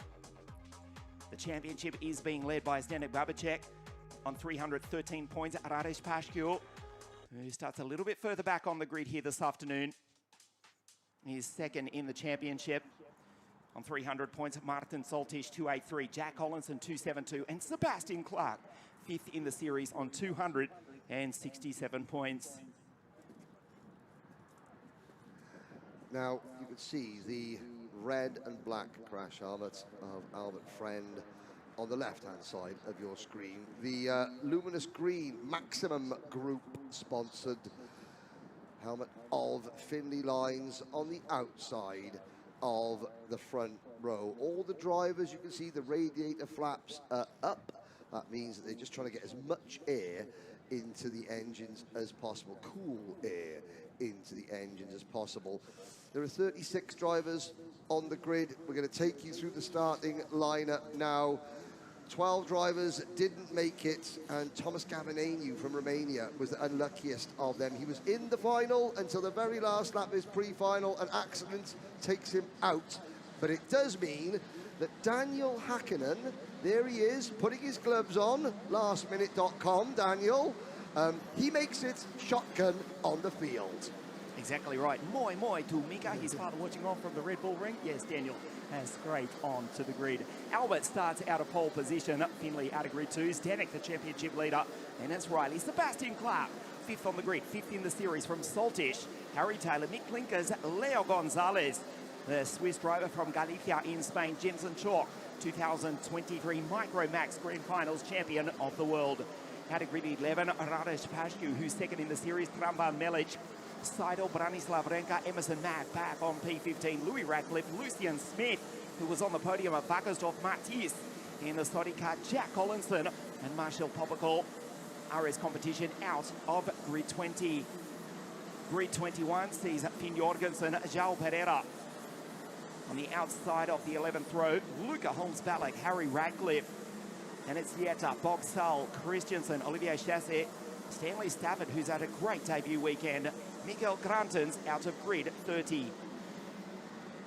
Final few rows of the grid sees Philip Hansler, Augustin Hanik, Amir Siedkalska, Kimi May, Wojciech Kapusta, and Daniel does scrape onto the grid. That's great to see. Younger brother of Ella Hakkinen, now with the McLaren team, racing in European Formula 4. Daniel scrapes onto the grid, 36th in 208, the CS55 card. Albert on pole position. The first time that I ever met Daniel Hakkinen was at the Gold Trophy here at Genk last year, and he went, "Can I be called Bob, please, Mr. Commentator?" And I was like, "Really?" He was like, "Yes, I want to be called Bob." Okay. I then had to go to Mika Hakkinen and said, "Look, I'm very sorry, Mr. Double Formula 1 World Champion. If you hear me call your son Bob and not Daniel, it's not me getting his name wrong. He's requested that." And so Mika looked at me and went, "Okay, that's fair enough." So he's very inexperienced, is Daniel, but he has certainly got a lot of character to him. And slowly but surely, he's getting quicker and quicker. You'd think that with a name like Hakkinen, he will have God's right to be good at motorsport. That is not the case. He has to work just as hard as all the other drivers to perfect the art of karting. Albert Friend on pole position. We welcome you to GENK, the home of champions, the Junior Max final. We race. Findlay misses the start. He's on the outside, and he's passed by Sebastian Clark and Zdenek Babicek. It's a ragged start. Albert from pole position. Friend goes on through. The Den Holland Racing Lando Norris kart P1. The DHR machines 1-2 in the opening stages of the Junior Max final. A clean start as they go up the back straight for the first time. Saltish trying to muscle his way through as is Taylor McClinkers and Leo Gonzalez. Albert Friend with a perfect start going wide on the rubber line, does not need to defend in the early stages. He's got 2 kart lengths as they come back in front of the grandstand for the first of 15 times under ominously cloudy skies here this afternoon. Albert Friend, P1, DHR first. And second, it's the championship leader, Zdenek Babicek, who leans into the left side of the seat. Coming onto the straight, Zdenek Babicek in second place. Taylor's into fourth. There's Findlay. So the DHR drivers, 1, 2, and 4. Findlay in third. He set pole position on Friday afternoon with a 55.826. The KR Sport Team driver, the Cosmic, in third place. In second place, moves up the inside. Nicely done by Lines. Now with Albert Friend just ahead. A clean start to the Junior Max final here at the home of champions, GENK in Belgium. Not only does Albert Friend want to try and win this race, he also is keeping his fingers and toes crossed that as many of his rivals as possible can take the fight and get past Zdenek Babicek, because he's thinking championship. Babicek now leads with 465 points. Friend is up to 6th in the standings with 404. Rares Pascu, Martin Soltis, and Sebastian Clark. One of the finds of the season so far. Sebastian Clark is there in 4th. Findlay Lines isn't done with this one yet. Findlay Lines is thinking, Henry, all this talk about championships, I want to go and win a cup. And Findlay Lines now sets about Albert Friend. They locked horns as Minimax drivers back in 2024. Last year, their careers took them in slightly different directions. Now, they lock horns once again. Lines to the outside. He's going to try the undercut. Albert Friend, we saw this at the start of the pre-final, Ian. Friend's kart isn't happy in the first few laps. They set those pressures very, very low. It's a bit like Jakob Patel in DD2. Suffers through the pain of the early laps, and then everything comes good later in the race. There's a lunge from Emerson McAndrew-Uren. Emerson McAndrew-Uren, who had a DQ in one of the heat races, is now fighting back. There were yellow flags waving down the final corner, no overtaking. It means the field is very, very closely packed together. Look at them. There's about 12 karts in the space that it would normally take to put a baguette or something like that. Very close to the front. Riley Murrow trying to make the move, and Emerson McAndrew-Uren took advantage. Albert Friend defending from Findlay Lines. Babicek, Taylor, Emerson Mack now ahead of Riley. We had a yellow flag in the final corner for Tran van Melk and Emira Siedkowska. Mathis Huard, the French driver, has retired as Albert under enormous pressure in front of the grandstand. The DHR drivers still first, third and fourth, split by Findlay. Here we go into the final place. corner. Final corner. Friend defends. Lines. Babicek. Taylor is there in 4th place. Taylor apparently has the biggest female fan club of any driver here in Belgium. Second only to his mechanic Jensen Butterfield. But Taylor, that gold crash helmet, hanging on in P4. He went to the grand finals back in 2024. Emerson McAndrew-Uren, Riley Murrow, another grand finalist last year. Riley has got things on his mind because, oh, and there is Albert Friend defending. Lines leads, Babicek second. Friend going from outside to inside to try and keep Taylor, McAndrew-Uren and Murrow at bay. Now this is interesting because Jay Taylor is the mechanic for Findlay Lines. Jay Taylor won the Minimax Grand Finals as a mechanic last year with Tom Reed. Riley Murrow's mechanic, Lee Taylor.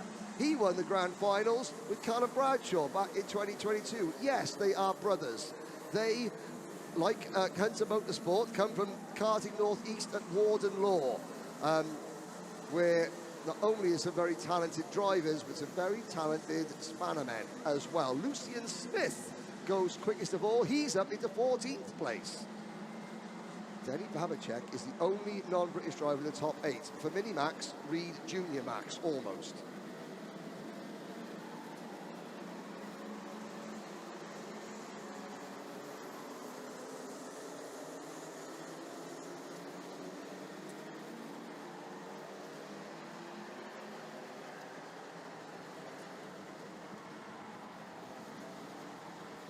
0.5 of a second the gap from the race leader on your screen, Finley Lines. With Danik Babacek, Friend, Taylor, McKendry Uren, the Dan Holland Racing drivers, second, third, fourth, and fifth with Emerson, but it's Finley for the KR Sport team. In P1, the gap, 0.4 of a second as Harry puts in a 56.770 to go fastest. Emerson McKendry Uren now racing also with the Tony Kart Racing team in WSK and FIA World Competition in OKJ. The fourth generation racer, his great-grandfather, the 1959 British Touring Car or British Saloon Car Championship half a century ago. He's made a super start from 15th up into 5th from Murrow, Clark, and a great drive also in the first half of the Junior Max final. We'll get a glimpse of the Swiss Spaniard. There is Leo Gonzalez in 2.54 for MKC Motorsport, P8. Chop, and second in the series, the Romanian Swiss driver, Raresh Pashkul. This is Finley Lines, the second half of the Junior Max final, under now ominously cloudy, overcast skies on a tropically warm day here in the Limburg region of GENK in Belgium, as we've got Danik Babacek slowing dramatically. Has the Czech got a problem? He's just been passed by Albert Friend, goes back into P2. Or was it DHR team strategy? He's got a problem clearly. He's going to be passed by Taylor as well. Danik's in trouble. Finley Lines pulls away, still trying to defend. He's got no drive out of the slow corners. There is very little acceleration from the Czech championship leader. Under pressure at the moment. He's still on the podium, but he's seemingly a sitting duck. Here goes his teammate, Taylor, Emerson, Mack. We go back to the Brit, then Riley, Sebastian Clark. As you look at the race leader, Finley Lines, P1. The gap was 0.4 of a second. They come across the line. 0.8 of a second. Friend in second place as the teammates go side by side. Riley races on down the inside, as does Clark, Sebastian, and the Swiss Spaniard, Leo Gonzalez as well. Riley goes on through.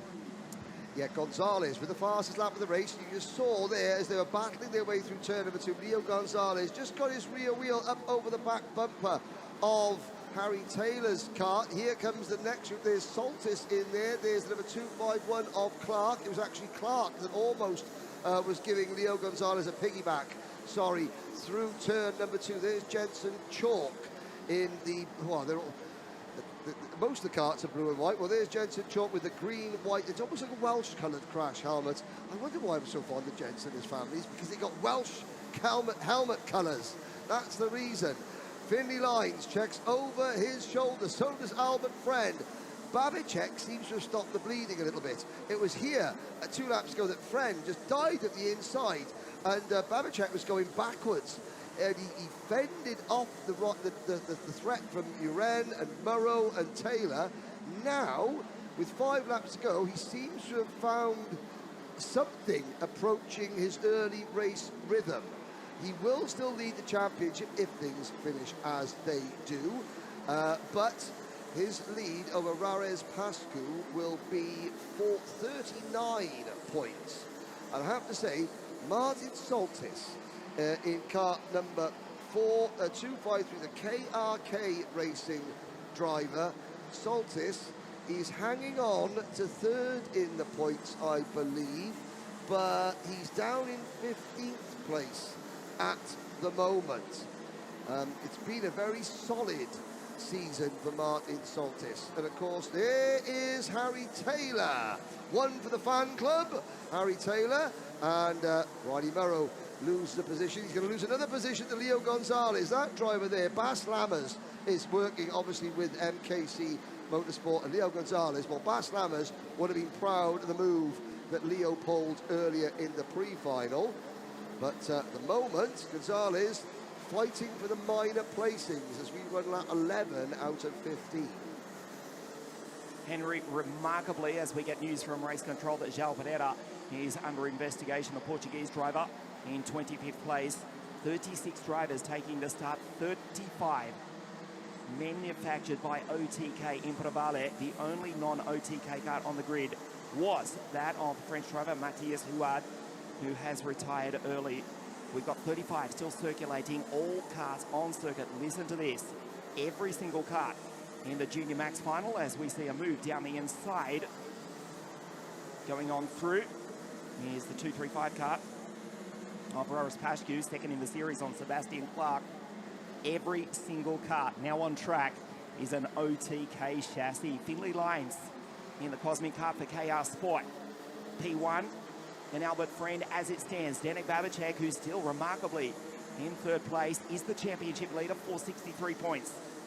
Going to his home circuit of Trinec, the Steel Ring, on the second week of September, 463. Tararis Pashku, who is 424. Second in the series, 10th on the road here at the moment. Soltish, 414. And then Sebastian Clark, who is in 9th place at the moment on 406 points. Albert Friend, 5th in the series on 401, second on the road. The field go on through. Finley Lines with a 56 at dead last time. Fastest on circuit is Emerson McAndrew Wren. He would love to take a podium. Can't win the title after missing the first round. Currently was fastest on circuit until Finn Jorgensen puts in a 55.993. This is the race leader, Finley Lines, with 2.5 laps remaining. The only driver under the 56-second bracket from Denmark, Finn Jorgensen, after racing in the Danish Championship last weekend. Lines, 1.4 seconds clear. He took pole position on Friday with a 55.826. They're only a 1/10 of a second off those times at the moment. The Mojo D5 compound tyre up to speed. And just getting back to that point with the OTK cars, a quick walk on the grid this morning, I can tell you that virtually every single chassis on the grid, regardless of the manufacturer, they are running the ride height so low, it is almost scraping on the circuit here. Minimal cast, minimal camber, virtually nobody with the third bearing in. Tyre pressure around about 0.5 of a bar. That's 10.5 PSI. Finley Lines, the Cosmic, P1 from Friend, and Stanik Babicek, the championship leader, unlikely to win again here this afternoon, but potentially another podium and the championship lead into his home race at the Steel Ring in the Czech Republic on the second week of September. Emerson in P4. And this is actually really good news for Denny Babicek. Of course, he's not going to win. That'll make him sad. But the fact is, Finley Lines, this is his debut in the Euro Trophy this year, so he is not a title rival. The driver sitting directly behind Denny Babicek, Emerson McAndrew, not a title rival. So Babicek is beating each one of his full season championship rivals, with the exception of Albert Friend, who you're looking at now on the final lap, and Babicek is sitting watching Friend. He has got things under control, but Finley Lines, 14th in the grand finals 2 years ago as a Mini-Max driver. His karting career will eventually move into touring cars and sports cars, I am sure. Touring cars, his dad, Stuart, who runs the TCR UK Championship, wants to stay in racing to co-drive with his son in an endurance race. Well, Stuart, Finn, you might have to co-drive your son to Portimao, because if he carries on like this as Finley Lines takes the checkered flag, I wonder if a ticket is in the offing for Finley Lines, depending how much Rotax racing he does this year. 3 wide across the line, 2 of the Sam Pollitt drivers. That is Sebastian Clark, Riley Murrow and Louis Radcliffe crossing the line. Sebastian Clark dropping to 11th, and still drivers flooding across the line. There goes Kimmy May across the line, finishing in 22nd position. Oh, Deborah Yita, Bogsal, and Pereira cross line. There goes Daniel Hakkinen. He remembered his gloves and finishes 28th.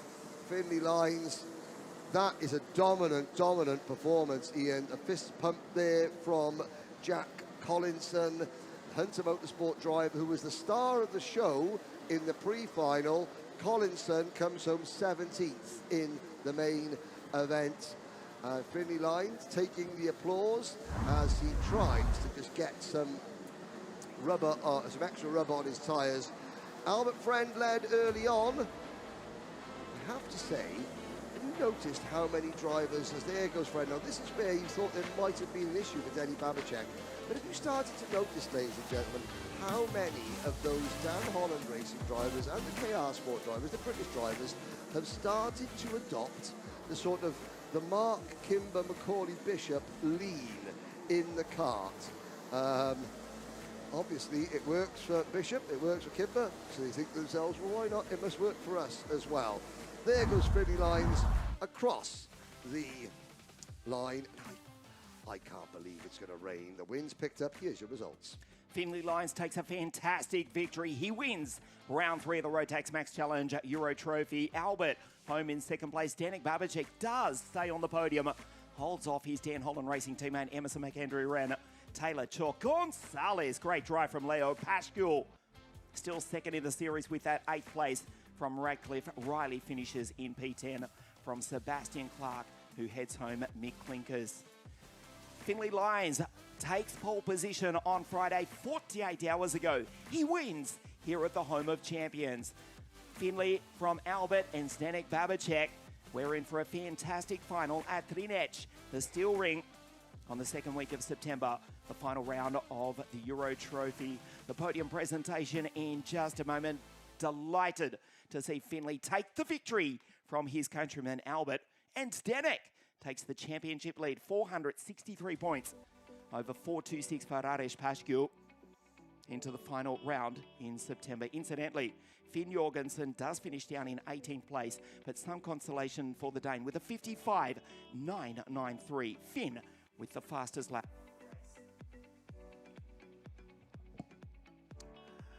Well, Ian will make his way down to do the podium. Now, of course, you can see that don't adjust your screens, ladies and gentlemen. The brightness on your TV screens or your computer screens at home hasn't changed. The colour of the sky has.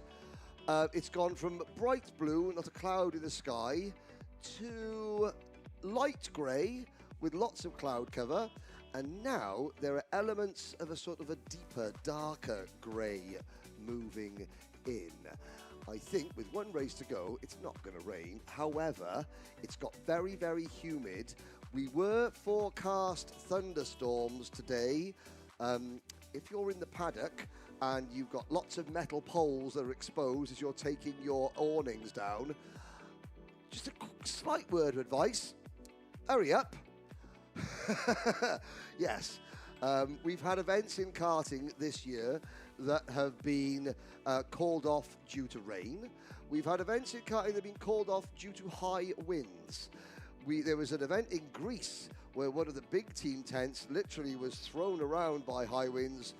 So Mother Nature always has the last word when it comes to karting and setting things up and putting things down. So you can hear the clank, clank, clank as people take down the metal poles. They want to not only, you know, get themselves finished, they can get back to whatever airport, ferry port, highway and byway that will take them home to all corners of Europe where the teams come from. But nobody wants to be standing in a nice open paddock carrying a metal pole when there's thunder and lightning in the air. Well, some people might, but they're very stupid people. Here we go. The senior drivers are heading out. Suddenly enough, since I said that England weren't going to win the World Cup earlier on, nobody has come forward and said they can give me a lift back to Brussels Airport this evening. I wonder if Big Mouth Bodette might have shot himself in the foot with that one, but it's not coming home. It's still not going to come home. There is the podium. 2 British flags and 1 flag from the Czech Republic. It's quite simple. Everybody else in Junior Rotax, you've got this to contend with. Zeni Babacek leads the championship by nearly 40 points. So if anybody wants to take the European title off Zdeněk Babacek, you've got to overcome a 40-point deficit at least at Zeni's home track in Třinec in the Czech Republic. Simple or not. There is the site. Now, of course, why is there a slight delay before the podiums? Well, of course, the top three have got to go to the weigh bridge to make sure they're on weight. They've got to have their nose cones checked to make sure there's no nose cone penalty. There is Zeni Babacek with one of the Babachkova sisters. He is the youngest of 4 racing Babaceks. Now, I believe Petra and Aliska may have stopped driving. Teresa, the older sister, is still very much driving, and we'll see Teresa in the next race.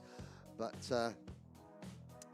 Zeni Babacek, who under the tutelage of, getting some driver coaching from Matthew Higgins. Matthew and his father, Dave Higgins, here in the paddock. There is Zeni, Finley Lines and Albert Friend waiting to receive their trophies.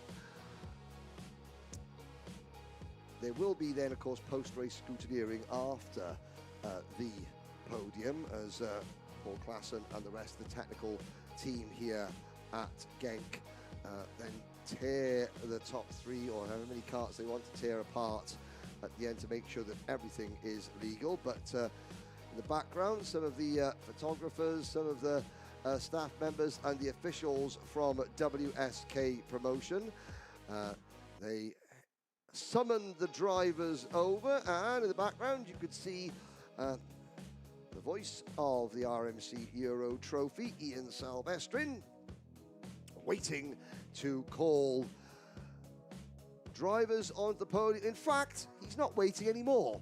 He's about to call the drivers on the podium. Ian, take it away.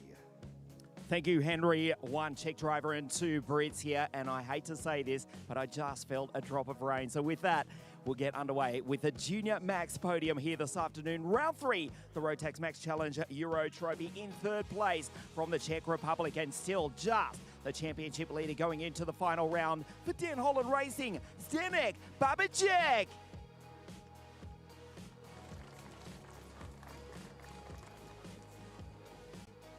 Second in round 3 of the Rotax Max Challenge Euro Trophy from Great Britain, also for Den Holland Racing, Albert Friend.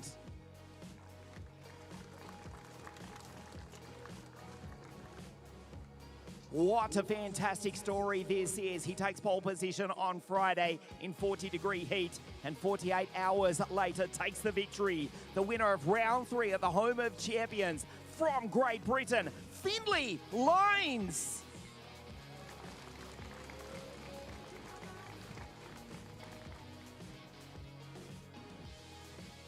And the winning team, Finley Lines, together with KR Sport, represented by Josh Graham.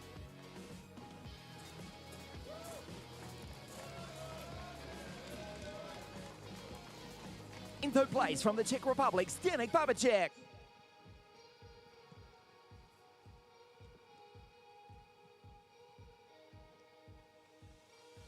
In 2nd place from Great Britain, Albert Friend.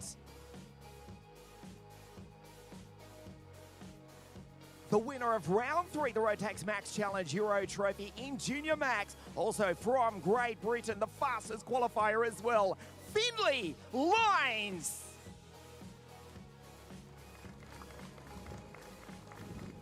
The winning driver, Finley Lines, working together with KR Sport, represented by Josh Graham.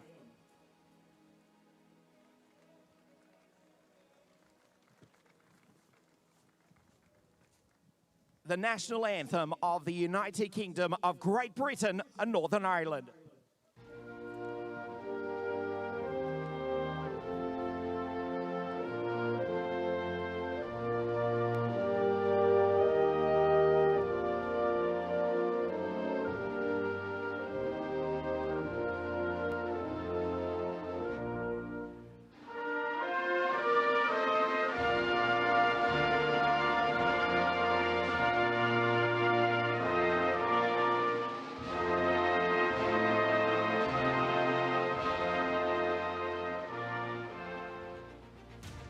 The podium for round 3, the Rotax Max Challenge Euro Trophy in Junior Max. Third place, Danik Babacek. Second, Albert Friend. And the winner here at GENK in Belgium from Great Britain, Finley Lines.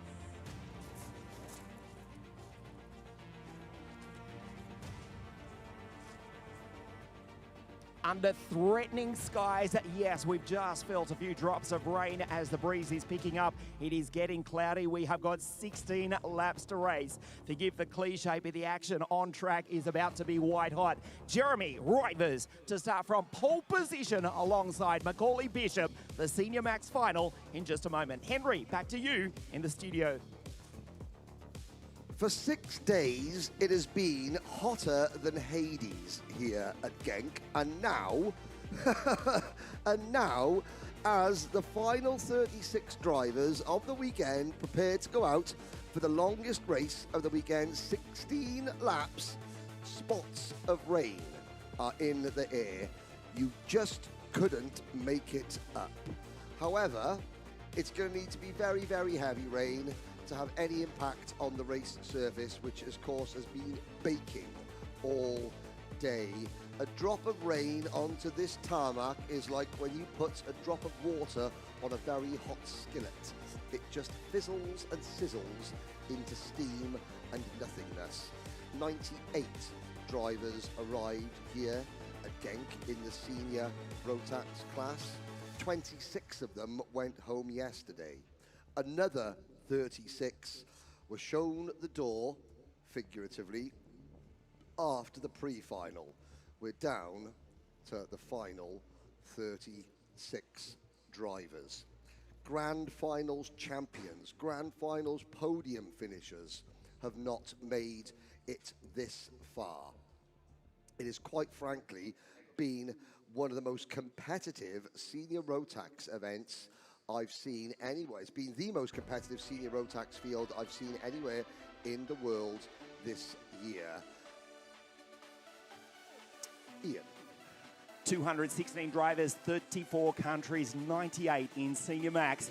And it comes down to this, 16 laps.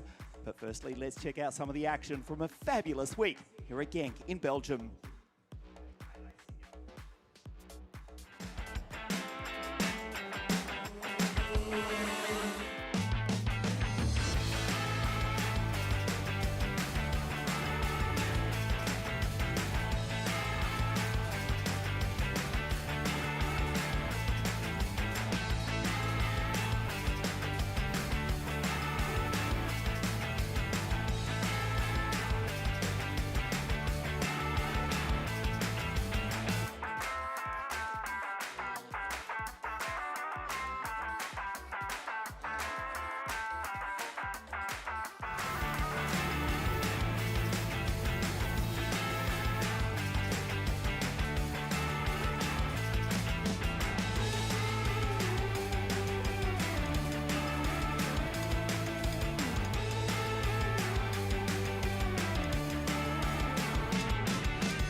Blue sky and sunshine over the past 2 days, but that is certainly not the case here now.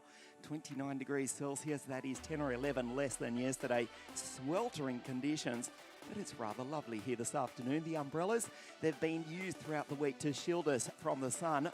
Let's hope they're not needed for the impending rain, which is forecast for later on this evening. 16 laps over Senior Max. This is the scene vastly different to 24 hours ago. Nice to have your company as you join us from GENK, the home of champions here in Belgium, for the Senior Max final. Jeremy, 3-2-1 on pole position.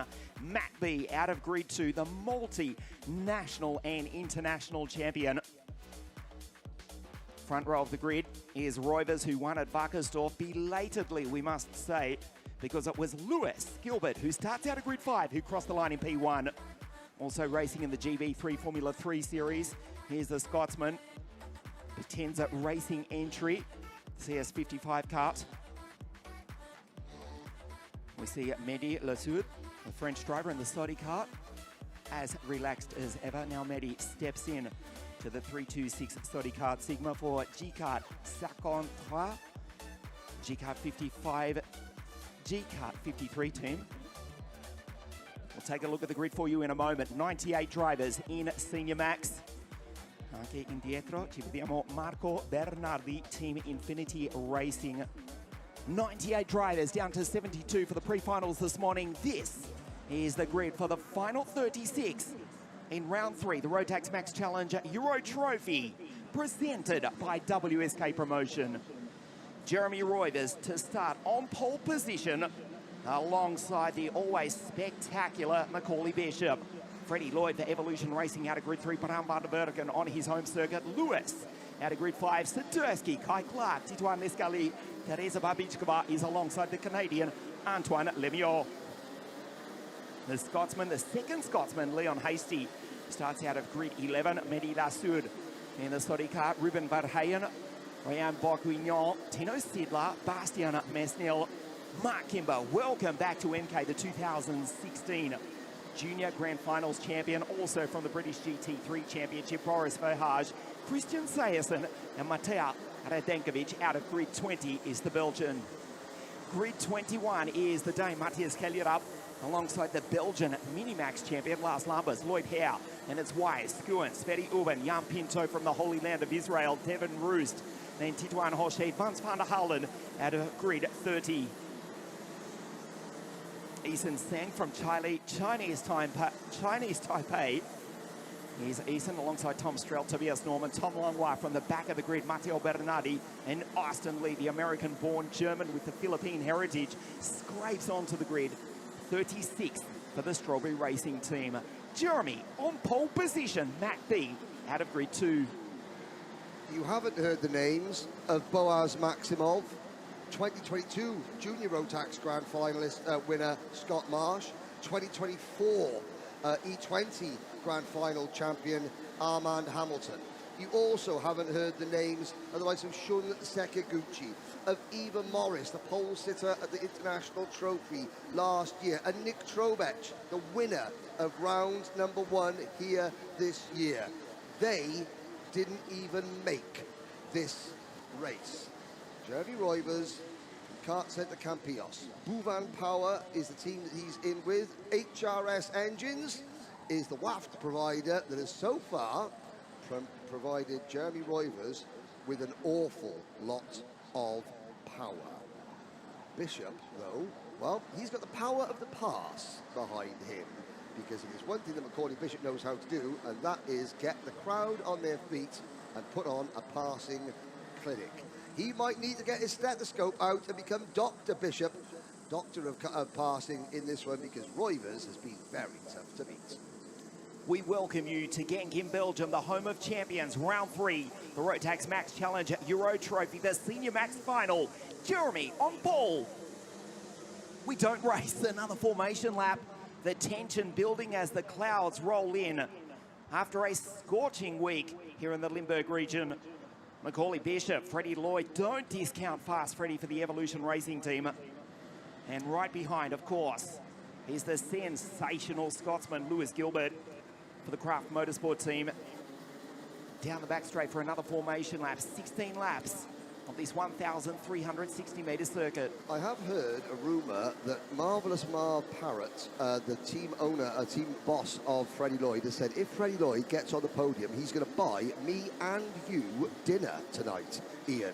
It's because he didn't pay for his dinner last night, so he owes a couple of dinners. And if Lloyd gets on the podium, dinner's on Marvellous Marv. I'll have the steak, medium rare. I'll take a Starbucks coffee from Zaventem Airport, which is about the same price. Yes, same here. Okay, joking aside, it's time to get very, very serious. There's a championship that will be decided at Trinech. There's a race to be decided here. Lloyd second in the championship behind Roivers, 382 to Jeremy. Freddie on 363. Lewis Gilbert, 355. Bram van der Bergen, 342. And Tom Langlois, who's way back on the grid, remember. The super fast Frenchman, still fifth in the series on 331. After a scorching week, we welcome you to GENK, the home of champions here in Belgium. Under threatening skies, up to the line, Jeremy on pole. We race.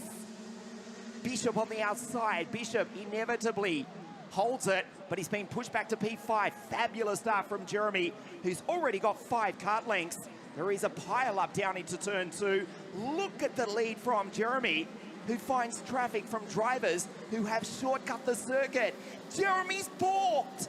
Jeremy has been balked down the back straight by drivers who have cut the circuit. He's still got the race lead. Immediately under the suggestion of race control, Tino Sidler, Matthias Kellyra, Wise and Verheyen. A crash down into turn 2. Jeremy with the race lead, trying to pick up where Macaulay Bishop has gone on through. He did not get the best start.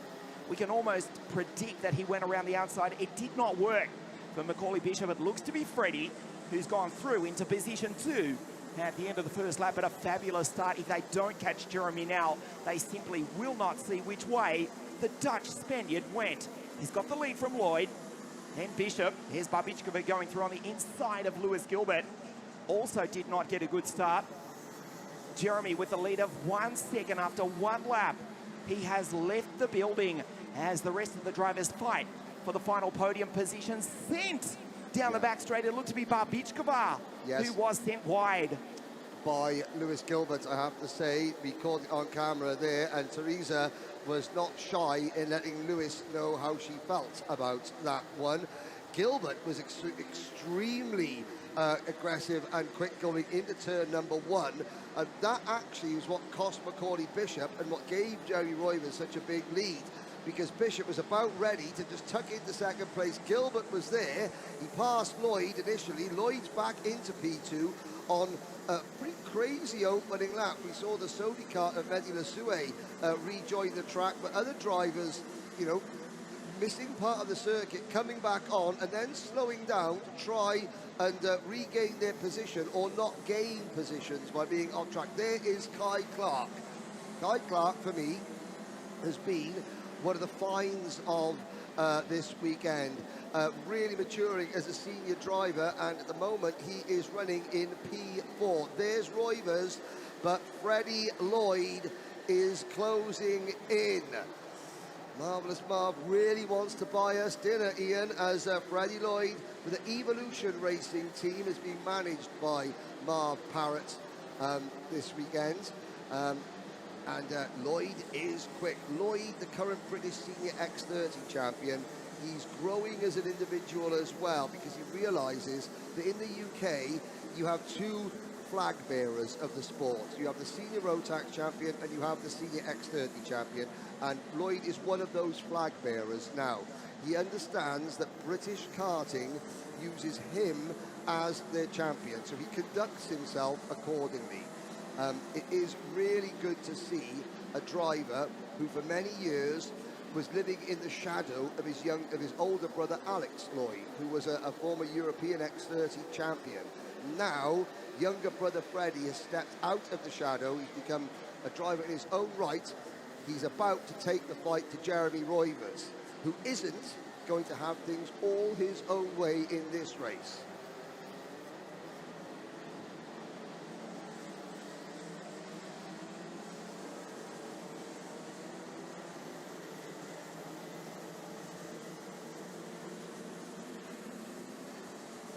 We start lap 5. The gap was 1 second. It was down to 0.7 of a second. Down to 0.6. You can see it is barely 2 kart lengths. 55.812 for Lloyd, who's caught right up to the back of the driver on your screen from Campillos in the south of Spain. His father Martin, former mechanic for such great drivers as Killian Meyer, Cullen Bradshaw. His mother Estefania, the most nervous lady at the circuit here. It was her birthday yesterday. What a belated present it would be if he can hold on for his 2nd win in the road. But look at this. Lloyd is catching. The gap barely 2 kart lengths. Bishop still there in P3 is Mac B. Clark, Gilbert, Tituan Escali, Sadursky, Babichkova, Martiara Derkovic from grid 20 into P9. Final of the first third of this race. Storming drive from both Tom Lanois from grid 34 to be in 13th place, and also Vance van der Halen from 30th to 14th as well. He'll go down through. Babichkova, Kimber, van der Halen, Lanois, Mehdi Lasud, Leon Hasty, that was. Porsche, Royst, And Leas, we have a move up the inside. Jeremy Roivers having to defend. Freddie Lloyd going on through. Jeremy does not fight. Freddie Lloyd takes the race lead. Here in round 3 of the Rotax Max Challenge Euro Trophy, the Evolution Racing Team driver has gone on through Henry. That was interesting because Jeremy actually waved him by. We saw this in the pre-final, starting with incredibly low pressures. Jeremy Roivers knows that Tony Kart 401 will come on strong later in the race. If he can hold pace and Freddie doesn't get out of sight, Jeremy will surely fight back in the second half of the race, which is approaching now. Bishop still in P3. Freddie Lloyd for Evolution Racing with the race lead. Jeremy back to second place.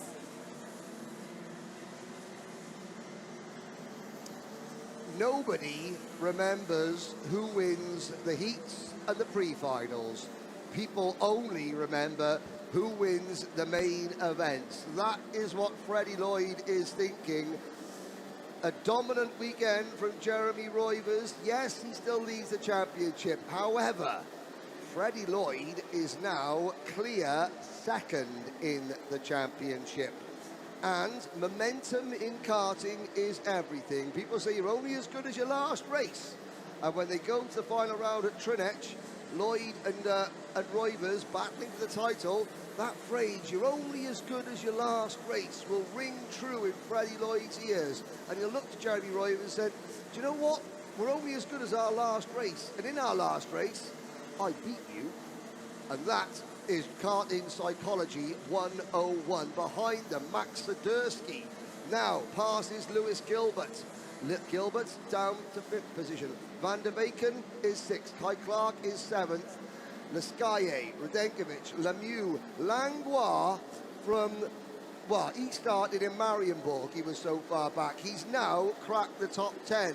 Has the Frenchman who finished 3rd in last year's Grand Finals. I am sure that Langlois will be a major player next month at the International Trophy at his home country of Le Mans. But Freddie Lloyd leads, and as we reach half distance, dare I say it, he's starting to pull away, although Roivers just responds with a new fastest lap. Here we go, second half of the race, the gap out to half a second. Bram van der Berken has just gone fastest. Ryan Bourguignon, 55.243. However, Jeremy just hit his fastest lap a few moments prior. A 55.298, a tenth of a second faster. Here comes the response from JR, the driver from Campios in the south of Spain, who dominated at Wackersdorf with pole position.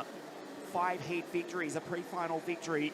Crossed the line in P2 only to inherit the victory later on that evening. He's dominated from the outset here this weekend. Jeremy with a 54, 5.13 48 hours ago. 5 heat victories, looking to clean sweep the weekend. He is currently the championship leader, going to Trinech in early September. There's Bishop, Max Sadursky, Gilbert, Bram van der Berken, Mateo Radenkovic, Lescali, Clark. What a drive from Tom. Has come from the clouds, literally grid 34 in fact, literally from the clouds, but that's outstanding from the Frenchman. Inside the top 10 from the second last row of the grid. We'll almost get a glimpse. There is the Sonic card. Having said that, he's just gone wide. That stunning drive, that stunning performance, it will all come to nothing on lap 10 of 16. We get back to the fight for the front. Lloyd, Roivers and Bishop in 3rd. The last 2 laps, Roivers has been just a fraction quicker than Lloyd. We're into the area of the race now where if things are going to be repeated from the pre-final, where Roivers' kart will be strongest of all. We saw it in the pre-final, but you know, not great in the first half. Then the tyres come up to pressure. Great, unbeatable in the second half of the race. Well, Roivers, 55.1 last time to a 55.0 to Lloyd. The gap just under 0.4 of a second. Bishop, a lonely run to 3rd position. That's not something you ever say about Bishop, a lonely run to 3rd place. But really, You talk about the current reigning Rotax Grand Finals champion, the current reigning Rotax Winter Trophy champion, Macaulay Bishop. He's been a bit part player in this race so far. I say so far, we've still got 5 laps to go. It looks very spread out. All it takes is for Roivers and Lloyd to lock horns and start taking chunks out of each other. And they're not going to be taking chunks out of each other, they're going to be taking chunks out of their collective advantage over this driver. On your screen now, Macaulay Bishop. And there's one thing that I have learned in 20 plus years of doing this job, Ian, is that you never, ever, ever give Macaulay Bishop even the slightest whiff of a victory. Because if he should smell a win, he will get his elbows out and he will tuck in to whoever is holding the victory dinner plate, as it were. Macaulay Bishop, season opening victory in the Winter Cup in Campios in the south of Spain, the home circuit of Jeremy Roivers. Fastest on track, Max Zadursky, who's behind Bishop. Into the 54s now is Max. Hasn't given up on the podium. There's the Sampex Motorsport Cut Republic. And now here comes Jeremy with a 54.9. Visibly, he's cut the gap down to 1 cart length. Here we go. The fight between Fast Freddy and JR from Campios. Move too far back this time onto the back straight. Lap 13 of 16 of the Senior Max Final, 98 drivers at round 3 of the championship here at GENK in Belgium, the home of champions. Down past Model Race GENK through the chicane into the left-hander. There will be scores of people watching as the carts come directly towards them from the grandstands, the tribunes here at GENK. The carts then flash out of sight of the people in the grandstands as they head through this final corner. They now emerge back into view to the grandstands as they cross the line. 0.2 of a second is the gap. Here comes Jeremy Roivers to the race lead into turn number 1. Beautifully executed manoeuvre. 2 laps to go, Ian. Now it's back, the onus on Lloyd to fight back. Ring the bell, game is on. Jeremy Roivers, fabulous pass, got the slipstream at 109.5 kilometres an hour, now has to defend. 2.5 laps remaining. Freddie Lloyd, can he fight back on the Dutch Spaniard? Almost runs into the back of the Tony Kart. Here we go, the dying stages of round 3 here at GENK gets a better run as Jeremy runs wide under threatening skies on a scorching afternoon here at GENK in Belgium. Watch into the hairpin. Lloyd gets the run, rides the bumps. Jeremy turns in, holds off. 2 laps, 2.6 kilometres remaining. Lloyd now gets the slipstream as Jeremy stares back. Max in the background, about to attack Macaulay Bishop for the final step of the podium. Jeremy having to defend. Max attacks. Nicely done by Zadursky. And Mac B goes back through to position 3. The fight for 3rd and 4th for the race lead as well. Jeremy briefly back to 2nd. Freddie goes on through. Lloyd retakes the lead. 1.5 laps remaining. Almost a replay of Varkersdorf when Jeremy Roivers dominated the weekend, only to cross the line in position 2. He took pole position on Friday. He's taken 5 heat victories. He won the pre-final, but Freddie Lloyd from the Kings England says, not in my house. The Evolution Racing driver has got the race lead. Last lap this time round, and is pulling away from Roivers. Watching to turn 2. This is the last lap of the 3rd round of the Rotax Max Challenge Euro Trophy. Bram van der Bergen in the background trying to get up onto the podium. Max into the back of Mac B. Here comes Bram van der Bergen. Jeremy back behind Freddie Lloyd. Has caught up as they go down the back straight. Lloyd covers off. Watch Jeremy cut back. Lloyd puts the kart in the middle of the racing line. Now white lines it. Jeremy cuts back. What a race! The final lap of the 3rd round of the Rotax Max Challenge Euro Trophy. Lloyd will white line it as they come down in front of the grandstand here at the home of champions. It's all gone wrong for JR unless he can send it, which you know he will, into the final corner. We've got 1 corner to race here this weekend. The Evolution Racing driver, Freddie Lloyd, in the middle of the circuit. Roivers out wide. Freddie Lloyd wins it. Freddie wins here at the home of champions. a disillusioned Jeremy in second place. And of course, it was Macaulay Bishop who takes the podium in third place. Fast Freddy, Evolution Racing, wins round 3 of the Rotax Max Challenge Euro Trophy. What a race here this afternoon. Lloyd takes the third British victory of the day here in Belgium. Jeremy Roivers may be frustrated because coming into that final corner, Freddie Lloyd defended, parked it on the apex. He knew that Jeremy was on his outside, and he just kept Jeremy on his outside. There was nothing that Roivers could do. Ian, I think as you go down to the podium, you're going to see a lot of emotion from that young man. That young man and his family this year have some big plans in karting. They are trying to win multiple titles in multiple classes on multiple continents. It means that sometimes they have to miss around here and there as we look at the highlights. So Freddie Lloyd, in golf, you have a mulligan. There's Roivers fighting back initially. Lloyd wasn't done. A little bit of tactics there, and Lloyd retakes the lead. Roivers back in front. Now, a lot of drivers would have maybe cried enough then as Sadursky and Bishop battle over third position, Bishop eventually winning that.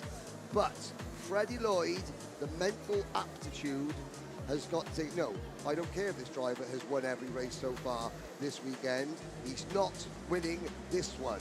I am. And he did. And Roivers, well, Jeremy Roivers still unofficially leads the championship, but only by about 16 points. Here's a look at your top 10. Freddie Lloyd, Jeremy Roivers and Macaulay Bishop will stand on the podium. Max Sadursky, Bran van der Weyken, Lewis Gilbert, Vince van der Hallen, Mehdi Lesue, Devian Royce and Antoine Lemieux. Your top 10. Great results for the Canadian driver. Titouan Laskaye, Radenkovic, Tobias Norman, Titouan O'Shea and Yam Pinto. Your top 15 ahead of Leon Hasty, Austin Lee, Mark Kimber only 18th. You know it has been a crazy weekend in Rotax when you don't mention Mark Kimber once in the final until the results sheets. Bourguignon, Verhagen, Seng, Schuens, Bernardi from 36th to 23rd, Wise, Langlois, Lambers, Mesnil, Uben, Strella. We lost Teresa Babichkova. We lost Kai Clark, Lloyd Hare, Ruben Verheyen, Tino Sidler, Christian Syerson and Matthias Kjallerup from that race. And as I was saying about Freddie Lloyd, because of this very ambitious plan across Rotax and X30, Freddie cannot afford, to use a golfing term, he can't afford a mulligan, which is your one bad round that you drop. In this championship, there are no dropped rounds, so every single race counts. In other championships, where Freddie Lloyd, for example, missed the opening round of the British Senior X30 Championship, but you can drop a round of that. And Freddie Lloyd then won the most recent round at Lark Hall in Scotland. He won the opening round of the British Rotax Championship, the Vera Tools British Championship at Warden Law. There's an awful lot of pressure on this young man this year, pressure that Freddie Lloyd is taking in his stride every step of the way. He took over the mantle of the UK's #1 kart racer in terms of the X30 from Gus Lawrence, who held the #1 plate for 3 long years. And I said to Freddie, are you ready to be the man that British karting looks up to? And he sort of looked at me as though, Henry, what are you talking about? That was last September. I said that to him again at the start of this month. And he looked at me and he nodded. He gets it. He understands. He is a champion. He's driving like a champion. He's just won against 97 other senior Rotax drivers at GENK, the home of champions. Jeremy Roivers, his first year as a senior driver, and he's been magnificent. It wasn't to be in this race for Roivers, but Roivers still lead the championship. One more weekend like this, and Roivers goes to the grand finals as the Euro Trophy champion. There's an awful lot of racing to happen before then, and Freddie Lloyd, he doesn't have the advantage of the championship, but he might just have the advantage slightly psychologically, because like I said, you're only as good as your last race in karting. And when they turn up at Trinech, their last race in this championship would have been here. And Lloyd, who was on the back foot in terms of point standings, is on the front foot in terms of form. And personally, I cannot wait for Marvellous Marv to buy myself and Ian Sylvestrian dinner to make up the fact that he didn't buy it last night. Down to Ian, the final time on the podium. There are your top three.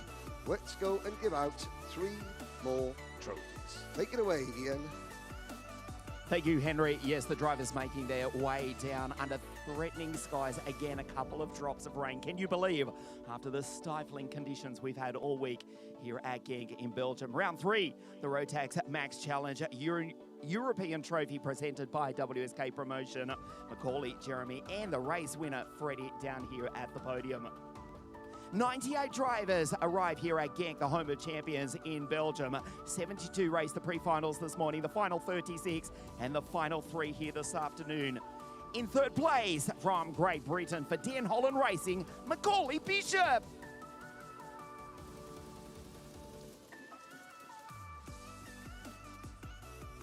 Another brilliant week. Heartbreak as he crosses the line in position 2, but can be proud again of his performance. From Spain for Karts Intercambios, Jeremy Roivers.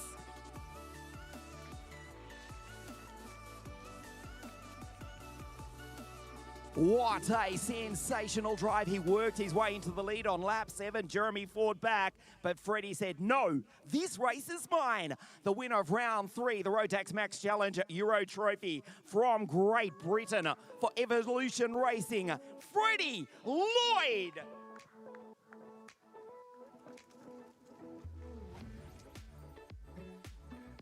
And Evolution Racing represented by Marv Parrott.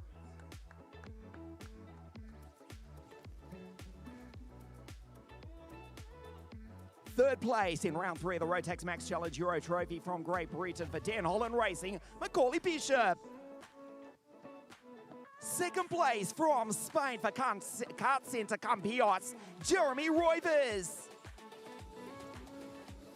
The winner of round 3 at GENK, the home of champions here in Belgium from Great Britain, Freddie Lloyd.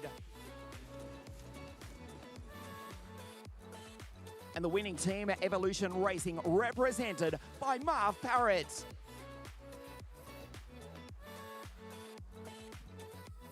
The national anthem of the United Kingdom of Great Britain and Northern Ireland.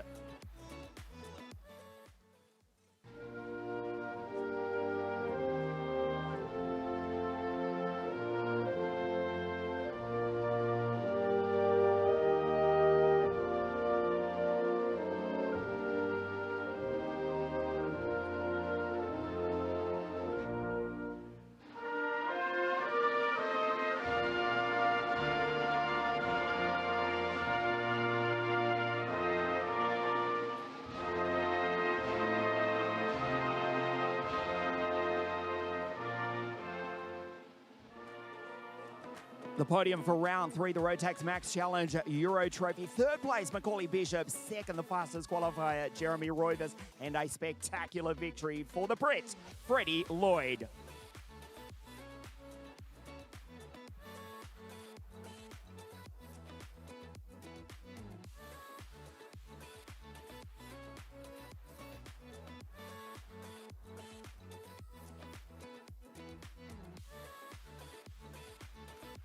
What a fantastic week under sweltering conditions for much of the week here at GENK in Belgium.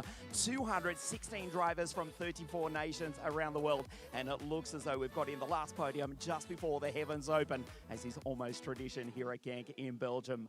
We've raced 3 times the first round at Cremona in Italy. Varkensdorf, that was round 2. And we just wrap up here at the home of champions at GENK in Belgium. After the summer break, we go to the spectacular steel ring. That's Třinec in the Czech Republic. It's the second week of September, the series final. We crown the 2026 Rotax Max Euro champions. With that, on behalf of everyone here at GENK, now under the management of MP Motorsport, we also thank the Lemons family for all their work over all these years. Everyone at Rotax and everyone at WSK Promotion, thanks for watching. Have a fantastic summer. We'll see you at Steel Ring, Třinec on the 12th and 13th of September for the series final of the 2026 Rotax Max Challenge Euro Trophy. Have a fantastic summer. We'll see you in the Czech Republic.